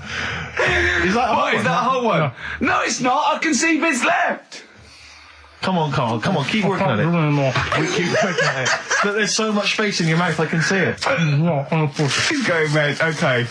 Okay, we'll do another one. We'll do another one. That one then. We're doing a... Oh, are you alright? Are you going to be sick? Are you alright? All right. Oh, God, should we play a record? He's making my eyes water now. Okay, I'll find a different one for you. Find a different one for What him. about most grapes eaten in 3 minutes? I'll go. Do you want to do that? Grapes are Most easy, aren't grapes they? eaten... That's easy. Great. Come on, grapes are easy. Come on, don't make him laugh. Come on, He's choking. come on. He's choking. Oh, Come on, quick! keep going, Carl. Come on! Come on! What happened? Did you just throw up? No! Don't make him laugh! Oh, Come on! we can make wine. Come on, Carl. You're doing so Come on, well, Carl. mate. I want to go. Come on. Only... Why are you making him laugh? That was a world record attempt. Come on. He's over the... Keep going. Come on! You got 25 seconds. Come on. Oh, I think that was a shame actually because you were doing well, but something went wrong. I know, and I think those are bigger grapes than the ones I've seen before.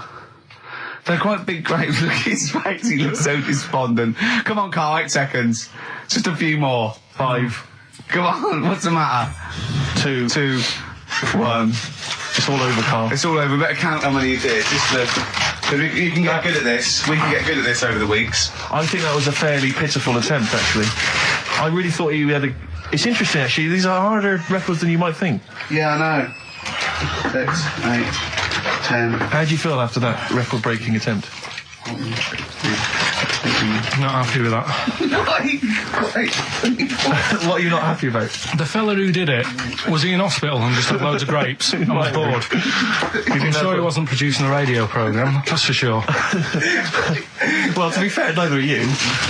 What was tricky about it? What did you find hard? I think having Ricky standing over me, sort of shouting, "Go on!"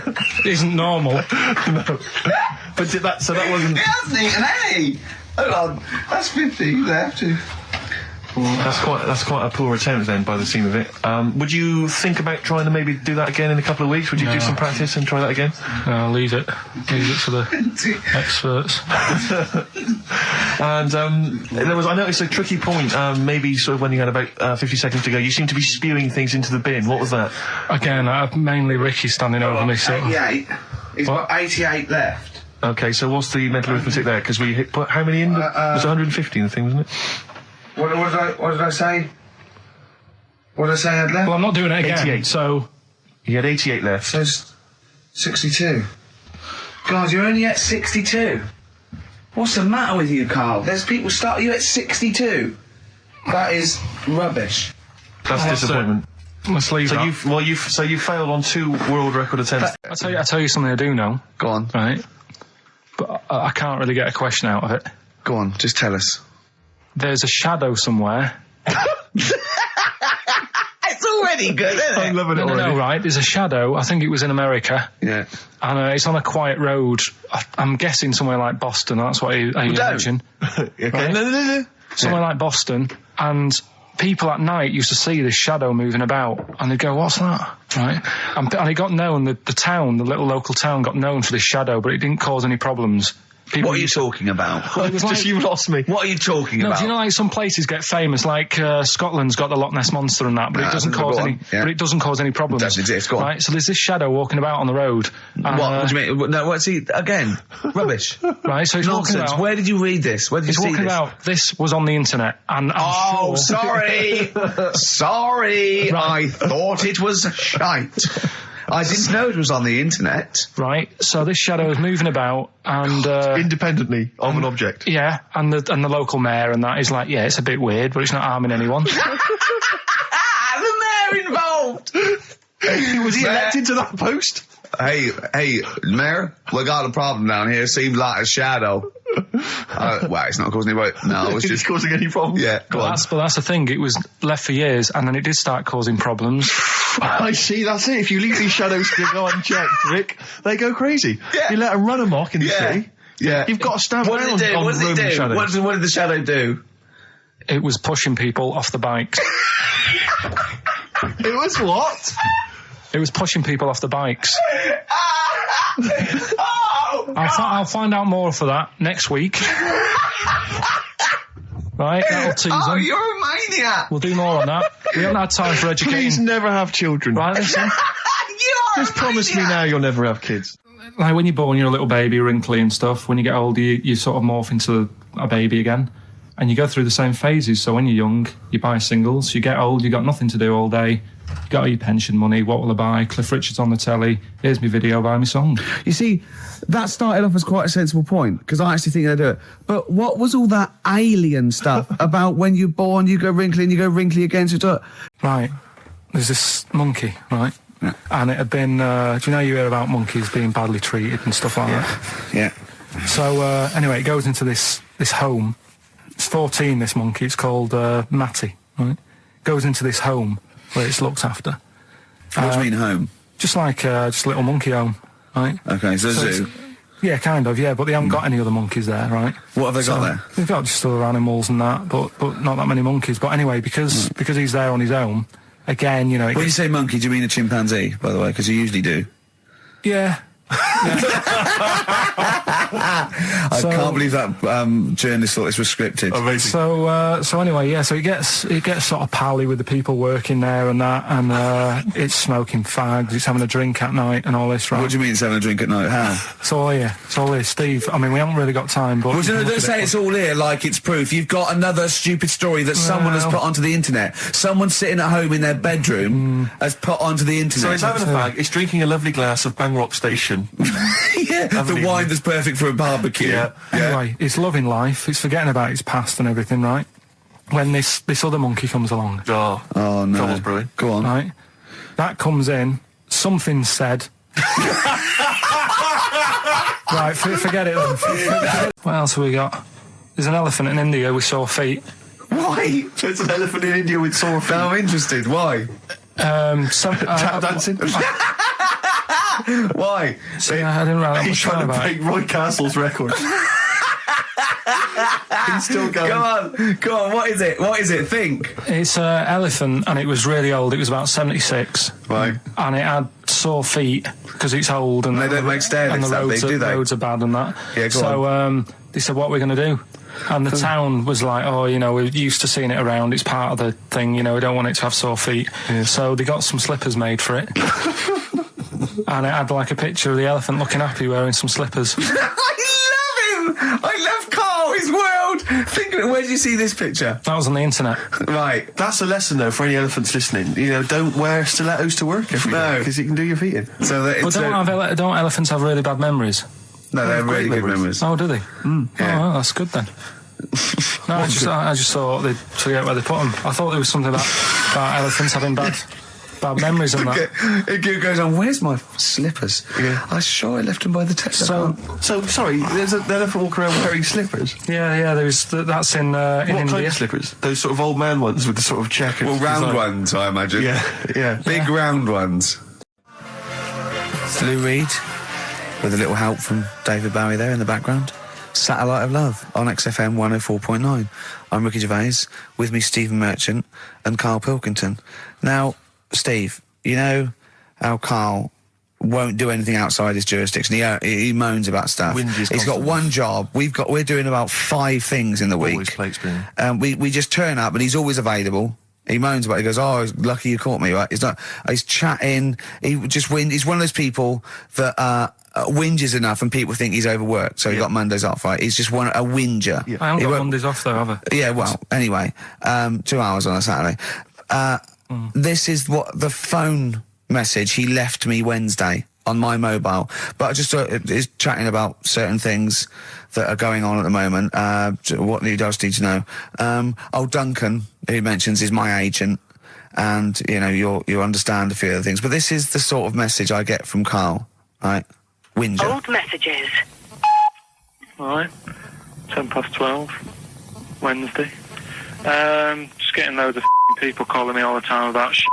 Yesterday, DVD's signing for BBC London. I don't work there, but I've been dragged into that. I've got a woman on leaving a message from Talk TR going on about do you want to go and see Pop Idol again? Right? They're just saying you and some listeners can go. So I'm sure you'll love that. I've got Jim Benner wanting you to introduce the tin buckets at the Astoria. So can you just let Duncan know that I'm doing his job whilst he's sat on his arse with his thumb firmly up his arse? Can you let him know that I'm running around like a here sorting shit out for you? Alright, see you later. Message letter. So, do you know what I mean? I know, but that's the kind of phone message he's leaving. Do you remember who he was before you... But he's even annoyed that he gets a phone call. I remember he got a phone call for you to do a voiceover and didn't pass it on. You missed a voiceover. That was thousands of pounds. No, I did pass it on, though. I told you. You said someone had phoned. Yeah. That's not good enough. But who's that?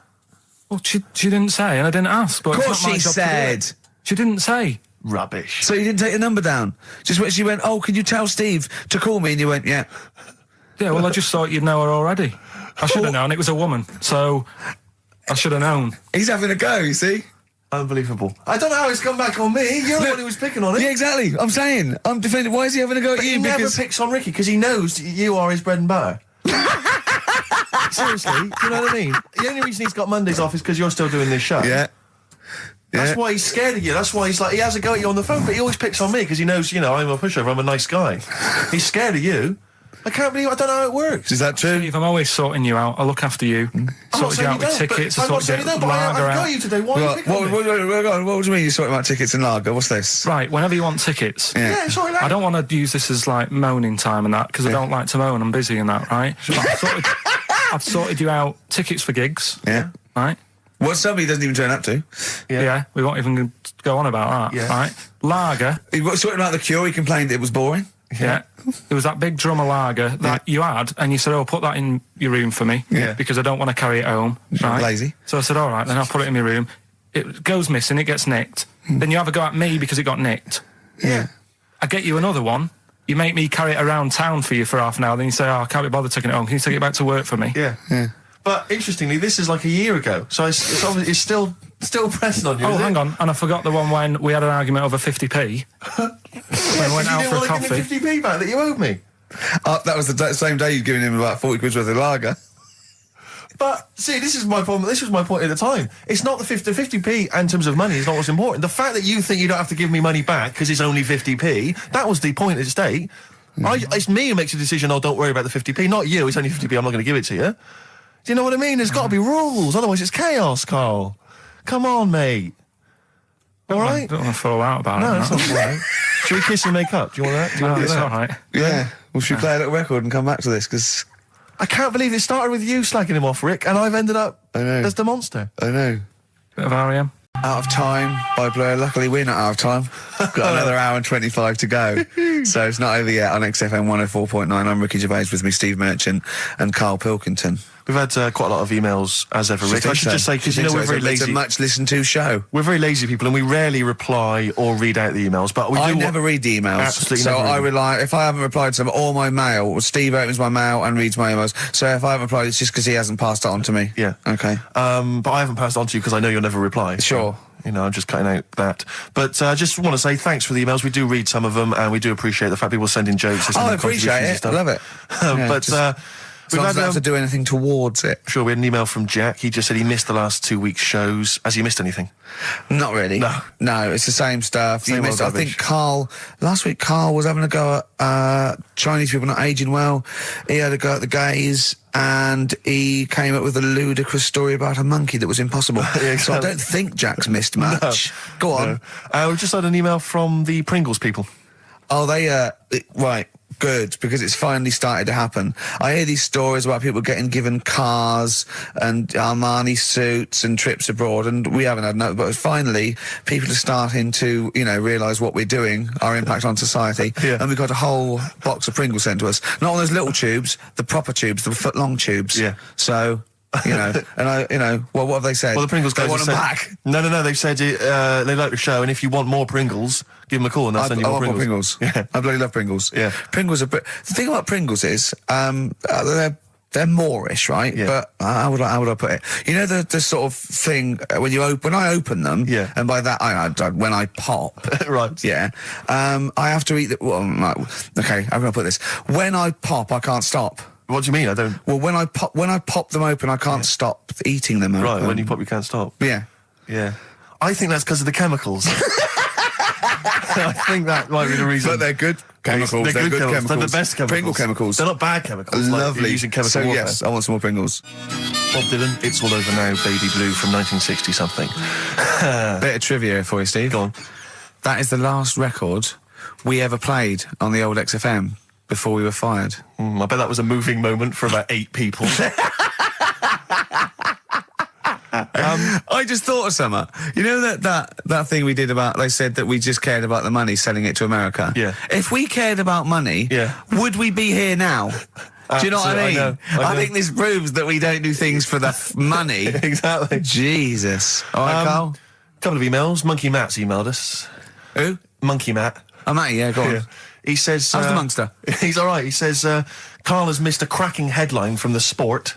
Hide-and-seek champion found dead in cupboard. I hope it's real. I don't know if it is. I doubt it. Feeder. Do you know what? I'm annoyed at now, right? We've got another ad break coming up. How many ad breaks have we had in this show? I know. Carl, how many ad breaks have we had in this It's only show? about 3 an hour, 3 or 4 an hour. 3 or 4 an hour, so about 3 minutes. So, 20 minutes. 20 minutes is wasted on shite. I mean, apart from the stuff we talk Well, about. it's funny you should say that, because someone said to me last week that they felt that there were more adverts now on the show than there used to be. Are there more adverts Rick, in this show? I think, just checking some of the emails, I think that's because people are requesting them. They find them more entertaining than what we're giving them. But can't we sort this out? Don't go on about it. No, can't we though? Why can't we have less? Why have we got so many? Is it? It happens, doesn't it? Well, no. You can't listen to radio in after every record. It's bad enough trying to keep them listening with the rubbish we come out Yeah, with. we've got Rockbusters here. Let's get them back. Right? Don't steal our son, please, lads. Thrills on XFM 104.9. I'm Ricky Gervais. With me, Steve Merchant and Karl Pilkington. Yeah. Little Carly Pilkington, little baldy mank, whinging little twat. How are you? Yeah, All right? all right, yeah. What are you doing? Happy? Feeling a bit happier today? You look as full of spunk, as they say in America. Yeah, I'm all right. Just a bit of a miserable day, though, isn't it? Yeah. Miserable. Walking in today, right? Do you know I walked through like the sort of the gay district of London and that? Right. You don't walk, you mince, don't you? Well, just walking through on the way to work, and I'm always interested in their little shops and stuff that they have, right? Loads of their little shops. That's don't be ashamed of. If you want to go in and buy something, go in and buy something. I'm just having a look at, looking in the windows and stuff. Little postcard just near the entrance. Yeah. That's meant to tease people in, to make people go, that sounds good, I'll nip in. Right? Little postcard. Free butt plugs with every sale. That's great. How did we get from 5p off milk to free butt plugs with every sale? Wow. What society come to? Well, it's because we're liberated, Rick. Yeah. It's an open society. What did you buy to get them? You didn't buy... I didn't but what's the purpose? What, of the poster or of butt plugs? Butt plugs, because I really honestly You don't... shove them up your arse, don't you? Whoa, slow down, bum. Shove them up your bum. Yeah. But when? Is that just like when you're doing whatever, doing stuff around the house? Or? I think it's not to keep things out. Is it like you would use a plug in the sink to keep, the water in the sink? Oh, if you're not gay. Get that? Oh, yeah, now I know what you mean, yeah. I don't know. No entry. What is it? I mean, I don't understand what that's I don't know. I assume it either feels good or are they... well, I've got to be careful here. Or are they sort of like breaking it in? Right, yeah. Do you know what I mean? Like it's like a shoehorn. Sure. or It's like when you stick paper in your shoes if they're a bit tight. Or those people who sort of like put little bits of wood in their lips, and then as soon they've got big plates in their lips. Yeah. Same with the butt plug. It means you can, you're ready for anything. I don't know, do I? The Carl's face. Well, if you know what butt plugs are used for, then I'll get in touch. Ricky.Gervais at XFM.co.uk. What do you think? If there's any... I can't believe we're already on this subject. I know. It's 1:05 and we're I was going to say then, if there's any people who use butt plugs, and I was thinking that Carl would have said, well, they're not up yet. Yeah. Because they go out late. No, but what is it? We're award-winning people. We've written a TV Not on show. radio, though. Not on radio. We're rubbish on radio. I know, We've got nothing to lose. But I always say to you, Steve, that I like educating people and that.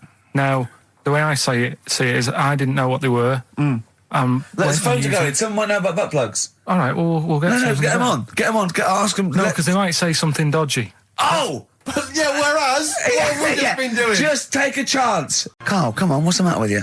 Oh, Thorns. that's all. No blue sky. Beautiful, isn't it? And that great track. It's all right, yeah. Just had an email, yeah. That woman who opened the Office script could have her head cut off. Apparently. When a letter is posted, it becomes the property of the Queen until it reaches the person it was meant for. By opening it, she's committed treason and could be killed. I don't know if you're familiar with this story, Carl, are you? Go on. Apparently, some copies of the Office Christmas specials, scripts, got sent to the wrong address. Some woman. And, I don't know what you do in that situation. Normally, if I get mail that's not addressed to me, I just give it to the postman or put it back in the postbox. Radio 1 tried to speak to her, but apparently she's got a gagging order, which makes us think that she sold it to the Sunday. So we'll read it. We'll read the plot of The Office tomorrow in the Sunday papers, which ruin it for some people. Ruin it for a lot of people, yeah. But the other thing is, I mean, if it was sent to her, obviously her name wasn't on it. Oh. If that's true, in which case, I think that's quite a serious offence, isn't it? I would hope so. I mean, I would hope that, if I sent something in an envelope, it was... But the BBC, the BBC, thinks that because the person they said it was meant to be sent to got his, he thinks maybe that's an excuse. Maybe someone gave her the script and said, don't say it came from me. Yeah. So... I don't know, maybe she's protected someone, I don't know. Yeah, well, I mean, if that is well, the case... either way, don't sell it to a newspaper. Well, It's just the kind of mercenary nature of it that I loathe, it's the fact that it's only just now makes me wonder if she had it there lying around in her house and someone said to her, well, why don't you go to the papers? Yeah. Try and flog it.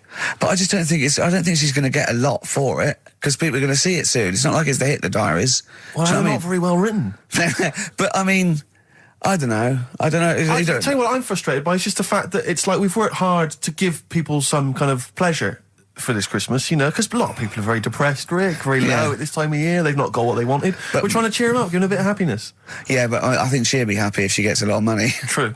I don't know. I think it's just tacky, really. It's like, well, I just say, if you're a fan of the show and you don't want to know what happens, then don't read the Sundays Tomorrow, or at least avoid it when it says we tell you what happens. But the papers might not ruin it. The papers might go, we've got them, but we're not going to ruin it for people. That'd be a nice, ideal. Be a nice gesture. Ideal.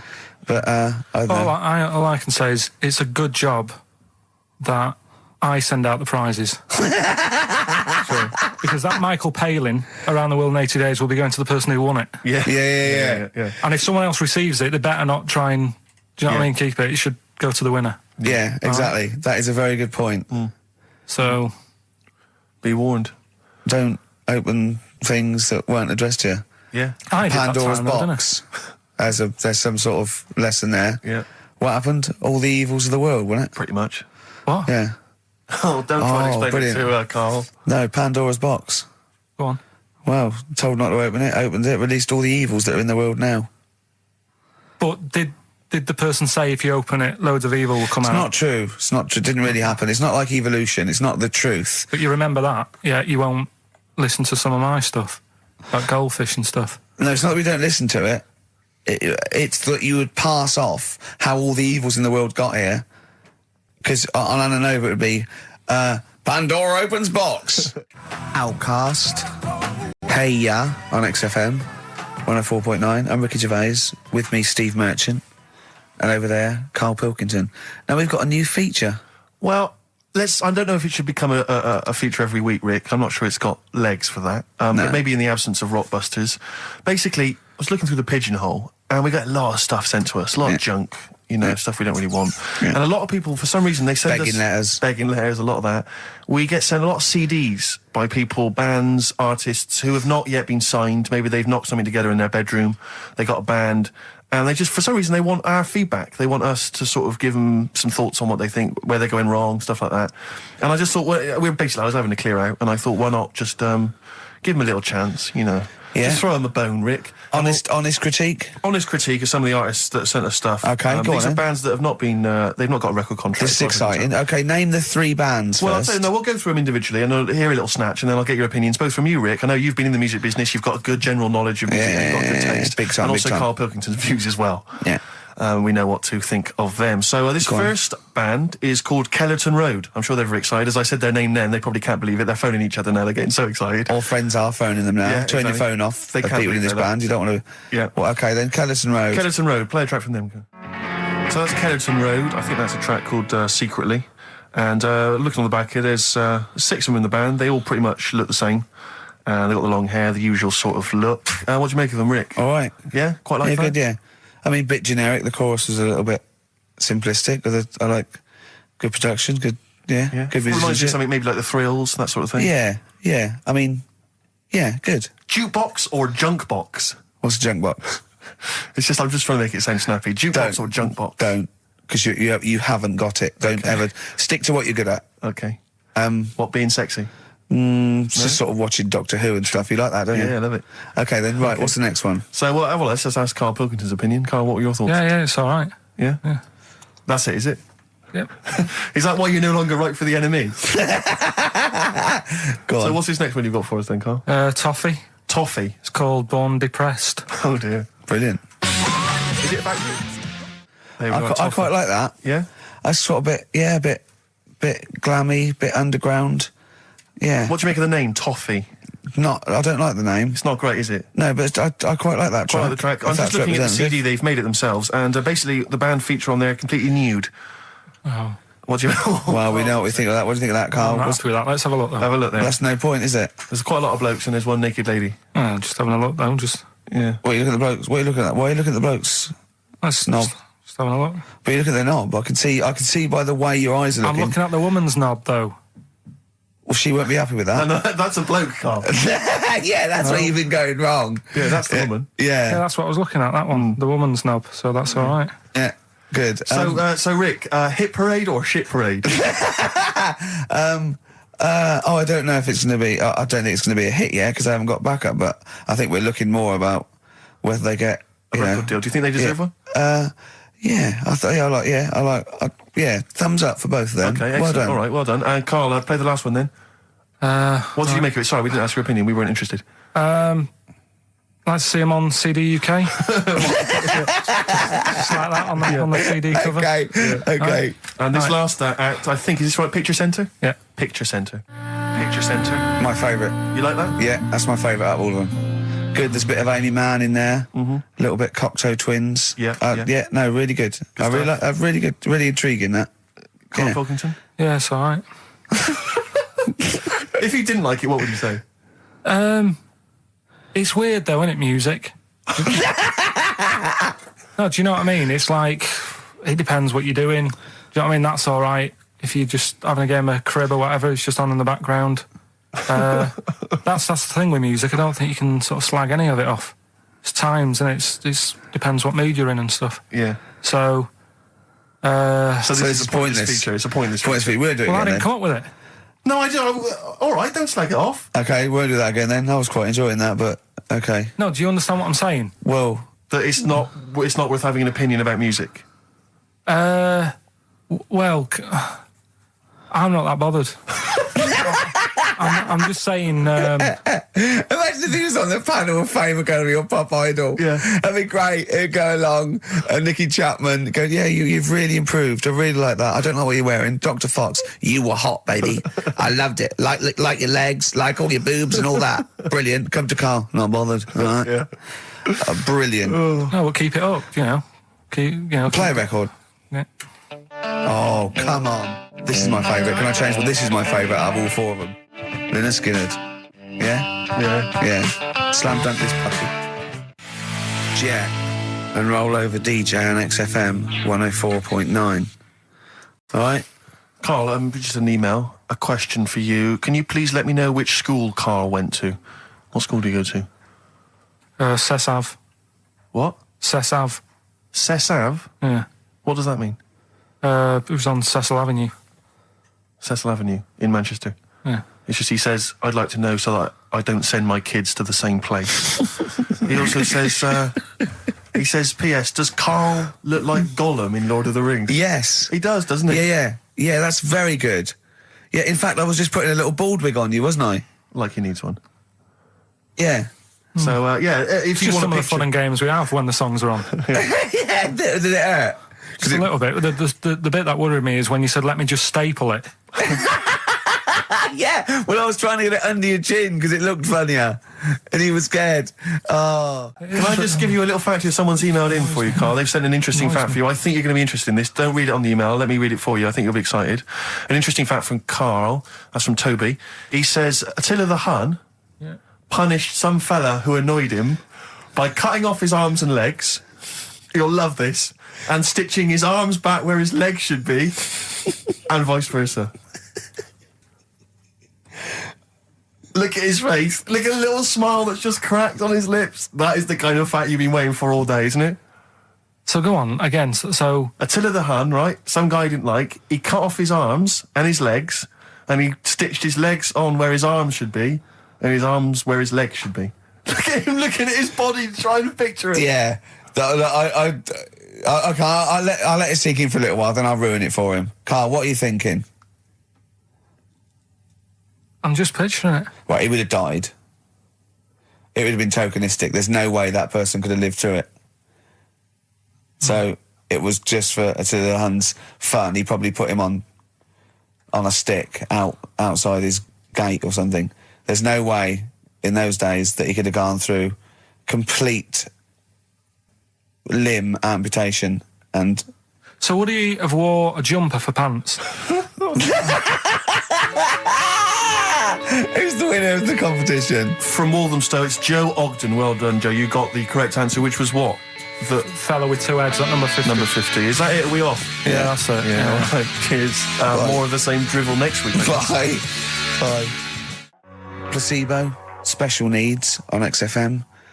We had a meeting yesterday. We thought we better, for the last few shows, plan it a little bit. And me and Steve came up with a great idea. We're going to offer Carl money to do stuff. Yes. That's the quality of the ideas on this. Yeah. Yeah, and I bought some money in, little stuff, because we had him showering with our mate Johnny for £1,000 yesterday. Yeah, didn't we just got into a discussion, and then one of us suggested that how much would it cost us to pay you, Carl, to have a shower with another man? And there's nothing going on. No, there's nothing going on. You're just in a shower, normal shower. You're just washing each other, having no, not each other, just yourselves. You're just having a chat. Yeah, right, washing yourselves, having a shower. Yeah. But it's a regular shower in a regular house. It's not a shower in a swimming pool. And he went fine. He got £1,000 out of it. He wouldn't do 900. He got £1,000 out of it. But then we said, and we'll have to watch to make sure you do it. Yeah. And he went, no, that's weird. So, but why? But this is what annoys me, though, right? The whole idea of, what would you do, right? So I bet you missed out there when we started this chat saying, I wonder what you do for money. It did start off with, would you rub Dale Winton's neck? Would you give Dale Winton a massage for 20 quid? No, but you have to say no. 500.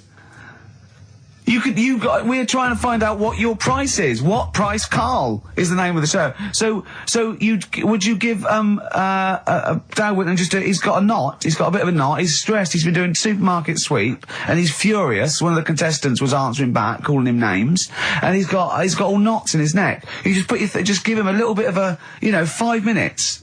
A little neck massage. How much would you do that for? He's naked, and it's just a little neck massage. There's nothing going on. It's like... See, there You're naked as well, but it's just the two of you naked giving him a little massage. No, seriously. Would you give him... okay, would you give me a foot massage? For how much? Well, what's your price? And what are the rules, though? Can I wear gloves? No. No, just let's start off simple. Would you take off my shoes and socks? I'd do it for, 50 quid. Okay, 20 quid to take off one shoe and one sock, but like you mean it. You just take the shoe off, you go, and as you're putting down my sock, you pull the sock down slowly, you look me in the eyes and go, what lovely ankles. Seriously, how much? What price? 20 quid a foot. 20 quid a foot. That's got to be worth it. So 20 quid, you will take off my, we'll put on some soft music, right? I don't need it today. That's what I was saying to you yesterday. You always do. You know what I mean? No, you don't. At the moment, I'm quite happy. Give it to a homeless person. Give it to a charity. Well, get him in here. Well, are you still going to shower with Johnny for £1,000? Not now, because you said, and me and Steve are just going to stand in the corner and watch. Well, we've got to make sure you do it. You might go in there and just wet your hair and come out, pay Johnny 500 quid and go, yeah, we had a shower. How will we know? Sorry, I'm quite interested about the shoe and sock. I'm back to the shower. You just have to wash yourselves. Now, we have to inspect that it's really clean, because we want you to wash certain parts really...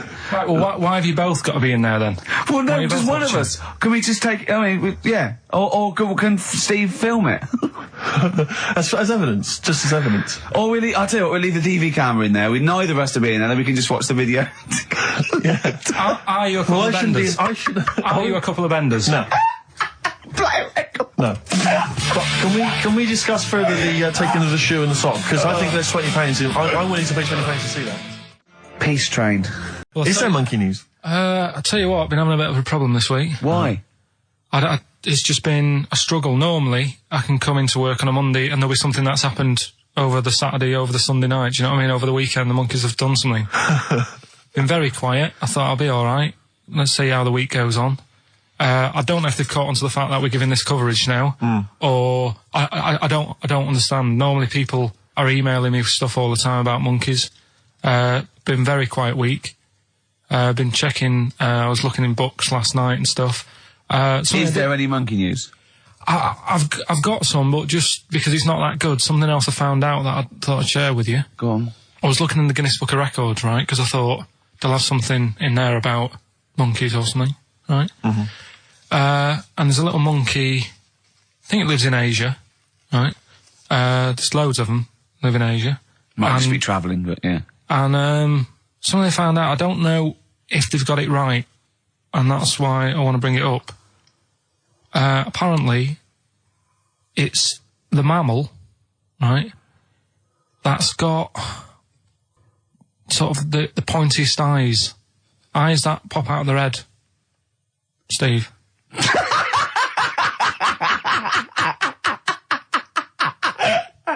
Now, the thing is, right, I thought that's interesting. Yeah. Apparently, it's the biggest with the sort of goggle eye type thing. Right, yeah, go on. Apparently, they come out of their head 1.6 centimetres. 1.6 centimetres? What, you mean they protrude? Yeah. They protrude from the head at 1.6. Okay. What? How long? Have you got a ruler, Rick? 1.6. He's having a go. I'd say I'd be a little bit annoyed if the monkeys beat me. Well, I don't think it has. That's what I'm hoping. Is there anything we can... I mean, what's 1.6? Oh, can you... It's about... Drop your trousers. It's, about 3/4 of an inch. What do you think?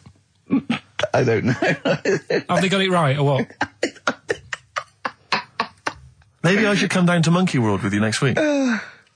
So anyway, so that's not the monkey news, that's just something that cropped up and... Sure. I do know once, when we were playing pool in the office, I think Lucy was your partner. Yeah. It was me and Ash versus you and Lucy. And you were having trouble because his glasses kept slipping down. So Lucy pushed his glasses up his nose, but the glasses touched his eye. Do you remember that? Yeah.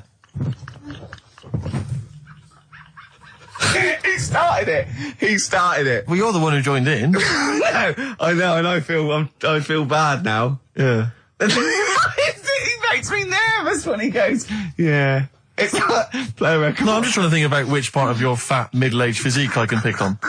The tits would be good. Yeah, stuff. yeah. Oh, the belly. Sure. Oh, what do you think of that? Oh, that's... What is that? Play a record. That worked, didn't it? See, panic over, calm. You're on holiday soon, aren't you? Yeah. You got to go off early. Well, about... How many holidays have you had? Because I only ever have time off when I'm working, like doing another job, like, you know, filming or something. But you seem to have a lot of holidays, just like... And you were sick as well. You were just like... Because you had wet trousers, which is a little bit... Do you not care about the job? I mean, I've got to ask because, you know what I mean? If I was in charge, I'd worry about your motivation or... Because yesterday we were trying to work out what you enjoyed doing. And we got to Manchester United and moaning. And that is the two we came up with. I don't know where you get the moaning thing You're from. always whinging. About what? Everything. When? When did I last have a moan? Just before we came on air. Right, and why was that? I don't know, I can't remember. Because we were in good mood. We were in a good mood, me and Rick. I'll tell you why. Go on. Because you brought a song in at 10 to 1. Yeah. With a load of effing and jeffing in it. Yeah. And saying, can you edit this? Yeah. Yeah. But that's your job. You could have brought it in yesterday. No, I couldn't. Why not? I hadn't thought of it. But why are you whinging? That's your job. And I didn't come in 10 minutes before. It was a good 20 minutes before. It just took you ages because you were whinging and moaning to even get started. I'm not being dragged into this. You are always... I'm on my holiday now. Well, not yet. No, you're not on yet. You're still working. Well, that's what's funny. This isn't even work, right? And yet it should be. Compared to what I do in the week, this is a doddle. Well, it's because you're not putting any effort in, clearly. I mean, I know what Steve's like. He is tight, right? He is. And you know that, don't you, Steve? Financially, you mean? Well, no, I mean, just the way you are. You're very sort of, you know... You're not wasteful with your money. I'm careful. No, I'm not wasteful. Absolutely right. No, but to the extreme. Not towards the extreme. Not towards the extreme. No. Look out for the pennies. The pounds will take care of themselves. All right? Simple to remember. Good advice. Yeah, all right? But the thing is, right, I know that I take the mickey out of you for, like, you know, the way you look and stuff. Sure. Right? Well, I'm right back at you. But the thing is, you can't help that. Absolutely. But I'll tell you something that women don't like. Sure. And it's fellas who are tight with the money. Sure. I'm not frugal with money with ladies. I'm frugal with money with you. Well, I've got no reason to splash money out on you. I've never seen you splash money out. Well, you've never been out with me. Steve, have you ever splashed out on a lady? No, but I hope to one day. The right lady. Play Rick. XFM 104.9. Yeah, with Steve Merchant. What I was saying was... Yes. We could have a little trivia quiz, right? What I was saying was... Yes. We could have a little trivia quiz, right? This is how it works. Their phone in, yeah? Right? And they'll pitch a question to us two, right? We won't know it. They'll tell Carl, and Carl write down the answer, yeah? or on his email, right?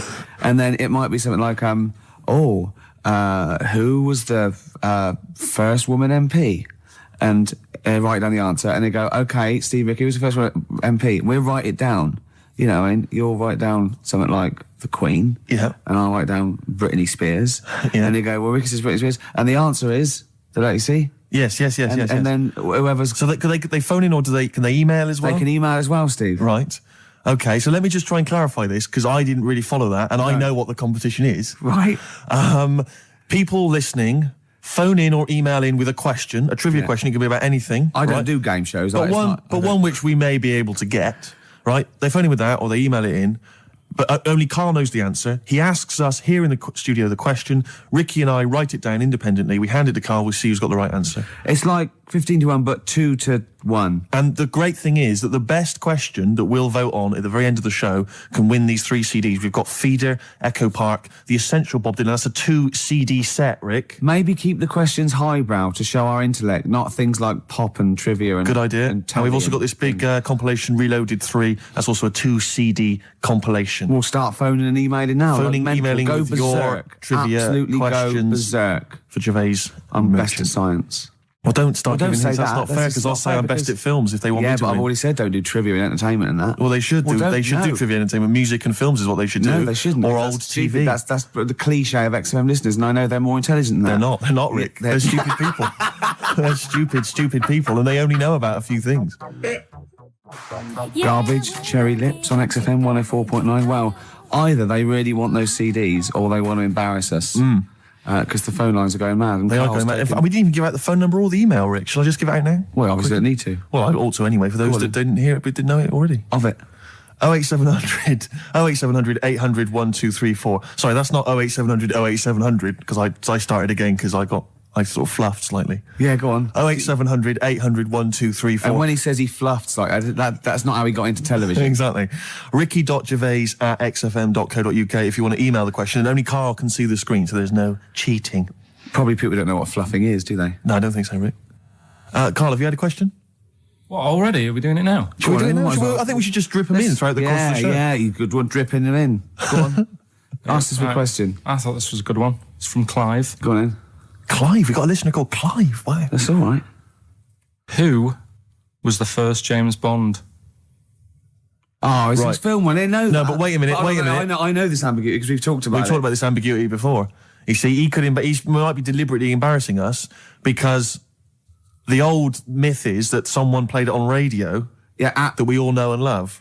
Yeah. Now, he should have specified, did he mean the film James Bond, the first film James Bond? Can I just say, we won't count this one, because the definitive one, I've talked to Glyn about it as well, it's Dr. No was the first one of the team that we... Sean Connery. So Sean Connery's the first screen James Bond. So we agree on that, even if we're both wrong. What did he say it is? I bet he said it was Bob Holness who played him on radio in like the 1950s. He didn't say the radio bit, but he said Bob Holness. From Blockbusters. Yeah. And I was drawing a little Blockbuster thing. That's really spooky. That's weird, isn't it? But the thing about that is I'm worried if it might be a myth. It may be a myth. I don't think it is. It's that we can't... 1 point to me, then. No. Yes. No. Well, did you know it? Did you know it? We talked about it. No rubbish. Yeah, but if we talked about it, did I say it to you? No, we agreed that it was Sean Connery because it just like we didn't count Casino Royale because you said it wasn't by the same team. And but that wouldn't have been the first James Bond anyway because that came later in the series. No, Rick. No. Don't play the music. No way. That's clearly a point. You didn't know it was Bob Holness. He meant it was Bob Holness. I knew the answer, wasn't it? Well, fun-loving criminals, Scooby Snacks. Anyway, it doesn't matter because we both agreed once in a pub that the right answer is Sean Connery. Yeah, but wait a minute, we both knew the that. point's not that. The man phoned in with a question, and the answer the man was after was Bob Holness. Oh, okay. And that's the answer I'll tell you I gave. what, the answer I was after was me. But that's nonsense, Rick. He's the question master, the man who phoned in. That's ludicrous. You to face the facts. You can't say what number am I thinking of. It's got to be the real answer. No, but I knew the answer he was after. So brilliant. Yes, because that's, even if he's got it wrong, it's such common parlance now that Bob Holness was the first James Bond that I knew the answer. Face the facts. Right, give us another question, Karl. Jeez. Give us another question. God, he's a bad loser, isn't he? I had a good one here, but... You've forgotten it? Or I sort of scribbled it down. This is brilliant, isn't it? Hang on a minute. We can edit this out, can't we? It's not live, is this? It's only a piler. This is going to look great when it comes out. Go on. Which food? Yeah. Carl, you know making up the question. No, it's just that I sort of took down the important bits. But this is amazing. This is amazing radio. Go on. Which food kind of doesn't make you fat? Jeez. What kind of a question is that? Oh, this is No, it is proper. I love imagine this on the weakest link. What kind of food doesn't sort of make you, I mean, it doesn't make you fat? Okay, do you want me to... Basically, no sort of calories in it. Celery. Water. Well, I mean, what do you mean? Do you mean a vegetable? No, do you mean you're right. Apparently, it uses up more calories to bite it than... Yeah, but wait a minute, Rick. One all. No, it's not one all, because you're supposed to write it down. You didn't know. But you didn't... what do you mean I didn't know? You're supposed to write it down. That's the whole point. We're writing things down. You said water! You said water! But that's because I thought we weren't taking the question seriously, because you didn't know what he's talking about. One all! We got to set the rules. This is... Bit too much like Portishead, for my liking. Was it? Yeah. I quite enjoyed it. Beat a band. Well, that's because Portishead are from your neck of the woods, isn't it? Was it? Portishead, I think you'll find. Yeah, I'm embarrassed myself. Right, another question, quick. Is this question a real question with a definitive answer? Or is it like, what is my most comfortable chair? I don't know why people aren't going to maybe like Trivia Pursuit or something, just getting a question off that and then... Because they're a little bit more discerning than that, Steve. Have you heard the questions? They don't know what they're talking about. This is stuff they've overheard in pubs. Come on, ask it, Carl. I look at the Carl takes down and goes, what's that? I know. What am I meant to write? Go on then, ask this one. Right. What sort? No. The Pope. Yeah. What semi-precious... Sorry, Anne, Mrs. Robinson, we're going to have to let you go. Yeah. Go on. You are the weakest link, Carl. Goodbye. Yeah, go on. The Pope. Yeah, the Pope. Yeah, we've got the Pope. Yeah, that's not strictly a question. He wears a... He wears a dustman's hat. He wears gall-blimey trousers. Yeah. Does he live in a council flat? Yeah, he lives in a council flat. He wears a semi-precious stone. What's the stone? The Pope wears a semi-precious stone. What is the stone? You mean, what is it called? Yeah. What is it called? What, has it got like a kind of papal name? I think it's like, is it a 18-carat one? So we got to try and get the carrot yeah, of the Pope's big diamond. He calls it Dennis the Stone. Do they want the type of gem it is? Like, or is there some kind of papal name for it? Or do they want it like the Rosetta Stone? Or I don't know. I can't actually. Play a record. Play 2 record. Let's stop. Oh, here he is. Look. Here he is. Come in. How have you... Oh, God. I don't believe that. Oh, that's pathetic. I do not believe that. That's absolutely pathetic. Now, they won't believe this, will they? No. Right, if I say that Jonathan Ross just got his massive member out, and he is a big lad, come and sit down. I've got your tickets, Mr. Gervais. Thank you. What's going on here then? I mean, why are you dropping off tickets? Well, because, in the spirit of the Comedy Awards, we like to have the rising young stars of the British Comedy Awards. That's right, and that's me. Well, we couldn't find any this year, so we've asked Quirky whether he would sit in the rising young star seat, and I wanted to deliver the tickets personally, so there's no excuses if he doesn't turn up later. Yeah. I always suspected that you were sort of pretty well endowed. Yeah. And now we've seen, it's on webcam. That was just one of my cocks. That's the one you're wearing today. That, didn't we? We Yeah, don't say that. No, we were This is meant to be the happening young station. What's going on? No, you can't say stuff like that. You can't. Just careful what you say. Look at after Julian Clary. 10 years in the wilderness, and he comes back in a person. 10 years in the That can happen wilderness. to you. That's Jesus you're thinking of, isn't it? Just because you're on everything at the moment. I walked in here, and I came in here, and I thought, this is the young happening place, and what do I see in here? 3 old men sitting What are there. you talking about? I'm only 28, 27. You all look, you're wrecked. You all look wrecked. Well, that's because we're always partying. I was looking for some youngsters. Where's the youngsters? I wanted to see some tight leather pants. I wanted to see some foxy chicks hanging on you every word. What is it? It's a bunch of old blokes on a block up there washing up in a sink. But look at him. He even dresses for radio. Look This at is him. ludicrous. It's amazing. It's like, you're I love the fact you were on the phone to Gervais last night, weren't you? Asking his advice on clothes. Look at him. He's going for the man down the DSS. I like that look. That's a nice look. Have you got a single pair of trousers that aren't elasticated at the waist? They're maternity jeans, aren't they? They've got a whole Frank panel that pulls The forward. thing is, what I do at the end of the week, I can pop these in a pan and I can make a nice soup with all the food that's encrusted in them. At his years as a homeless coming to the fore there. Look at you, But one why- step away from Lawrence Llewellyn Bowen. I'd like to be that bit closer. But why are you dropping off tickets? Are you a little bit... Because I thought you were married and stuff. Why do you suddenly got this obsession with Gervais? Because I'm a bit rough, ain't I? yeah, it's like when you see Dale Winton out with those rough boys. I'd like to get one of my own. When a top celebrity in a lovely looking suit walks down the corridor with his penis out, Yes. I know that I'm still an attractive man. You've arrived. I was inaugurating the same way. For me, it was Des O'Connor. It's like it's the passing on of the baton, if I may use that euphemism. and you've been battened. But it's fantastic. Well, it is a pleasure. I don't think I'm complacent just because I'm mixed with people like you. I still wake up and think, I don't believe it. I'm mates with Jono. Can I just point out one thing? I was listening to the show last week and I heard you, as always, revealing a little too much about yourself, if you don't mind me saying so. Yeah. Steve tried. Not as much as you. No, but that was just for the benefit of the room. And talking about when you used to occasionally urinate in the sink. Yeah. When you were around my house last time and I came in and you looked a bit shifty.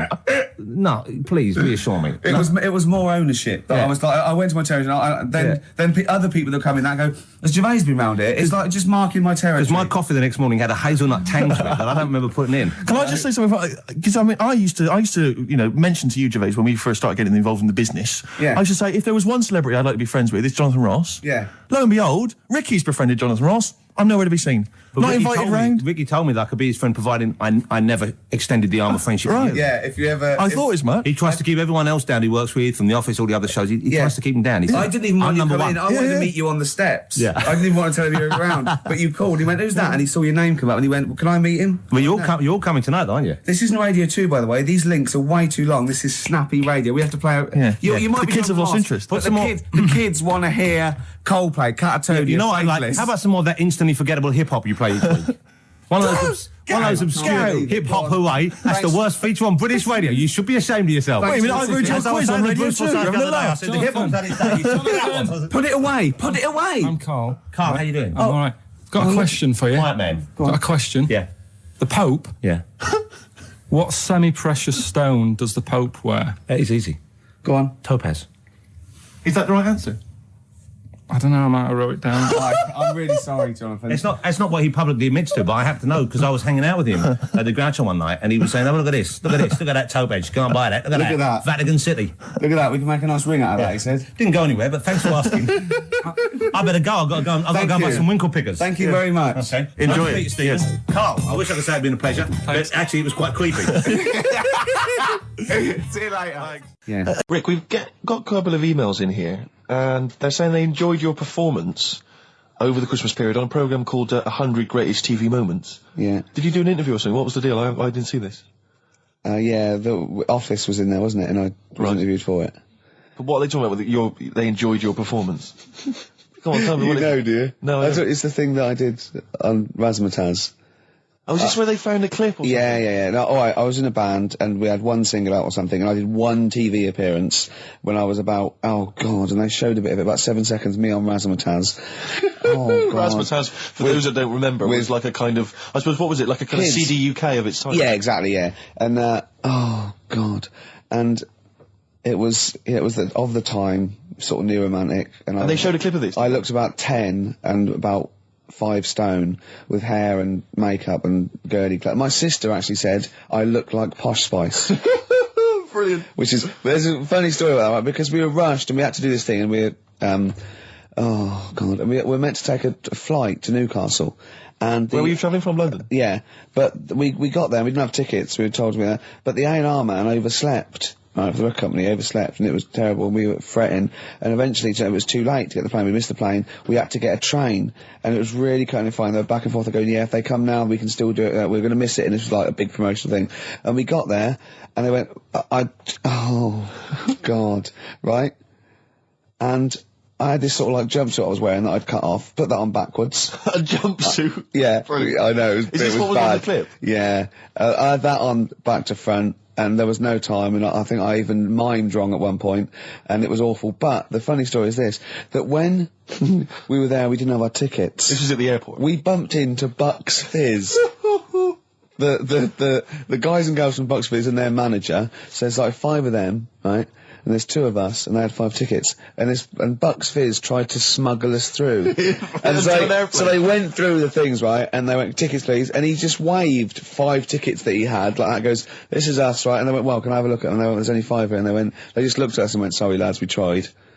We were nearly smuggled through. By Bobby. Carol. They couldn't even with their powers. They were the height of their powers. That was like make believe time. They'd already done making your mind up. I thought if anyone can get us through customs check, it was the Fizz. But even the Fizz what I like could though, not that get us reassures me, I have to say, about kind of airplane travel. You know, in these kind of troubled times, it's nice to know that even someone like Bucks Fizz couldn't get, smuggle someone through. That's good, because even, the top security man went, hold on, there's 5 in the Fizz, there's 5 tickets, those 2 lads are not going through. Exactly. Yeah, that makes you more secure about air travel now. Well, it's lovely if I'm in America, and I see 5-star, trying to get through customs. With 2 other lads. Exactly. I think, wait a minute, what's going on there? Yeah. Wait a minute, security guy stopped him, it's fine. It's fine, yeah. There's only 5 in 5-star. Oh. It's lovely to know that. Yeah. I love the fact, and did you know the Fizz previous? Was this your first run-in with the Fizz? No, they were doing the Taz, same as us. They were doing the old Raz, same as us. Did you recognise the Fizz and go, oh my god, that's the Fizz, let's try and sneak in with them, or did they recognise you? How did it work? They wouldn't have recognised us. Exactly, that's what I'm thinking. I love the audacity of going up to Bucks Fizz and saying, try and smuggle us in. You try and break aviation law for us. Now, now it's time to make your mind up. We're going to the land of make-believe. I did that and they laughed. They went, brilliant. We'll get you through, lads. Yeah. Just stay tight. I was actually on top of Bobby's shoulders in a long coat. Lovely. Yeah, but Bill... Well, seriously though, I don't understand what their plan was. Like they would have gone, through. It's the Fizz, let them through. Yeah. Don't bother checking the... It's like, not wasn't even answering, we couldn't even get to Newcastle. Do you think it was wearing your jumpsuit backwards that sort of gave it away? Well, no, but see, I didn't have it on then. I was just in civvies. I just had jeans and a t-shirt then. I didn't even have my hair gelled. I was just like cash. I saw it. I thought it looked all right. Did you? Did you? Well, I mean, for then you tight jumpsuit. Yeah, cheekbones. Brilliant. Yeah. I had some cheekbones. Yeah, that was. If anyone else saw it, or maybe they taped it and they've got a clip, because I'd love to see it. I missed it. Well, I'll get you one. If you have it, put it. I'll tell you what. Why not create a website? And put that clip on there on a constant loop, and then send the address in, and I'll give it out, and people can check it out for themselves. Yeah, brilliant. Is that okay? Yeah. Cool. I'll have to lose weight now. Yeah. Hives there on XFM 104.9. Right, we've got our competition question. Steve's come up with it at the last minute. This is just to check if you are a regular listener of the show. Yeah, we would like to reward loyalty. Exactly, absolutely. So, last week on the show, Ricky described a story that happened to him back in the 80s when he was making his TV appearance on Razzmatazz with his band, and he had to fly up, was it to Newcastle? Yeah. And he tried to get on a plane, and a pop act of the 80s tried to help Ricky sneak aboard an aeroplane. But failed. But they failed to do it. At the height of their powers. And they were at the height of their powers. What was the name of that outfit? Should we put them on the line? Absolutely, let's hear well, it. There's the people there already. This is to win Incubus tickets. Please do not be mental. Don't be mental or swear or say anything libelous or nasty. Yeah. Just be nice. You won't win if you're not. Go on. Hello? Hi, who's that? Oh, I've got my headphones on, haven't I? Put your headphones on, Rick. I'll just keep her talking. Oh, no. Hey, how's it going? Hello? Okay, hello. Hi there. What's your name? Lindsay. Lindsay, where are you calling from? Clapham Junction. And do you know the answer? I do.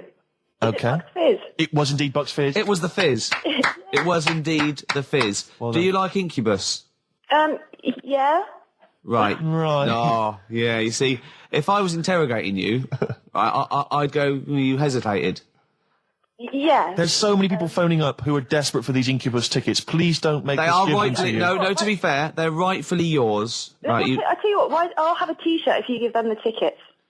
Okay, is that just any old T-shirt, or...? No. Can we send her a T-shirt? Carl's nodding. Right, think we can send you a T-shirt? Right, we'll get you a T-shirt. How are you going to do that then, Carl? Because you've got to take her name and everything now. You keep talking a minute. Yeah. This is pathetic. This wouldn't happen with Dr. Fox. He'd have it all Foxy wouldn't do this. Can I say as well, there's a bank, there's a train station with one vowel. Yeah, but there's loads, aren't there? He hasn't thought it through. No. Bo as well, there's many. Listen, Carl, take a note of her number. It can't have been that. I can't remember it. What was it? I remember I tried it the last time I tried it. This is a shambles. And I couldn't work it out. Then there was wrong answers. I remember Aldwych came up. Maybe it's Aldwych. What's Carl doing there? Who's he talking to? I don't know, he's talking to her, but what? Say again? Look, quick, let's think of something. Come on. Hello, are you still on this line?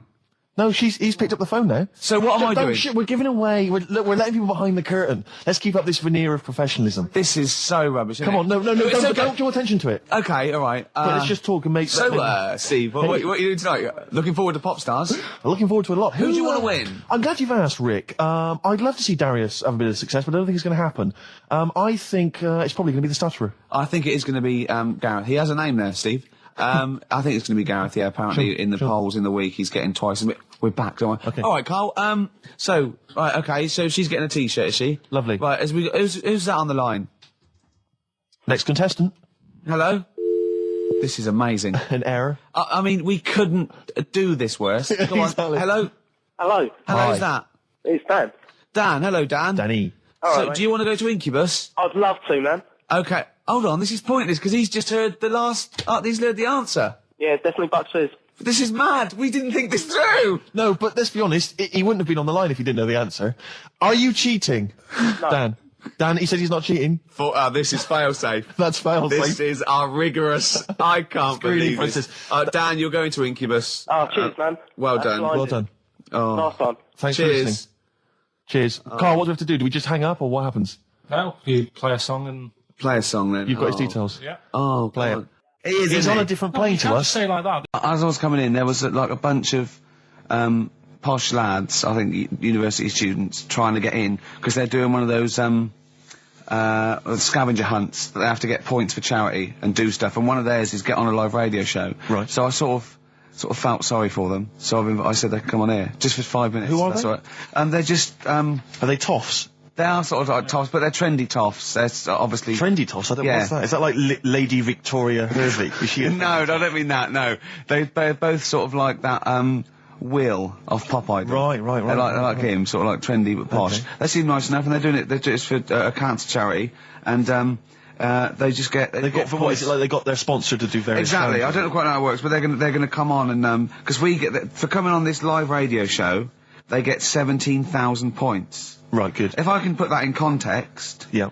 if they were to say to help deliver a baby, they only get 7,250 points. But it's much easier. It is. There's lots of women just Happily gonna let dropping a couple of sprogs posh all ones. over the place. You can't get on a live radio show these Exactly. days for love nor money. That's true enough. You know what I mean? Yeah. So When are they coming in? Carl said they're going to just. 1:30, I had a word with them. Okay. What did you make of them? They are posh. Really? But they said they're going to wander about and go and see if they can deliver a baby and that. And then come back here for 1:30. And I don't know if it... I hope they don't leave a baby sort of half out. You know, if they've got it. You know, they're push. Sorry, we're gonna have to shoot off. We've got to go and see. We've got to play an instrument in a marching band for 8,500 points. Well, I did say be here definitely at 1:30 because I don't want you getting in the way of the white van questions. And the other thing is, right, they get 7,500 points for delivering a baby, but they get 9,000 points if they cut Peter Stringfellow's hair. Well, he's very precious about his hair. It's a more delicate operation, isn't Absolutely. it? There's more that can go wrong. That's true enough. Take an unconventional animal for a walk in a park. What is an unconventional animal? I think that could be a dog that just doesn't play by the rules. Yeah, that's a dog that's into Slipknot. Yeah, that wheeze in a urinal. Yeah, exactly. Standing up. Exactly. Yeah, well, I'm looking forward to that. I'm sure they're lovely guys. Good luck to them. Yeah, we'll see you later. Well, we're back, and there's a few more people here.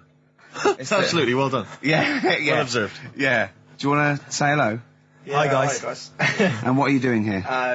This is Mark and James, or Sco and Belch, and we're here. Sorry, your names are what? Sorry, say the last bit again. Or what? Sco and Belch. Sco and Belch? Yeah, that's right. Do you want to explain that? No. No, from the drinking story. games, I imagine. Yeah. We've got worse names than that, but it's radio, so. Sure. Now, you're presumably students? We've just we kind of graduated. We've been in work like about a year or two. And what do you do? I work for a management consultancy. I work for a distribution company up in Birmingham. Well, okay. So, Now, what you're doing is a scavenger hunt, and you're raising for a cancer charity. Cancer research. Right, and you've got to do, and this is, we're just helping you out here because for 17,000 points, you have to get live on a TV or radio show. That's exactly it. So here we are. That's why we're here. Yeah. Do you ever listen to XFM? I know of it. Yeah, I listened to it a few times. Sure. What kind of music, what kind of sounds would you normally be into? I love cheesy radio, sort of school disco, sort of, 80s stuff. Sure. Sorry, what was your name again? Mark, or Sco. Sco. Okay. And you're Belch. Belch. And what sort of sounds would you be grooving to, Belch? Cheesy. UK garage. Well, Craig David. A bit of house, just very occasionally. A bit of cheese. It depends what kind of mood I'm in, you know. Now, you don't listen much, but I mean, kiss a celeb, because Carl... Yeah, we actually wanted to do that with you, Ricky, is that all right? No. That's not going to happen with Ricky, but you know Carl's now got his name mentioned in Heat magazine. Is that right? Well, So that's if you want to brilliant. snog Carl, we'd love to see that. I mean, we don't want to snog Carl, but I mean, we were thinking if there was kind of a female presenter here, we might be able to do something, but What are you saying? A female placenta? well, if you've got one. Have you seen some of the female presenters that work on XFM? Oh, placenta. Is that why they're on radio? I thought you said placenta. That's unlikely. I know, well, now what's the other things you've got to do here? So what are some of the things you've done already? Well, See, some of these worry me, like start a fire in Pudding Lane. Oh, we've done that already. For 4,700 points. Well, I'll tell you what we have done. We've been on Phantom of the Opera stage already. Have you? Yeah, we just asked the stage door guy. And, That wasn't during the show, I see. No. And that's right. He actually mentioned that we shouldn't speak about that too. Otherwise he'll get sacked. But yeah, he was really kind to let us on. We've jumped in Trafalgar Square water with doing a sort of Friends impersonation, so that was right. How many points did you get for that? We got 2,000 points for that. We got 8,000 points for being on the stage at Phantom of the Opera, and we get double that. We get like 18,000 points, which is almost the maximum for being here right now. Really? So that's absolutely great. Honestly, I wouldn't worry about the little things. I'd go for the big. That's it. We're not interested in the little stuff. We want to go for the big stuff. Yeah. So what the big ones are? Get on stage with S Club 7. That's not going to happen, is it? When have you got till 6 today? Well, S Club 7 are on at the London Arena at about 2 o'clock. So good luck. But I think it's going to be very, very difficult to get on there. But I think so. Yeah. Get in the vaults of a bank. Yeah, some of these are bordering on the illegal. That's 20,000 points for that. Like getting a cage at London Zoo. Don't do that. I mean, it's 10,000 points, but don't do it. Unless it's a penguin cage. Well, that's what we were hoping. Just some kind of timid animal we might be alright with. You know? Yeah, sure. If anyone's got any good ideas for sort of funky things to do on air, then Okay, well, if you leave your number and anyone calls in, they can help you with anything. Well, maybe some of S Club 7 are listening. Well, let's say, because I mean, we love them to bits. If they are, it is for charity, and the points get awarded into money for colon cancer research. So it'd be absolutely fantastic if we could. Yeah. So Bradley, John, Tina, if you're listening. Yeah, if you're listening. Or any celebrity out there who's a female celebrity, we need to snog them. It doesn't need to be a long snog, but if we can, that'd be great. This is good for 7,000 points. This looks like a good one. Play the organ in a church. That must be easy. Is that a metaphor? Yeah, but you know what church people are like. It says the bigger the better, so it might be. That's got to be euphemism. Yeah, it's got to be, hasn't it? Yeah. Well, thanks very much. Good luck. Good luck, guys. Get an arrangement standing outside Les Mis looking Mis. That's going to happen. That's good. Man, a big gun type thing on the HMS Belfast. Well, we've got a big gun, it's just finding the bow, which is the problem. Oh, calm down. What was your name? Bo? No. Po? Sco. Thanks very much. Cheers. Very much. Cheers. Now, we just had a call from someone impressed by Karl, and Karl's very pleased because this guy has actually done a PhD on Che Guevara. So in theory, whatever subject he chose, in theory, he's probably one of the experts in the world on this particular field. Now, hello, are you there? Yeah, I'm here. Hello, what's your name? My name's David. David, now where did you do your PhD? Did it at UCL. Did it at UCL, mild college. And what was the actual title of the PhD? It was Che Guevara's influence on class struggle in Europe in the 60s. And what did you think of Karl's performance? I thought he did really, really well. The only thing, I'd never heard those last words before. So Karl actually knows something you don't know. Yeah, possibly. Although you presumably not take that as verified information. You probably wouldn't take everything Karl said as gospel. You'd probably look it up yourself, would you? I probably would have a look, yeah. Did you know about baby's eyes? Sorry? Did you know that baby's eyes don't grow? I didn't know that. You see, that's why you shouldn't take things Karl says as gospel. Because it come out with something, you know, vaguely intelligent, and then say, "Did you know about baby's eyes don't grow?" Any questions that you'd want to test Karl on? Any thoughts? Any things he missed there on the history of Che Guevara? I think he did really well, and I think he should be congratulated. Because Karl has problems with understanding why people are interested in history, and even though he's been reading these books, he keeps saying, "Why does anyone care about history? Why is it important?" What would you say to Karl? I think he should maybe then look at who Che Guevara did influence and why he still influences people today. Yeah. Well, he knows that he influenced Citizen Smith, and he knows that if McDonald's ever wanted to swap Ronald McDonald for Che Guevara, it would cost him an awful lot of money. So he is trying to apply it to the modern world. He is having a go. Well, maybe you should think like why Rage Against the Machine have him on their T-shirts. Good point, Karl. Why do you think of that? Why do you think they have him on the T-shirts, Karl? I thought, I don't know, maybe that was a design of the T-shirt. Maybe they wanted another T-shirt. Maybe they wanted Ronald McDonald. But didn't have any in. Sure. And they said, we'll have that one there then. Well, thanks very much. Dave, just before you go, do you think Karl would be an interesting subject for a PhD? Yeah, very much so, yeah. Okay, well, well, if you're not... Well, hopefully one day you'll become a professor and you can maybe set that as some coursework. I could do, yeah. Karl Pilkington. Imagine that. Cheers, Dave. Imagine having an MA in Karl Pilkington. Thanks very much, Dave. Okay, bye. Cheers, bye. That's good. My teachers never did that. What, encouraged you in that way? Never said well done. So, Really? Yeah. But you never showed up. Yeah, No, you but have to be always- in the same room, They were too really. busy saying, who are you? yeah. No, but Mrs. Matthews, me head teacher. Oh, let's not lay into Matthews again. She's Oh, always not getting us. not But Matty she Matthews, said not I'd never- Grimble Matty Matthews. I'd we used to call never her. be a high flyer. If she could see you now, what'd she say? You'll never be a high flyer. She said that to me, mum and dad, on Really? a parents' evening. What did And that was after I'd played the drums in Little Donkey. She clearly didn't know what she was talking about. By the way, we with the education of Karl, last week he did Che Guevara. He did very well. Before that, the week before that, he learned all about Rasputin, didn't you? And this week you've been studying Hitler, haven't you? How does that go? How do you reckon that? It's a bit tough. Okay. I mean, I'll give you the full story later, Steve. Do you know much about him? No. It's, they're all linked. All these stories I've been reading, they've all got a similar sort of thing going through them. They have a bit of a tough upbringing. Things aren't going well, and they seem to take it out on other people. Okay. But I'll tell you more later. Okay. Yeah, I don't think you can... I mean, I don't think Hitler and Che Guevara... It's the same thing. Che Guevara, when he was a kid, had like asthma. Right? He wasn't an happy kid. Hitler, he only had one ball. Well, I was trying to find about that. Yeah, seriously, he phoned me up in the week. I said, how's it going? He went, I've just skimmed it. I was looking for the testicle thing. Now, I don't know if they left that out or it's not true. Right. So he was trying to look up that Hitler has only got one ball. I think they only did it to wind him up. Because it's like, you might be taking over the world, but we're all saying you've only got one testicle. Sure. And it's So did you look in the index and it's sort of Hitler, Adolf, family life, early childhood, testicles. Testicles, absence of. Sort of skimmed through because one of. Mother, brackets other.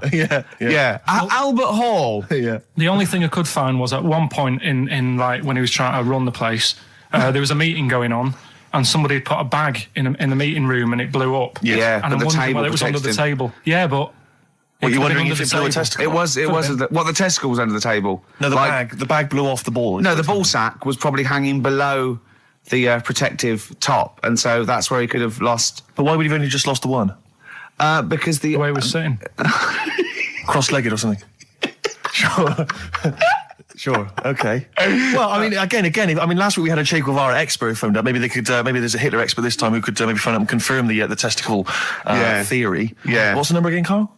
08700 800 1234. You need to have at least done a PhD or something. I don't think we should invite calls about Hitler. I think we're asking for trouble. No, I'm talking about someone who's done a study of him and who's done a PhD. Oh, okay. I'm not talking about any old nutter. And also, Carl's lottery numbers. He's a little bit more confident this week. Okay, good. He went there more like it. And I looked at him and I laughed. He went, no, even Suzanne said I'm on more on the right lines there. Is anyone who has done a degree in maths or A-level maths that can bear... Carl won't believe this, right? Carl thinks... I know I was partly doing it to confuse him, just see that look on his face like a cat, right?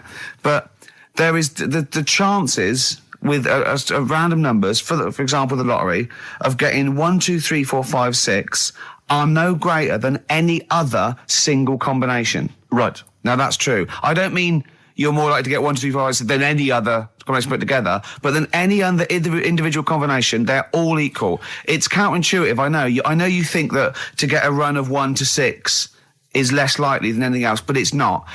Any named combination... It's not, Carl.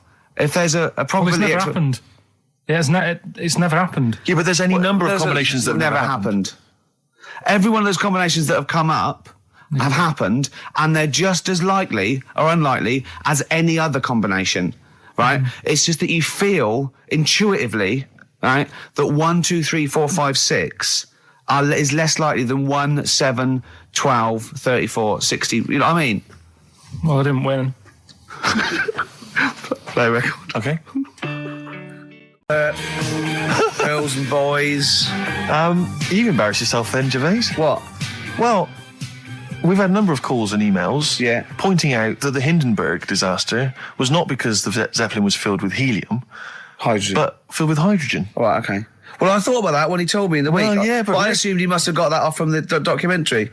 So it just went up. So that's probably why the voices didn't go. That was probably why it didn't feature in the documentary. Yeah. But it seems to me we should have thought of that. I mean, like, it's school fates and stuff where they're like filling little balloons with helium. Yeah. You know, there'd be all kinds of horror stories if they were just, just blowing up, left, right and centre. I don't think you can just blow helium up like that, can you?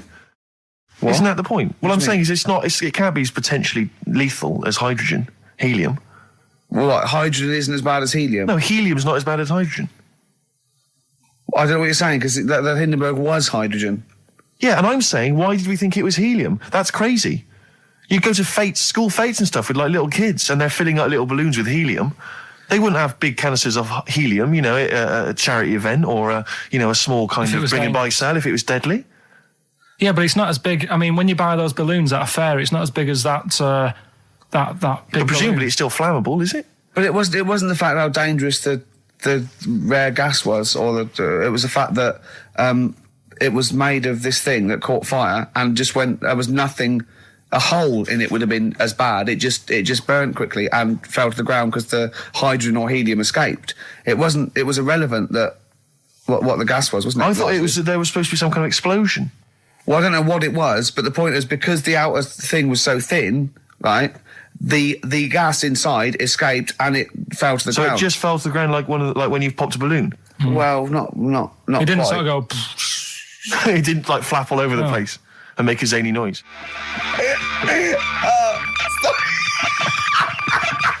Oh, that would be great. I just wish we could maybe tape the bits we're not on air, just because that's when Karl comes into his own. Yeah.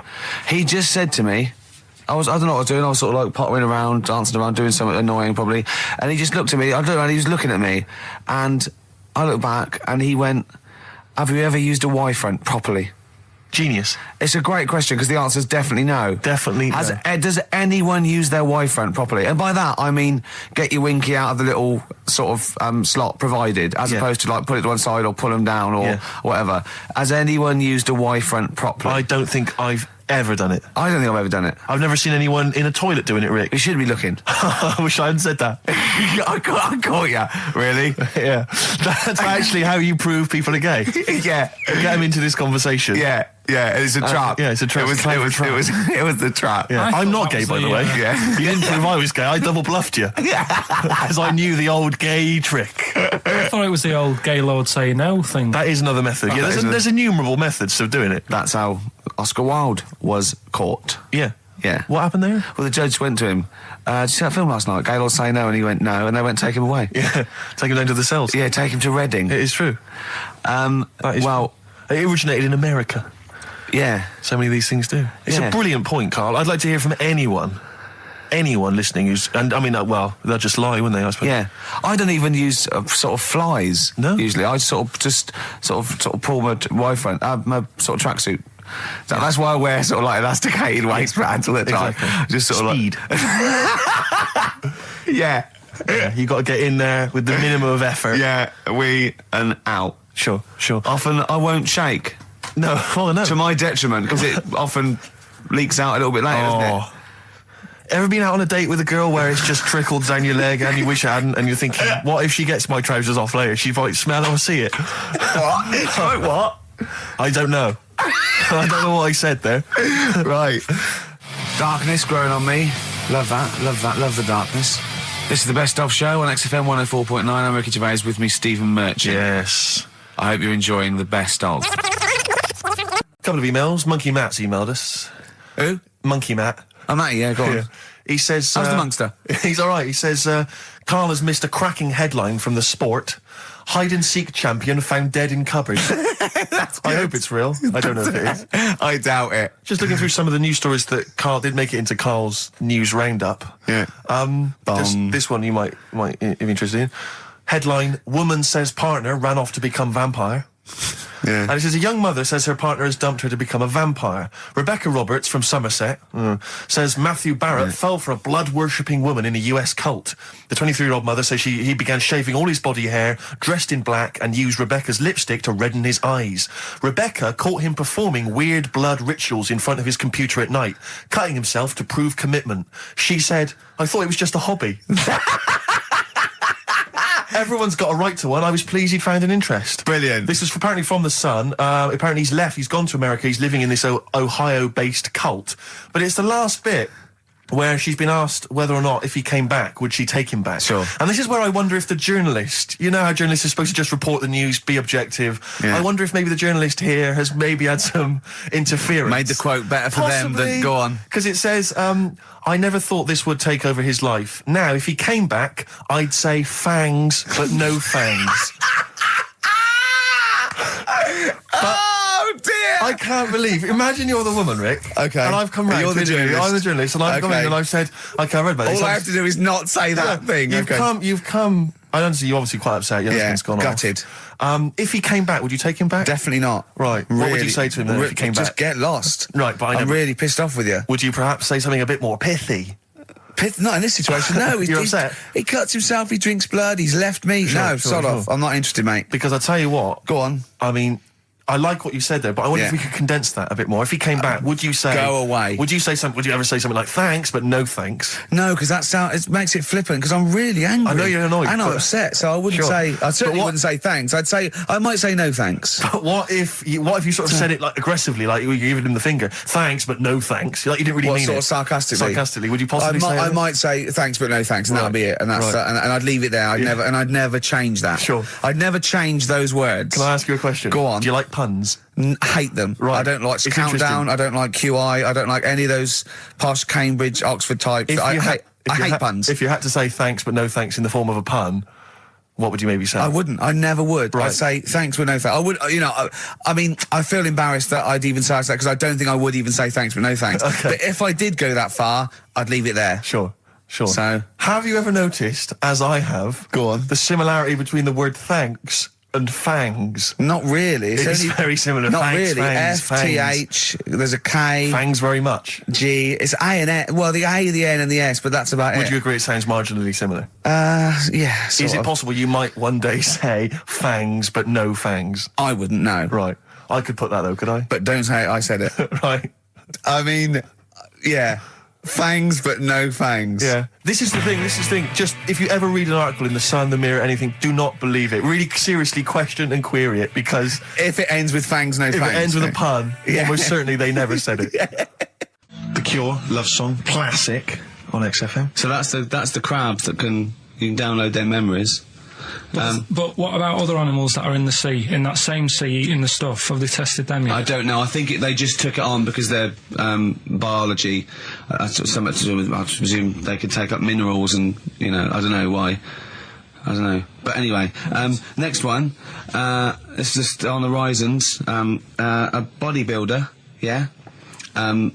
This is freaky. Married another bodybuilder, right, and they're pregnant, and they had these tests, and the baby was very large, but it was causing it pain, right, in the thing, right, and this is almost bizarre, and after the female woke up pregnant after 7 months, and the baby was walking around. No, it forced its way out of the vagina. Oh, no way. Yeah, it forced its way out. It almost had super strength. And it was pulling her along by the umbilical cord, and and it was a stone. Extraordinary. That's freaky. I mean, you're talking about freaky stuff. That's made up. What? It wasn't pulling her along. It was pulling. She could feel it. Exactly. And it was. Do you know what I mean? Like, just went and just sort of squeezed its way got out because it was ready. Because all the hormones. Because it thought it was ready. Oh God! Imagine that. Just waking up and finding that in the bottom of the bed. Freak out, wouldn't it? Because you'd think it was a nightmare initially. And it had hair and everything, didn't it? Yeah, because all the hormones there, like hair, there was something in the week about, you've got test tube babies and that now, haven't you? But they've managed to do it. I only caught half the story. I knew he'd be more impressed by the crabs than that. He doesn't care if it's No, I am. I'm telling you though, that there was something. I only caught half the story because I was busy. But there's something about babies being able to be born without having any people involved. something, it's like putting them in an oven or something, and it's like a cake. And after a certain amount of time, it's ready. I think you can buy those in Argos for kids at Christmas. It's my first baby kit. Yeah. There's Play-Doh, I think, that they can buy. Yeah. So what do you think of that then? The baby one. Yeah. I prefer the crab one. Yeah. But the baby thing's pretty horrible. Yeah. So it was bigger than like the average. Both made up. We made those up. Yeah, both rubbish. They're both they bullshit. are both rubbish. Despite the fact they're both rubbish. Yeah. They're interesting. We made those up. Both those stupid stories up. Yeah. Imagine downloading a crab's memories and seeing its mum feeding it as a child. Both are rubbish. Tell you a job I don't like. What? I wouldn't want to be doing. The woman, there's a little woman who sits in the little snack stall on Finchley Road station. Yeah. And I don't know how to describe it really. She is surrounded by snacks.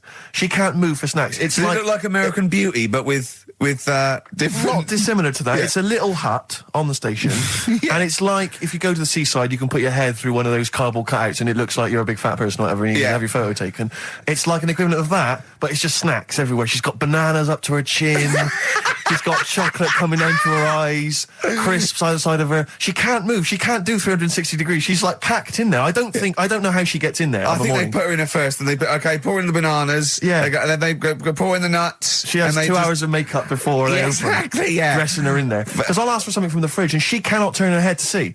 She has to go by feel alone, just to feel the fridge and get stuff out and pass it. And often I'll say, that's not what I wanted, but she can. You've got to let her off. It's extraordinary. Dear. But there's no music playing. Does she have nothing. to sell her way out of it? Exactly. If it's a slow day, she's stuck there till the next day. Yeah, it's like a world-breaking attempt. Yeah. Carl, what job wouldn't you want to do? Well, any job. You're a lazy... You're joking, aren't you? I've done loads of stuff. I'm quite happy now doing what I'm doing. Yeah? You look happy. Trying to think. You sound happy. Yeah, I mean, calm down. You on drugs? I'm all right. Are you on E? Before England have won and that. I'm happy for them. Yeah, go on. Happy for them. I'm happy in that. Yeah. What do you mean happy for them? We are England. Happy for us. Yeah. I mean, we didn't play. I did very little towards it. No. It was mainly Johnny Wilkinson. Yeah, I barely contributed. Switching on the TV was about as much as I did. Exactly. And shouting, "Come on!" Yeah. Talking about jobs and that, though, I was reading the other day about rubbish jobs that people have had and stuff. I haven't got time when I'm at work, man. I just get on with it. I'm not squiddly diddly. Fingers in pies, different jobs. Go on. Do you know Ivor the Terrible? Ivan. His Russian. Yeah, that was the Welsh fella who was bloody awful, but not as bad as his Russian cousin, Ivan. Yeah. Go on. He had a fella doing some work for him. Right, this fella built his house. After it was done, right, the terrible fella was like, fella Ivan. He was going, "Oh, it's brilliant. You've done a good job there. Yeah. I don't want you to build another one like that." Took his eyes out. Just stopped him making an house like that. Yeah. Blimey. That's bad, isn't it? Why didn't he take away his trowel? Then he could have seen that he couldn't have built a house without a trowel. You can't build a house without a trowel. Yeah. I suppose he probably later thought that once he'd been nicknamed Ivan the Terrible. Yeah. He thought, why? Because you gouge people's eyes out. Yeah, but I didn't want to build another house. I know, but take his trowel away. What would I have been then? Ivan the crafty at most. Exactly, yeah. Ivan the jealous, Ivan the spoilt brat. But gouge someone's eyes. That is bloody terrible. I'm surprised you're not called Ivan the... Do you know what I mean? You're going to get on in history like with Vlad the Impaler. Yeah. He's mainly remembered for impaling people. Yeah. He did a lot of other stuff. Did a load of great charity work he did. The impaling is the thing that's really gone down in history. When were you reading about Ivan the Terrible? No, it's just or Ivor the Terrible is the thing you remembered from this informative article? No, it was just little bits like that. Talking about him, there was a thing about someone who worked for that fella who painted the ceiling. Sistine Chapel? Yeah. There was a thing, a woman who worked for him in his house. And I love how you assimilate information when it's just bordering on the academic or just the interesting and true. It's wonderful. Ivor the Terrible gouged someone's eyes out 'cause built him an house. That fella who painted that ceiling had a woman work for him. Imagine if you wrote that down in an essay. Imagine if you wrote that in a school essay. Well, you'd probably end up with not getting a grade or... Yeah, or thinking you turned up to more than you had. Exactly. Anyway, the woman who lived with... Yeah, the woman who lived in a shoe. Go on. Yeah, there was this woman who lived with him, and she used to like, go out and do all this shopping and that. Yeah. But because she couldn't read or write, he used to have to draw everything that he wanted. Why couldn't you just tell her? I don't know. No, but no, wait. That's an excellent point. Could she talk? Yeah, but if it's a big list and that, loads of different coloured paints. But why and couldn't stuff. she draw on a piece of paper? Why did he have to do it? Because he's a better drawer, isn't he? That's the point. That's it. That is. We were just looking for the logic of the story. You found it. You done it. Play a record.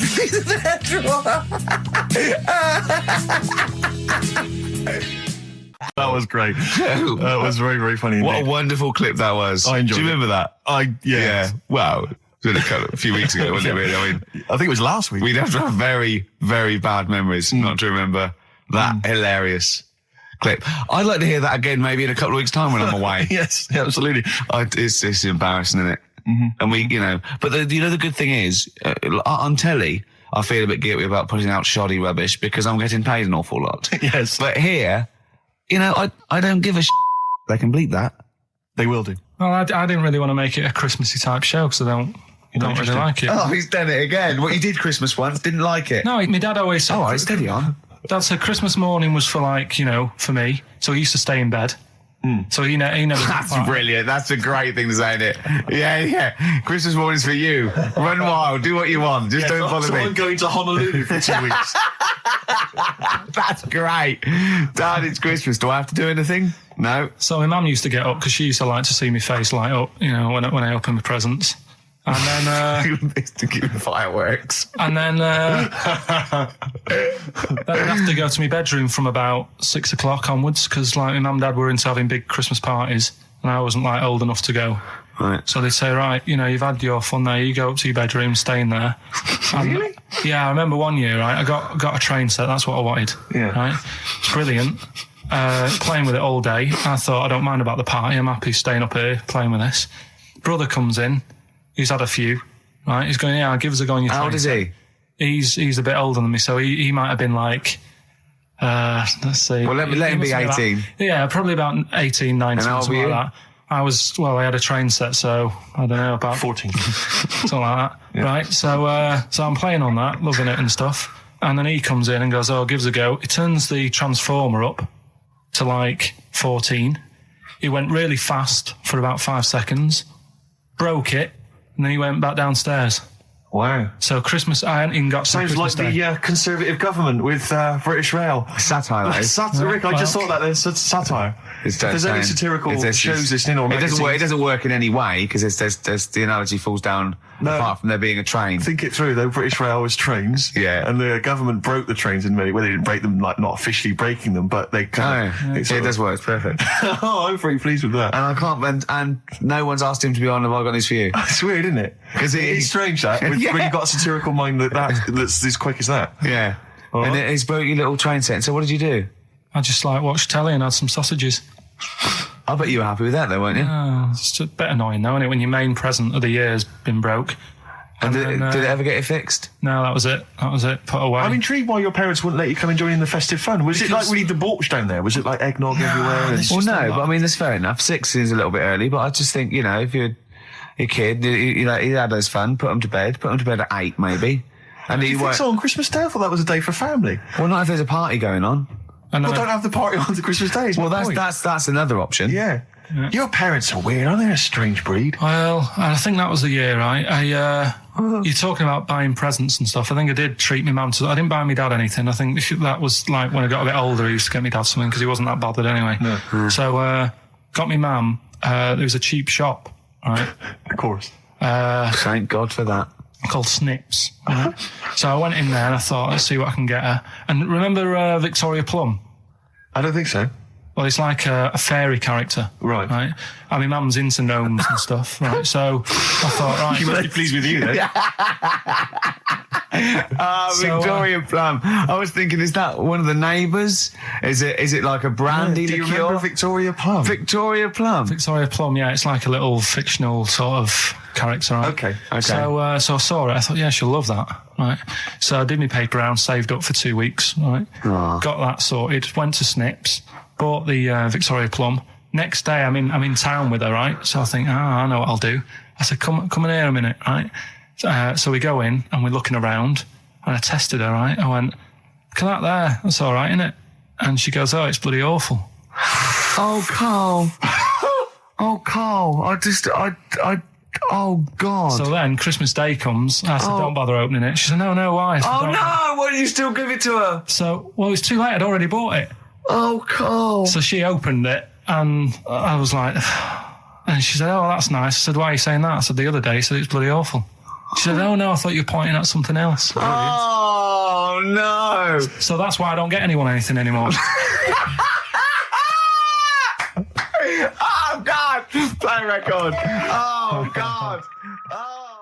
You know, I've never been a religious type. You know, if people want to do it, I let them do it and what have you. Good of you. But out of all of them, I want one that's not going to take over your life. I don't want one where you've got to get up 3 times a day and you've got to go and pray and that you've got to get up early. Forget that. It's getting in the way.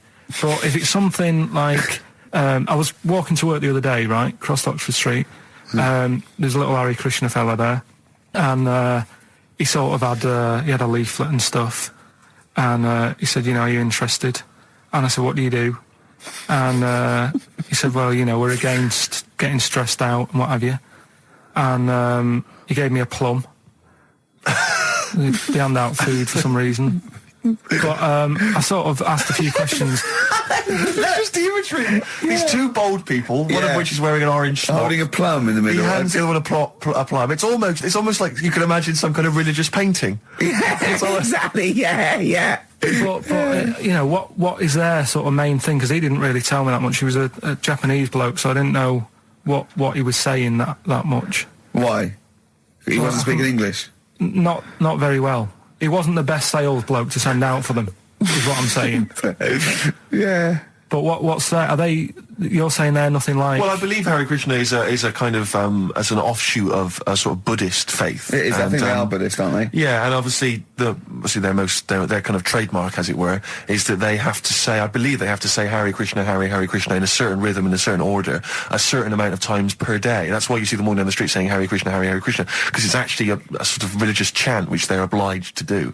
So you see, even if you go into the Hare Krishna faith, you may find yourself, you know, in Tesco or whatever, forced to say Hare Krishna, Hare Krishna. Perhaps out loud, not just thinking it. Yeah, no, out loud. You can put it on an iPod and you can put that on an iPod. No, it doesn't count. No, I think you have to actually say it. So I guess that kind of eats into your social life a little bit. And there's the wearing orange as well. Particularly frustrating, I imagine, if you're in a cinema or a library. A little bit awkward there, you know, midway through. Or Star you Wars, live next door to a bloke called Hare Krishna, who constantly thinks you're calling him. Yeah, that probably. Yeah, so that's in this. I mean, I don't think we've quite done the Hare Krishna faith its full service there, but so interesting to you. I mean, you got handed a plum. You've been treated well by them. Yeah, well, but he couldn't tell. I just wanted to know how much time it would take up. What are the benefits? You know, what can you do? What can I think the benefits are they probably don't get stressed out. They've probably got that sort of that zen, that chi-ness about them, where they try and interact and quite meditative. Yeah. I've got some nice trainers as well, don't they, with their orange. What are you looking for then in a faith, Carl? You say what are the benefits? I mean, obviously Catholicism, you get the communion wine and bread, so... Yeah, but I can afford that. Right. Probably, just I like the Crusaders. I was forced into joining that as a kid, because a mate sort of joined it, and he sort of said, are you joining? I sort of swore at him. I said, I'm not doing that. Right? Yeah. He said, right, if you don't come with me, I'll tell your mum that you just swore. So I was like, oh. So I went. So I went along, and I used to just go on the Friday when they played, you know, Sabutio and stuff. And then I went on one Sunday, and it was totally different. There was no Sabutio. There was no sort of, you know, table tennis. The thing where you hold a thing and knock things over. Skittles. There was all that on a Friday. Went on the Sunday, it was rubbish. He said, right, sit down in this room. They gave me a Bible. Thought, this looks too heavy, this is too big. I'm not interested in this book. And I never went again. I used to hide on a Sunday when they came round. And that's been the only sort of... why did it suddenly turn out to have to hide on a Sunday when they're coming round? Because they wouldn't leave. They wouldn't leave. Who was it? Were they adults? It was sort of a Well, he seemed like an adult to me at the time, but he was probably about 27. Well, that is an adult. Yeah, but do you know what I mean? He seemed a lot older when I was a kid. Yeah. And he came knocking and that, and he used to say to me, Mum, I'll just tell him I'm ill or something. And he used to hang around to see if I'd eventually come out to play and that. And if I did, I think they would have grabbed me and took me there. I love the idea that for you, religion has to bring with it some kind of gift. It's like, join our faith and you get an alarm clock radio. It's like something like I think religion does bring a gift. Usually, it's the gift of the Lord. Well, the gift of everlasting life, isn't it? And that's the problem with it, A lot of people believe in it because they think. But for Karl, his feeling is like that should be a given. That's safe. I'm definitely going home with eternal life. But what else can I have? Is there an iPod? Why do you have to have a religion? Because obviously I don't have a religion. I don't miss it, and I wouldn't want one. I'm an atheist, and that's out of belief. That's out of logic, and we don't get into the politics or the morality of it. Why do you feel you need a religion? Why don't you just get a hobby? Well, I didn't want one. I don't want one. I just was saying that, if I was to get one, which one would I go for? Is what I'm saying. I'd like to see you perhaps as a Jew. I think Judaism would suit you well, I think. What are the hours like for that? Tough. Can be tricky. That's what I mean. I don't want anything that's, And they have a day where they don't eat and stuff. I couldn't be doing that. So then they have days when they eat too much? Yeah, but what happens if I'm not that hungry that day? Like I say, I don't like change. No. I like my Cheerios in the morning. I don't.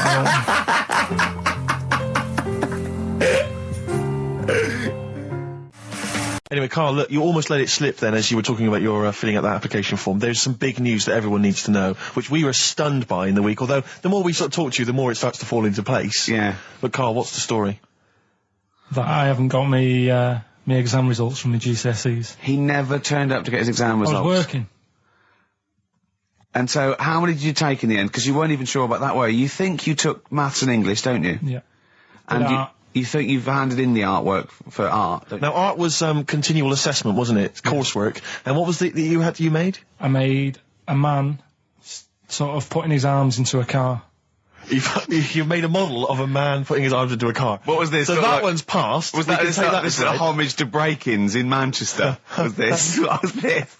Oh look, he does what he sees. Yeah. So you've got that. That's safe. You definitely got that one. So you've taken art, you've taken English and maths. You think? So this is what we're going to do, listeners. We're going to try and find out his exam results for him and tell him next week. Live on air. We're going to call his school, we're going to try and track him down, and we are going to have a little envelope, and we are going to give Karl, at the age of 29, his O-level results. GCSEs, yeah. Now, Karl, so you took maths, yeah. You think, you took English, do you remember turning up to do those? Do you remember sitting in the room filling in the forms? Yeah. Okay, and how did you feel you did? I don't think I did well. You don't think you did well? Did you revise? No. Why didn't you revise? Because I don't really believe in it. Okay. Well, it's just that if you don't know it, then you don't know it. You shouldn't have to start looking at the book. If I went to like the hospital, yeah, and the doctor said, "Oh, you need your appendix out," but hang on a minute, I've just got to read up on it. Yeah, that isn't good enough. Okay, he should know, and that's the way I feel about it. To be fair, though, he did do the revision beforehand. Yeah, they don't usually pass on maybe when they're in practice. Yeah, information they took in by osmosis. Yeah, yeah. And bloke comes in and goes, "Can I just see what you did with that?" And I goes, "You've passed." Yeah, phew, that's a good one. Yeah. Good job I watched Casualty. But I was in the cinema. This was not long ago, and I went to see that. This was I think I was off to see that film, Crouching Tiger, Hidden Dragon, or whatever it's called. You know, well, they could be on the phone for that because it's subtitles. So it's not going to ruin it, is it? Yeah, it wasn't her. I was sat next to another woman. She was crunching, a big fat woman. No, but he's got a good point there. Loads of people could be on the phone in there, and it wouldn't sort of niggle you. Fine. Well, at least we've cleared that. Imagine if that was true. Well, it's like when you go on the tube and read a paper. There's loads of noise, but you can still concentrate, can't you? He's got you. Do you know That's such a great point, isn't it? Right, yeah, because it's so easy to lose yourself in that magic realism world, with all the sound effects and music and surging, exciting noise, and there's a woman clattering on going, "Yeah, well, I'll probably meet you later, Stange. Should we get some Diamond White in and around by the park?" Yeah. Switch off. I do it. Yeah, but we know what you're like, Karl. Yeah, you can switch off, Karl. It's like you can turn your ears off. That's the skill you have. It's not the ears, it's the behind the ears. Yeah. It's the process between the ears and the brain that you can switch off. So you can still hear all these things like a cat. But I was in there was this woman sat next to me. She was to a big fan one. She was crunching on some popcorn. Again, that's a crime. Why they're selling popcorn in cinemas? I don't understand why She the needs to noisiest. eat regularly, she's Why fat. Why the noisiest food in a cinema? Yeah. I don't understand why that's come about. Yeah. Really makes me angry. Yeah. She's sat there, right? This- Smoothies. We want smoothies without straws. Exactly. The trailer for that film AI, Artificial Intelligence, came on. Do you remember that? And the tagline was, David is 11 years old. He weighs 60 pounds. He's 4'6" tall. He has brown hair. His love is real, but he is not. Oh, yeah. And she just went, how old was he again? To her boyfriend. Right? Just ruined everything. War film trailer comes on for some Pearl Harbor or something. She goes, yeah, I don't fancy that. Just announcing this, don't fancy that. Too many war films.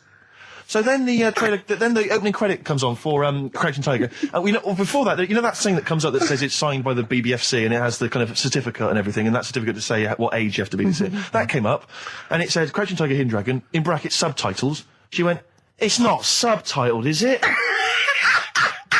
I thought this was the most famous foreign film for years. It won Oscars. It was a huge film. Everyone knew it was foreign. She goes, it went, and it says the credits begin. It says Crouching Tiger, Hidden Dragon. She went, stupid name for a film. What? She just She wanted paid to see it. She was with her boyfriend. So then it starts, right? And obviously it's in Japanese or Mandarin or something. She's like, yeah, and they're all talking in Japanese. Japanese or Mandarin. Whatever. So they're speaking in this, Japanese language, Oriental language. And she's going, don't they sound stupid? Don't they sound stupid? She was going, and then the subtitles come up, and it's quite a weird kind of strange language they're talking. And she was going, can't make the subtitles out either. It's both gobbledygook. Just wittering on every step of the film. I totally agree with you. But what I like in your telling of it, I know you're getting quite emotional. I'm genuinely livid. But she went Mandarin or Japanese, some Oriental language. And Well, I don't know what else. It's a strange language. It's a strange language. Well, anyway. Oh, dear. So then I moved. I climbed over several seats, made a big huff of, make a big show of moving. Yeah. Sat next to a guy on the phone, just chatting on the phone. Oh, I'd have gone mental at that. So now I hate that film. I didn't enjoy it. I don't like seeing it. I don't want to even think of it. It's subtitles, isn't it? Well, rubbish. That's why I get videos. Yeah, I should have thought that through, Carl. You're absolutely right. Lamb chop. Get off at the Tube at Tottenham Court Road if I want to look at the record shops before I come into XFM. And I always cut through Chinatown. Oh, yeah. And every time I come through Chinatown, the same thought always strikes me. I always feel like I want to just gather all the little locals, all the little Chinese fellas, just gather them round and just go, guys, in what way is this a town? It's not, is it? This is not, at best, what you've got here is a novelty street. Yeah, Gerrard Street is not a town, No, mate. it's not a town. You've had this here for like you put 100 years. It's not pagoda. expanding. Yeah, yeah. You can't just call it Chinatown and claim it's a town. If I was them though and you did it, I go, what are you talking about? It is a town. It is a town. It's our town. It is a town. It's our town. We got all lots of stuff. Where's your church? Where's your mayor? We needed. We got a betting shop. Not enough. It is. See, all you've got here is restaurants. No, No. Got a little supermarket with snacks. What does it sell? Snacks. Specifically, I would imagine crackers. Yeah, yeah. Do you want to buy a dragon? Do you want to buy an ornamental dragon? If I wanted to buy one, this is where I would. Do you want to buy a gold dragon? Is it made of gold? No, it's made of plastic, but it's sprayed gold. Do you want to buy that? It's not a town. It is a town. It's not a town. Yeah. And it annoys me because when I first came to London, I genuinely thought Chinatown was going to be this amazing, what they've got there is you'd hear a gong and every time we went in there, and there'd be rickshaws and people walking on those little sort of wooden shoes. You know those ones? They're brilliant. They are just comping around in them, but nothing. It's nothing. It's just. Yeah, exactly. Yeah. It just reminds me of, have you ever been to any of those sort of museums? You tend to have them up north where they've got you sort of sit in a little cart and it sort of rides you through kind of, I don't know, it might be, Newcastle, the Victorian era. Yeah. Can I have half a pound of those sweets, please? Exactly. Of course you can. If there was some animatronic then, it would just be an exhibit. Yeah. Their concession to being 100 years ago is that there's some scales in the shop and there's a horse outside. Yeah. That's it. That's it. Exactly. Yeah. The traditional sounds and smells of old England. And the voice are going, of course, there was no television. Exactly. Amazing. Yeah. Amazing. Brilliant. Yeah. Welcome to Chinatown. Ding, ding, ding, ding, ding, ding. So it's not, it's a good point. Is that a piece of traditional music? Ding, ding, ding, ding, ding. Yeah. Is that some traditional Chinese music, or is that music that someone in this country wrote, thinking it sounded like Chinese music? I think it was the Vapors, wasn't it? Oh, is that what it is? That That's the music, isn't it? But are you sure they didn't take that from some other source? It's that pentatonic scale, isn't it? What is it called? It's the black notes on the piano. Right, that's the one I can play along with EastEnders. Yeah. Do you know what I don't get with it? Go on. Chinatown. Yeah, Chinatown, because I always walk through it on the way to work. A couple of things annoy me. First of all, I think it's bad business, just because if you've got a Chinese restaurant, put it somewhere where there isn't any others. It's a good point. Yeah, but it's also a community. They're not just a theme park for other people. I remember going out one night with Suzanne and some friends, and you got there and there's so much choice. It's that dilemma of, oh, forget it. Well, And not we really. went somewhere Specifically, else. do you fancy Chinese? Well, no, but why don't you go to the one with the dead ducks hanging in the window? That's my That's the favourite. other thing as well. It's like, normally you put your good stuff in the window. If that's what's in the window, yeah. Right? Yeah. And the other thing that annoys me, walking through it today, there's always lard on the floor. What, in the street? In the street. It is, honestly. I'm scared I'm going to slip over. It's because all the restaurants and that. But why is it? That's another point. Well, it's not oozing out of the restaurants. No, but why is it? Why is it? I don't know what they do. Careful. Listen, no, but why is That's why they used to wear those little wooden shoes. No, okay, we've got... No, but the thing is as well, they try and wash it with water, which doesn't work with lard, and it's like oil. Famously, yeah. You know what I mean? Even I know that. Yeah, you got to scrub it. So, You think sorted that out. Yeah. You think they'd know, wouldn't you? Yeah. Right. Anyway. Again, I broke the rules in the week. I met up with Carl. I had lunch with him. And we were chatting and having a cup of tea. And it got onto one of Carl's favourite programmes, was the Tales of the Unexpected. Ah, of course. And all I can think is that he's probably the only person in Britain where they were unexpected. I mean, to him, when that twist came in, he'd go, gee, I can't... Yeah. Oh, God. Can't believe So it was the tree that did it. I mean, he was probably the only... And we were telling all these stories of horror, and he liked horror stories. And I told him this story. And I don't know if this will come across in the way, but I told him this story. It was a short. It was a horror short. This was a film you saw, was it? Yeah. And what it was, it started off, just there'd been a car crash. You see, it's a horrendous wreck. And you saw it from the point of view of the person in the car. And he was calling for his mate, and he was going, Dave... And he sort of looked over and saw a body without a head that had been thrown at. He goes, oh no, Dave. And then into the field of view came Dave, his mate, and looked at him with a look of horror, and then it sort of went black and you realised that he was just a head and it had been his body. Oh, wow. Right? Yeah. And I said, then it came up at the end, at the executions in the French Revolution, people experience consciousness for, and he went, oh, no, he said, it wouldn't be for that long. And then he went, if it was a chicken, it would work. Imagine remaking that film, but it's two chickens in horrendous car crash. Their own fault for driving. It would work. No, he wasn't having that. Yeah. No, it was too long. I think he said, how long was this film? I went, 5 minutes. He went, no. It would work if it was a chicken. I like the way that Carly was something like, when you relate an incident like that, he's appalled and offended and annoyed by the people that made it, even though he's never seen it. Oh, he's annoyed, yeah. Do you have a favourite Tales of the Unexpected, one that you remember particularly that shook you up? Yeah, we were talking about the one on where there's some woman in prison. Have you seen that one? I can't remember them all. Right. This woman's in prison. Yeah. And she gets a bit friendly with the guy who takes the dead bodies out. Right. And he said, I can get you out of here. He said, what you've got to do, right? You've got to, at midnight... When you hear the bell toll, that means there's been a dead body. Yeah, there's been a dead body. So what you've got to do is go into, like, the place where all the dead bodies are, get in the first coffin on the right, and then I'll come along and carry you out, and you can run away and escape, right? So she goes, yeah, all right, then. So she hears the bell go. I'll bury you, right? And then I'll come back later and dig you up. Right. Yeah, but that's the point. It doesn't matter. It does matter. Trust me, Carl, it really matters. Okay. Listen, I don't know if I'm going to ruin this for people at home. Yeah. Can I just skip to the end? I would imagine that she gets buried and he doesn't come back, and she has to get buried alive. Better than that. So she gets in the coffin, And she's lying there for ages. She's She buried. can feel a bit of movement going on, so she's obviously, being carried somewhere, so she's thinking, this is it, I'm getting out. And she's lying there for ages and thinking, why isn't someone coming and lifting the lid off this? Do you know what I mean? Letting me get out. So she's really bored. She gets a lighter out, right? Lights it to have a look at who she's lying on. It's only the fella who said he'd help escape. Oh. What was that one you told me about with the porn? That was a good one. Oh, this was fantastic, right? Right. There was this. Sorry, can I just check now? We're just remembering classic episodes of the Tales. No, this is important. Well, I saw one, right? I saw one on Tales in Inspector, right? And it was these two gents. What they used to do, they look down the obituaries and they'd blackmail the wife or the son of a dead eminent person, like might be a priest or a doctor, like that, and they'd go and they'd say, he bought some erotic stuff from us before he died, and he owes 100 guineas and all this sort of stuff, and they'd pay up because it'd be so embarrassing. They just didn't want them, so they'd just pay him, right?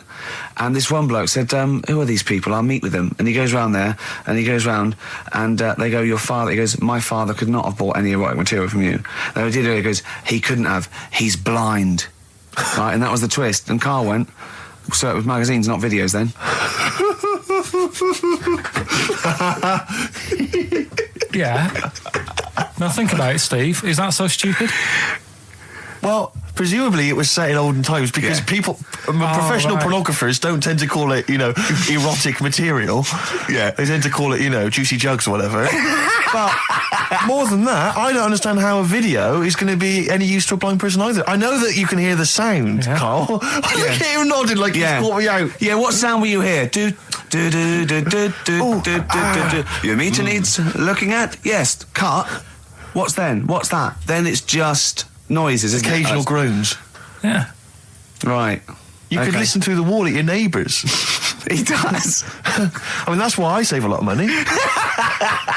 But I thought you were going to point out, Carl, that they could have had a Braille porno. Now, have you thought of that? Look, feel the lumps on that. Exactly. Think about it, Carl. Think about it. You're excited now. Yeah. Your girlfriend's away, Carl. Yeah, the cheese grate has only entered the cupboard. No, she's a good-looking lady. So we've talked in the past about snails who sleep for 13 years. No, you have. That's never been confirmed. In fact, the expert hadn't heard of it. Well, they do. Okay. I read it on different sites. Okay. So how much does it take to wake them up? Got you. What do you mean? Well, they sleep for 13 years. Yeah, but it's probably. But I don't know what you mean by sleep. It's not the same sort of pattern that we have in a mollusk, is it? There's different. What is sleep? It's when you're sort of shut down, and but they can estivate. They can actually literally shut down. No, but they didn't say that. They said they sleep. They sleep for 13 years. And I mean, have you ever had like more than 10 hours sleep? Yeah. Feel really groggy? Well, no, I feel good after 10 hours sleep. I feel rough. I just was thinking what a snail would be like. Be like, oh. Be even slower than normal. Be even slower than you. Play a record. Girlfriend was away, wasn't she, yesterday? Yeah, I always have a problem with that. Because you don't go to bed, do you, early? Do you know what I mean? You sort of think... I just always find that thing that if, you're used to living with someone, one of you will go, let's go to bed, then you'll go, all right. But when you're on your own, you go... You just forget to go to bed. I just stay up. Okay, stop eating now, Carl. You've had all the food. That's just a plate. All right. Okay. Yeah. No, I stayed up and watched... there was a thing on about Dracula. Right. What, Dracula? And I found a flaw in it. Go on. Not the fact that he's the living dead and and drinks blood to stay alive and he doesn't reflect and he can in turn into a mirrors. bat. Well, and you can... Go on. The mirror thing, you can't look in mirrors, can he? Well, he can look in mirrors, but he can't see himself in a mirror. Yeah. That still doesn't work. Go on. It doesn't work at all, Carl. It doesn't work Go anyway. on. Well, centre parting's always really neat. His centre parting's always really How does he do it if he can't look in the mirror? Blood on the floor or something it was called. Rubbish. I love the flaw in the Dracula film is that his centre parting's too neat. How did he do it without a mirror? Oh. Was it a documentary about Dracula? No, Yeah, there was the real Dracula. Yeah, the real Dracula. It's just a film. It had blood on the floor or something. It's called. Yeah. It's rubbish. From 1970. Yeah. Right, but you say that and watch that. You know there aren't really vampires in that sense. Yeah. Yeah, but it still annoys you that his centre part was too neat. Well, if you're going to do it, do you know what I mean? I'd like to see him with a fringe sort of pushed forward and maybe a hood up, alright? Come to suck your blood and that, alright? Yeah, just bits of tissue paper all over his face where he's cut himself shaving. Oh, can't see. Bloody mirrors annoying me now, isn't it? I'd love to see that. A little mank Drac. That'd be great, wouldn't it? Well, that might be a film that we do in our movie. Mancula. Just getting onto that. Mancula. Count Mancula. Alright? You got any rave music, like? Huh? Got any Oasis like that? That'd be brilliant. He came from Manchester. Please welcome Mancula. Alright? That'd be great, wouldn't it? His hair's a mess. Well, I can't see in the mirror, can I? I phoned Karl up in the week, yeah, and I said, what are you doing? He went, well, even though it's one of my days off, I'm just doing some research on the web. Found anything that said, yeah, I'm doing science. And then he said, you can get wigs for dogs in Tokyo. That's his scientific fact. And I went, what do you mean? Dogs, if they need a wig? I said, if they need a wig, what? Dogs going bald? And he went, like, this is fine to him. He went, it's a stressful city, Tokyo. The world's all right with Karl. He's always got an explanation. I've only ever seen him confused once. When in Edinburgh, he looked out of his window one day and he saw a bloke putting a parking ticket on some rubbish. Yeah. And that genuinely confused him. Yeah. He couldn't work out, could you? It's a bit weird, isn't it? And the woman breastfeeding her 8-year-old child, you didn't like, did you? I don't like that. But what's the name? Animals with wigs. I kind of thought, after I put the phone down to you, I kind of thought about it, thought, yeah, it's a bit daft, that. Are you sure he's not the ageing pop group? No. The Animals? But when you think, have you ever seen, like, a bald pet? No. It's weird. What do you mean? Because my mum, we had a cat, we used to get through loads of cats because we lived on a... Oh, God, it started early today, innit? What do you mean you got through a lot of cats? What are you doing? Running a restaurant? We lived on... Oh, God, what do you mean? No, we lived on, like, a main road. Oh, yeah. Right? So we used to get through a lot of them. My dad kept saying, risk. you know, stop wasting money, you know, it's not Stop good. wasting money, not wasting cats. Right, so anyway, we had this cat that was ill all the time. And he was just bag of news, probably. Yeah, malingerer. Yeah, I'm terrified. I'm going to which house? Rome. Oh, God, bloody hell. Rome. Don't let me go to the Pilkingtons. And it, for some reason, it kept being sick all the time. Right? Yeah, that is news. That's definitely news. So my mum kind of thought, I've had enough of this, and she shaved it. Whoa. Whoa. Now, I know you're not vets in your family, but what correlation did your mum think there was between you being sick and shaving it? Because it kept being sick, and it was a pain to wash, because it kept getting So caught she up. wanted a dry wipe cat. So... Why didn't she just varnish it? What? It's weird, So now he's cold and sick. No, but not all of it. She left sort of the back half, but sort of from its waist, sort of. I love that. Shave it because it's sick on itself. And That is it was the weirdest looking thing. I mean, normally I like cats. I'm always like giving yours a stroke on the head and that. Yeah. But as soon as she did that, it was like, oh, yeah. can't touch it. And then So now it's sick, cold, and hated. Yeah. Karl. It must have, I mean, the other cats must have been taking the mick out of it constantly. It's just making things worse. Did it get, I'm hoping that it got run over and was put out of its misery. no, I think it got all right, that one. Or is that the... Yeah, it did get run over. It did. Oh, God. Oh, dear. How many cats do you say you've got through? I'd say whilst I was living at home, I mean, it's still on the increase even though I'm not there. So whilst I was there, probably 5. God. Wow. Oh. Yeah. And were you upset each time, or you just got used to it? It's one of them things, isn't it? Like I've said before, when you first see something, it's a bit of a shock. Do you know what I mean? It's like the Elephant Man or whatever. Yeah. First time you see him, it's that sort of, oh, look at that. Do you remember the first time you saw Steve? No, I'm not being funny. Do you remember the first... Yeah, but I've said this before. It's always, then you get used to how people look and you don't... No. I'm going to burst. You have to play a record. No, but... Because I just see Steve No, but I've got used to it. Shut up. I've said in the past to you, Rick, that my grandparents, so I love them dearly, but it's like for the last 30 years they've been waiting to die. I know. It's like they just sort of, it's like, you know, the novelty wore off of life. Life in the 50s. Yeah, they got kind of bored of it. Life, yeah, in the 40s, it was brilliant. All sat around the old Joannas, the bombs fell, singing. They loved that. The 50s, you know, that was great as well, because that was the post-war years. It was, you know, it was a bit tight in the pocket, but it was all right. Everyone pulled together. And then the 60s came along, all the crazy music, the funny hair. Let's stay in bed. Exactly. They basically stayed in bed. And it was one Christmas when my grandmother said to my dad, what do you like for Christmas? What do you fancy for Christmas? And this must have been, I don't know, 20 years ago. She said, what do you fancy for Christmas, Ron? And he went, well, you know, I could do with a nice big kind of warm winter overcoat. She said, don't worry about that. Don't worry about that, because your father will be dead soon. It's right, you can have his. Meaning my granddad. Well, to be honest with you, my father's still waiting. Which is good news. Good news for my grandfather. Less good news for my dad. Freezing. He's freezing. He finds out, how is he today? He's fine. Oh, okay. Oh, I'm freezing. It is such a weird mindset, that. I think it's that, to me, is what sums up people from that older generation, the 40s and 50s. And it seems to me that you've got that kind of mindset. It's like you were born in the 30s. And whenever you talk of your childhood, it's like you had like a baked potato to take to school.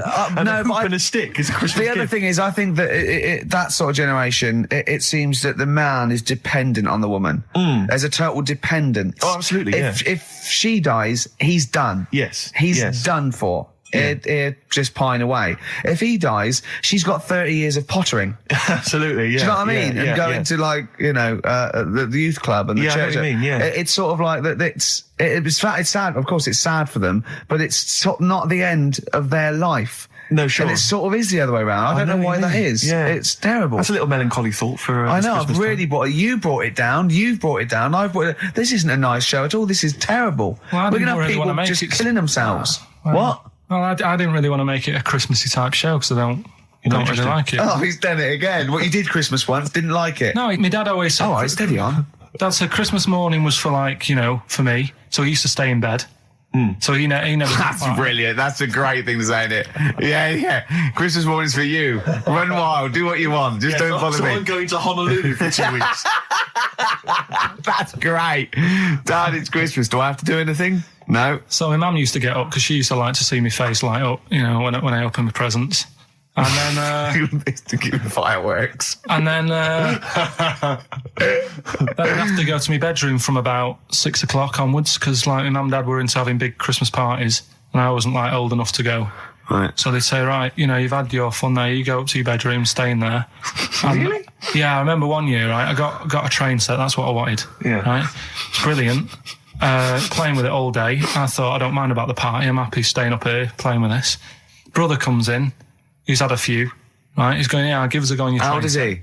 He's a bit older than me, so he might have been like, let's see. Well, let him be 18. Probably about 18, 19, and how old something were you? like that. I had a train set, so I don't know, about 14. something like that. Yeah. Right, so I'm playing on that, loving it and stuff. And then he comes in and goes, oh, gives a go. He turns the transformer up to like 14. He went really fast for about 5 seconds, broke it, and then he went back downstairs.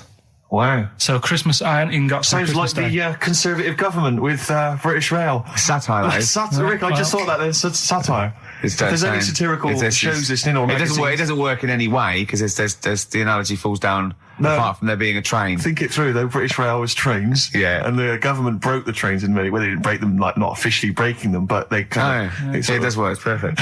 Oh, I'm pretty pleased with that. And I can't... And no one's asked him to be on Have I Got News For You? It's weird, isn't it? Because it's strange, that, when you've got a satirical mind that's as quick as that. Yeah. All and right. he's broke your little train set. So what did you do? I just like watched telly and had some sausages. I bet you were happy with that, though, weren't you? It's a bit annoying, though, isn't it, when your main present of the year has been broke.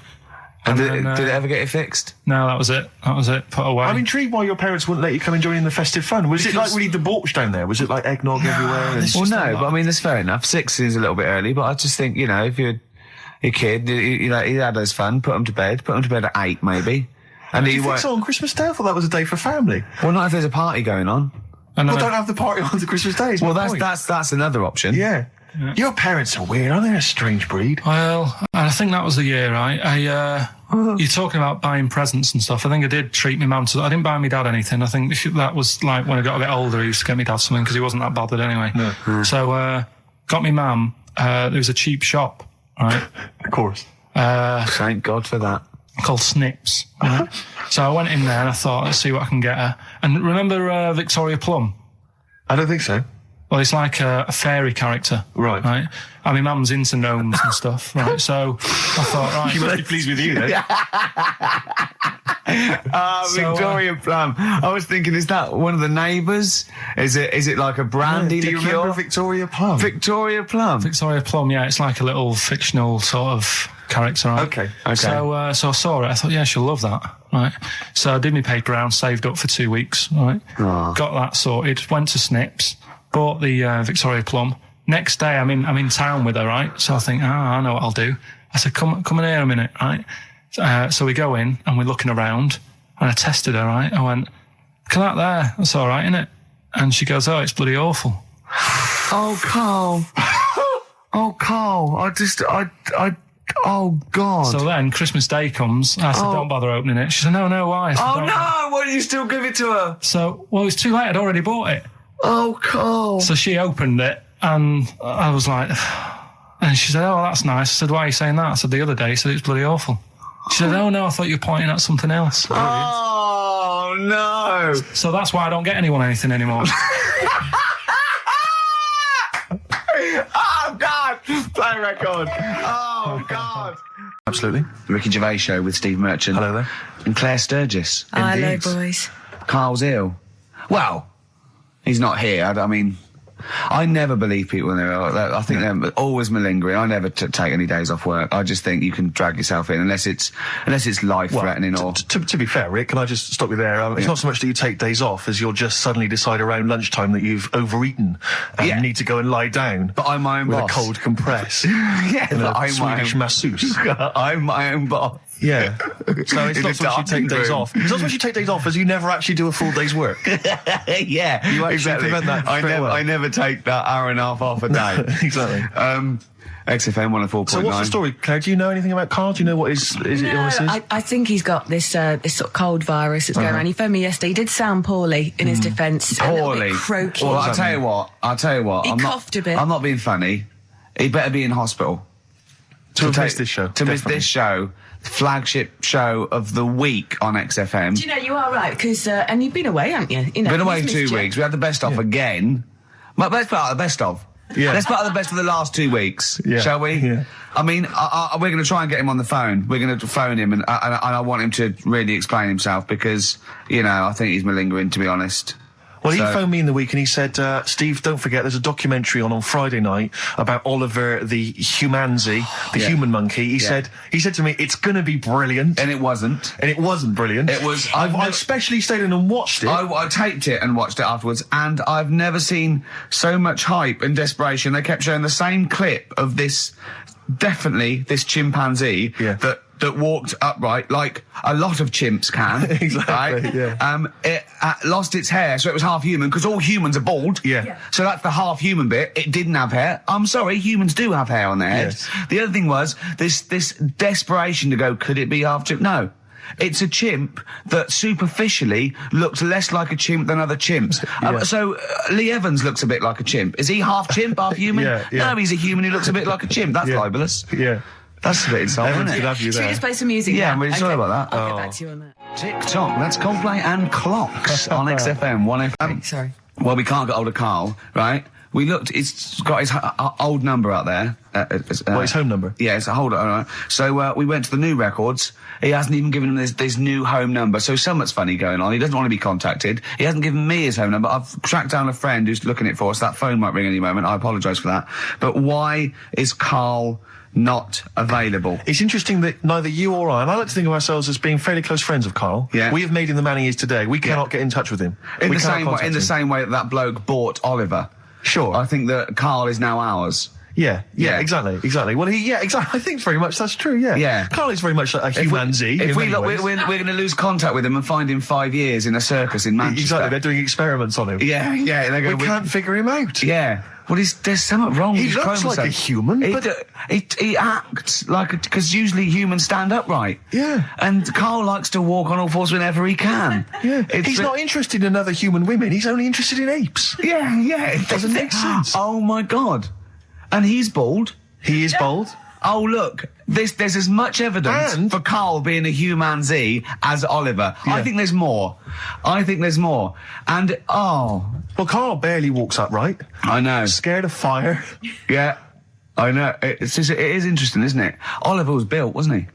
Yeah. I see. I don't know. Why were you looking, Rick? I'm interested that you I couldn't. What your eyes were kind of uncontrollably drawn Steve, they were towards just his. there. No, I didn't say anything. I was just looking at his face. No, sorry, Rick, but if there's something you want to get off your chest.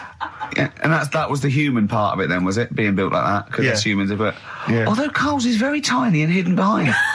And I've noticed something else as well. He's got a big red arse. That's true. Hasn't he? Yeah.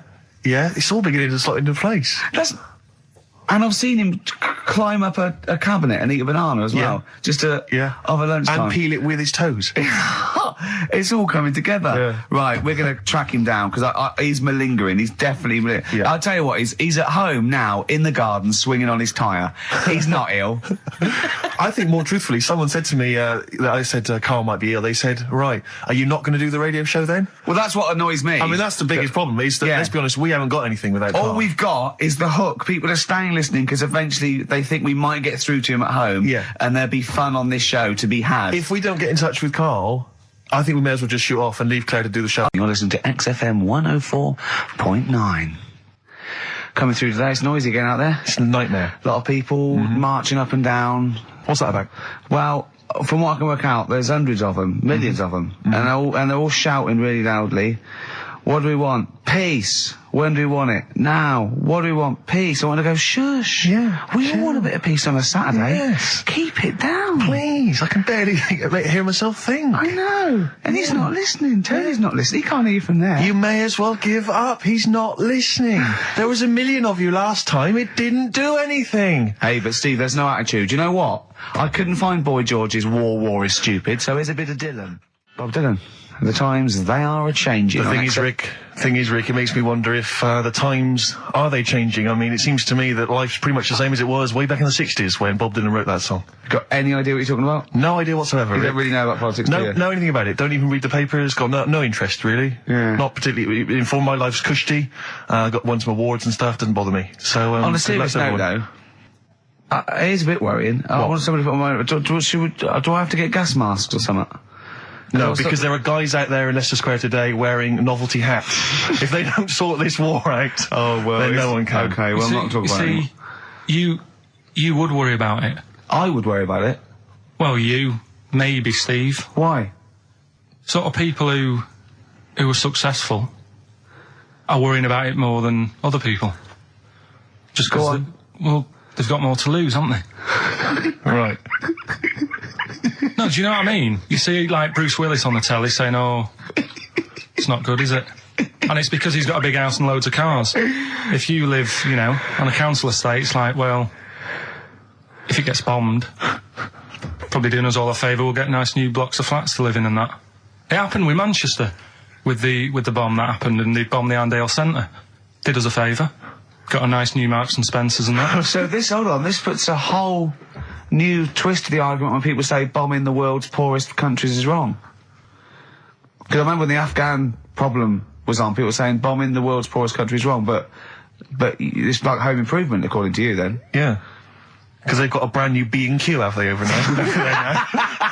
They're popping down there every Sunday. Anyway, let's not go on about... I'm Ricky Gervais, with me Steve Merchant, Karl Pilkington, pressing the little buttons there. XFM 104.9. What's that little Well, I think I do more than press the buttons. Right, see, this is it, right? Karl has had a little strop on since last night, okay? And He's had a little strop on? Yeah. You said strop on. I just wanted to clarify. And I don't know why. He says that I'm an annoying person. He says that I wound him up, right? Which I don't know. He says that you're winding up because you're sort of like negative about everything. Negative? Yeah. And, but what I think it is because we pointed out that his lateness is unacceptable. Yeah. He said, meet you at 6. He turned up at 20 past. He said, well, someone stopped me in the corridor. I don't care. I've got stuff to do. We had stuff to do. I think we're a bit busier than you, Carl. You've got one job. We've got loads of jobs. I keep telling you that. You got one job in a little room, a 9 to 5 there, that you don't even get done in 9 to 5. That's why you're late and mucking around all the time. There's loads of work to do. Yeah, one job. No, cool. it's not. It's one job with a lot of other jobs in it. It's like those little Russian dolls you get. Right? Well, it's not, is it? Go. Yeah, it is. Yeah. Everyone thinks, oh, he only sits in his studio messing about, making songs a phrase. That's what I do in my free time. Which we've got coming up later.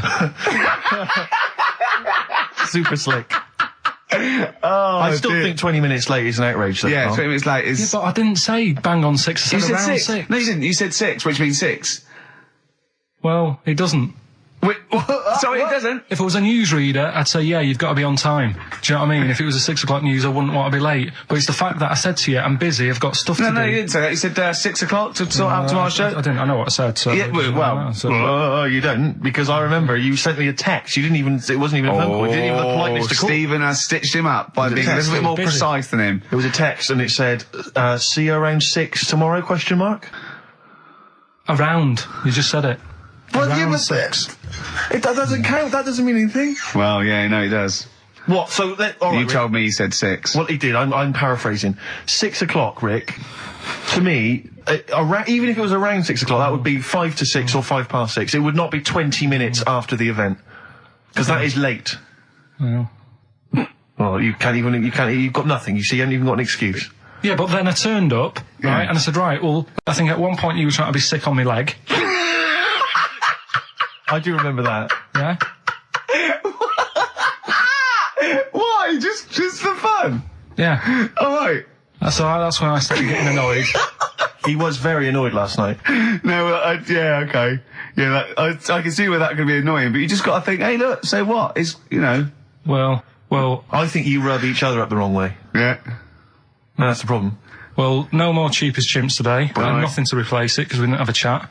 Songs a phrase, we're doing that. You can win some stuff. Yeah, we've got the film that we haven't done for the last 2 weeks. The final film, we won't be doing that. Let him down. There's 2 weeks. So you're 2 weeks late on that. Can I just ask, guys, is there going to be some great music? Yeah. Well, what about something from the only ones? Yeah. Another Planet. Brilliant. Placebo, The Bitter End. That's the first single to be lifted from their forthcoming album, Sleeping with Ghosts, which you can hear in full on the XFM online listening posts. I'm Ricky, you cheeky little devil, Gervais. With me, Steve. All right, ladies, what can I get you to drink? What, you think I'm made of money? I meant half a mile or something, merchant. And Karl, oh, I'm stressed. If it's too hard, I don't want to do it. Pilkington. Indeed. Oh, well, it's nice to be back, Rick. Rick, I heard a rumour that you weren't going to be playing great music today. I'm assuming that's wrong. It is wrong. This is what I mean about the grapevine and just Chinese whispers. I'm not having it. There's some great music coming up. Right. I heard that there was going to be some boring chat. Sorry, it's that. Well, I want names. I mean, I don't want to name names, Rick, but that's the gossip I heard. It's totally wrong. I heard it was going to be inane, ill thought out, often stupid. No, Carl's not going to talk so much this week. We're going to try and sort of bring it back to real radio. So that's an absolute lie. Yeah. Great. Good. All right, Carl, had a good week? Yeah, not bad. Have you? Going on holiday now, aren't you? Well, I will be doing later. Tell you about that later on. What, there's a hook. Can I just check, because there are rules in place, aren't there? Yeah. There was a big bust up in the week. I'm only allowed to wind him up. I'm not allowed to wind him up socially now. I'm not allowed to, what am I not allowed to do socially? I think squeezing the head. Okay. Socially. Yeah. It's been crossed off. Right, okay. And I agreed to that because it got to a head where, Carl was really upset and he was thinking of just giving it all in, weren't you? Yeah. Yeah. Why was that? Because you were just winding me up too much. Yeah. I mean, do you want to bring it all up again? I don't mind. What was I doing? It was just. I mean, I should say now that there was a conversation where we were all sort of really walking on eggshells. It was frosty. It was a conference call, and Carl was on one end. And I'll tell you, I was very much a mediator. I was very much a UN mediator. What do you think of that? It was difficult to sort of keep it serious when I'm saying stuff like, "I'm sick of you putting a Burger King bag on my head." Do you know what I mean? Yeah. There's a part of me that's like, I can't believe we're doing this. What I like about it is that I'm laughing and going, well, I won't do that anymore. And he's going, you can still do it on air. And like today, I came in, I went to squeeze Eddie, went at 1 o'clock. I love those rules. Yeah. I love those rules. Well, between the hours of 1 and 3 on a Saturday, you can squeeze his head, you can put a Burger King back on his... I can't wait. It's terrible. Oh, but dear. that all started last week as well, really, because I got in a bit earlier to do an edit for you on some track that had swearing in it, right? Yeah. So I get in early, he comes in, first thing he does is go to sort of squeeze me head. And my reaction was, not now, do it later. As if it's all right to do it later. Yeah. So that's kind of what made me think this isn't normal. We should just point out, when we say squeezing your head, what exactly does that mean? I put my hand on the front. I do 2 experiments, right? Yeah. One is the side, because you can crush an egg sideways, so I think that's more dangerous. Right. And I actually put my elbows out, and I pressed like a vice, and I really go for it until it really hurts. And the front one it shouldn't hurt so much, if my experiment's right. I don't know. Well, it was all this that sort of, built up. Sure. And the research that you're doing there, Rick, is that going to be available online at some point? Well, that was the problem. That's what I was saying to him, because it kind of started last week. Well, it's been going on since we've known you. Yeah, yeah, but I just upped it last week. It got out of hand a bit. I upped it to when I think it got to ahead on Thursday when I filmed it. That was it, yeah. That's right, I brought in a cameraman to film me torturing him. And there was some people from the 6th floor being shown round. Yeah, some management and that, showing probably clients round. You know, sort of, they've probably been on all the different floors, same what all the different radio stations do. Fox. This is XFM, the sort of this sort of noise going on. Yeah. You see them all look down and saying, don't do that, right? Sure. They might want to spend a load of money. Yeah. Right? Yeah. And he's doing that, he's wrestling with me, he's filming it. So that's when I just thought, It's mad, isn't it? And then when we were having the argument on the phone, I was saying, has this been some sort of experiment? Yeah. He did. He said that, and of course I lost it. Yeah, but it's all good now. Do you want to squeeze his head before we play the next record? I won't at the moment, because we've got to get on. It's not right, and that annoyed me as well. Because I was trying to find out where he was going. I was filming him. I was going on waiting for Carl. Told Johnny he's meeting a mate at 6, which annoys me on 2 counts. And I'm just doing it to the camera. So I'm gonna follow him and just turn up and go, all right, where you been? But then when I came in, he went, I'm meeting a mate, and he told me where it was. So I told him that spoils my fun. Of course. Because you'd want it to just track him down. I don't want him to like it. Yeah. Which is sort of pulled the rug under my carpet now that he's going to let me do. We've also got a new feature, Cheeky Freak of the Week. That's a new feature, isn't it? That's a new feature. Cheeky Freak of the Week. Let's do Cheeky Freak of the Week. What is the cheekiest freak of the week? I'm just going to apologise now. I've just had freaks. Sorry to freaks. Okay. Right, go ahead. Well, I say it's a new feature, but we've sort of touched on it in the past with... We always talk about freaks. Hairy Chinese Kid. Yeah. We've had the Pillow Man. Yeah. Oh, you called a draft excluder? Just make a note of that, would you, Rick, on the list? People without arms and legs. But at least, you see, the Pillow Man, what do you picture? Because I was saying to Ricky in the week, right, I'm a great fan of the Elephant Man. That's his favourite freak. Of all the freaks, do you know why he said? Do you know why he said? He said because you get what you pay for. When someone says the Elephant Man, you get what it says on the tin. Right. You know you're going to get it. Yeah. Do you imagine, Steve, if you had a mate and you said, where are you going? He said, I'm going to see my mate. And you go, which mate? And he said, the Elephant Man. Yeah. Straight away, you haven't even met him, but you know what he's going to look like. Yes. Right? That's what I like about that. Hairy Chinese Kid. Yeah, you know what you're going to get. Pillow Man. Yeah, not so good. What does that mean? It could be one of those big fat things on that show, couldn't it? A big pillow, like a... Yeah. They had that big thing about the fat people in feeders. They were getting up to like 60 stone and that big one. And there's a thing called fat admirers that just fancy fat women, right? And you writing that down? Yeah, sorry. And they had blow up versions. It looked like a bouncy castle. Wow. Yeah. Really? Yeah. You'd be knackered when you blew that up. Yeah, you just wouldn't want to go forget it. Yeah.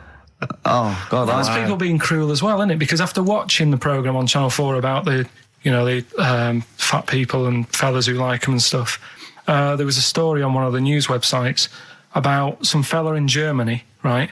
He was a big fella, must have been about 50 stone, and he fell over, right? And I think he hurt his ankle or something. And they sent firemen instead of like an ambulance. Yeah. So straight away they're having a bit of a laugh. They're not. No, they've got winching gear. Well, they didn't know. They didn't have winching gear. They had to use the hose pipes to carry him out. I think it was Ananova, that news website. They had to use the hose pipes. So they made like a bed using the hose pipes. Oh, yeah. And had to carry him out on that. And then they had to sort of get him into a special truck, they said. Mm. And do the same when they got to the hospital. I mean, that's mad, isn't it? They shouldn't do that. Although, Carl, I'm loving that story. I'm just worried that we're not going to be able to fit in Cheeky Freak of the Week. What's the which Cheeky is one Freak you've of the week? nominated? All right, Cheeky Freak of the Week. Something I found on the net. Yeah. Fella who had 27 toes and fingers. In a jar? No, still on him. And proper ones as well, not like little stumps and that. Proper, fully formed fingers. He had like... Was he a pianist? Close-up magician? I don't know what he did. He just said that he's... Cat's cradle professional. Did he ever work on finger bobs? He was saying in the week. For the crowd scenes. I'm now going to do Braveheart. Yeah. He said about the Elephant Man. He said, I want to do a thing right with freaks where it's good and bad. He went, what did you said? The pro about him is... What about the fella with loads of fingers, or...? No, the Elephant Man.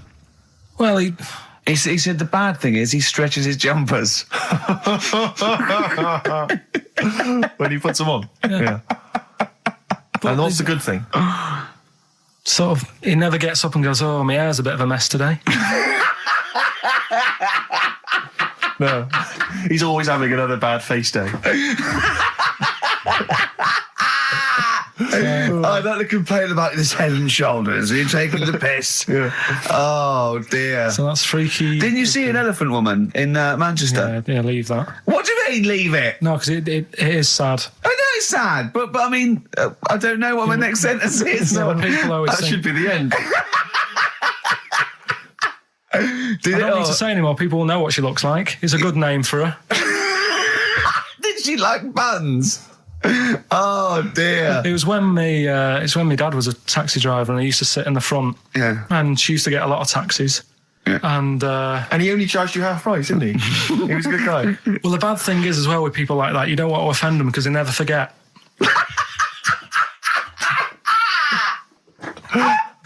Oh, Carl! Karl Pilkington. I was sat in the front of the cab and my dad goes, right, we're going to go and pick the I can't even tell you the name. These guys just evil. Right? What do you mean? No, leave it. So she's got... No, Carl, please. tell me what he said. No. You've already stitched him up with Stephen things from Little Welsh I don't Fellas. care. Right, what did he call her? Steve, back me up on this. I really don't want to be fair, our opinion of him is already pretty low. Look, tell me what he said. No, it's not. I'm scared of what my dad gets. It's the person who's got the She's thing not wrong. listening, is she? Well, her headphones wouldn't fit on her head. Tell me what he called her. I don't want to. Tell me what he called her, Carl. I'm getting angry, man. Tell me what he called her. No, I'll leave that. Honestly, tell me what he... It doesn't matter. Tell me what he called her. Carl, just... I'm going to go... Seriously, I want to know what he called her. Right, you're not going to stop this show. We're not doing the next show until you tell me what he called her. What did your father call the elephant head woman? Tell me. Spudhead. How old were you? I don't know, about 9. So did you expect to see a potato with a dress? He did sort of, again, it's a good name. Do you know what I mean? I had an idea of what it was going to be about, and he said, do you want to stay in the car, take you home, because you can't... Spudheads, you got lovely eyes. Can't. Come on, man. That's it, by the way. Is that all of it? Cheers. Bye. Brilliant. Well, let's end with LL Cool J. Yeah. Isn't it time that we do our usual roundup of what's been happening in the news? Yeah. Which we always do every week. Yeah. We always do something, which is, I mean, basically, if you're listening and you're a new listener, say you work at a newspaper, we always try to be informative, just try and put stuff out there that just educates people, informs What are you people. thinking? Well, I said Monkey News is coming up, but what have you got? No, I was just looking on the net there and just found a couple of quite important news stories, probably worth mentioning. Policeman caught photographing. I don't know why it makes me laugh. It's just the phrasing, I suppose. It's the headline. Policeman caught photographing up woman's skirt. No, he wasn't up there taking a picture of Big Ben. He wasn't going, can I just sit up here? I'm just going to take a picture of that seagull over there. No. He was facing the camera up a woman's skirt. He was indeed. Right. A policeman in Japan is facing disciplinary measures after he was caught photographing up a woman's skirt with a hidden camera while on duty. The 42-year-old sergeant, who's not been named, used a digital camera to secretly snap the shots when the woman was reporting a stolen bicycle. So he was actually doing his proper job. He'd obviously thought to himself, I'll bring him a digital camera today. On the off chance a beautiful woman comes in to report a crime or robbery, I'll have it ready, I'll have it positioned, in such a way. But this is interesting. This is how he got caught. Okay? The woman became suspicious after she saw a flash go off. Brilliant. I mean, this not a secret at all. Sorry, did I just see your shoe? Your shoe just seemed to just spring into life there. It was light. There was light. Yeah, I think I've had someone set fire to some magnesium that was on the end of it. It won't happen again. But it's only you and I in here, and your shoe was just suddenly lit. Why are you standing like that? Why is your shoe just sort of like between my feet? There's no reason. This is how I always stand. What did the bike look like? Flash? So, are you taking pictures of my family? No. And no, I'm not. And you should be wearing knickers anyway. Well, how do you know that? What? How did you know I'm not? How did I know what? I'm not wearing any... I didn't know you. I don't know what you've got up there. Well, I don't know what it looks like, and there's no way I could. Of course, it would be roughly that conversation in Japanese. I know, yeah.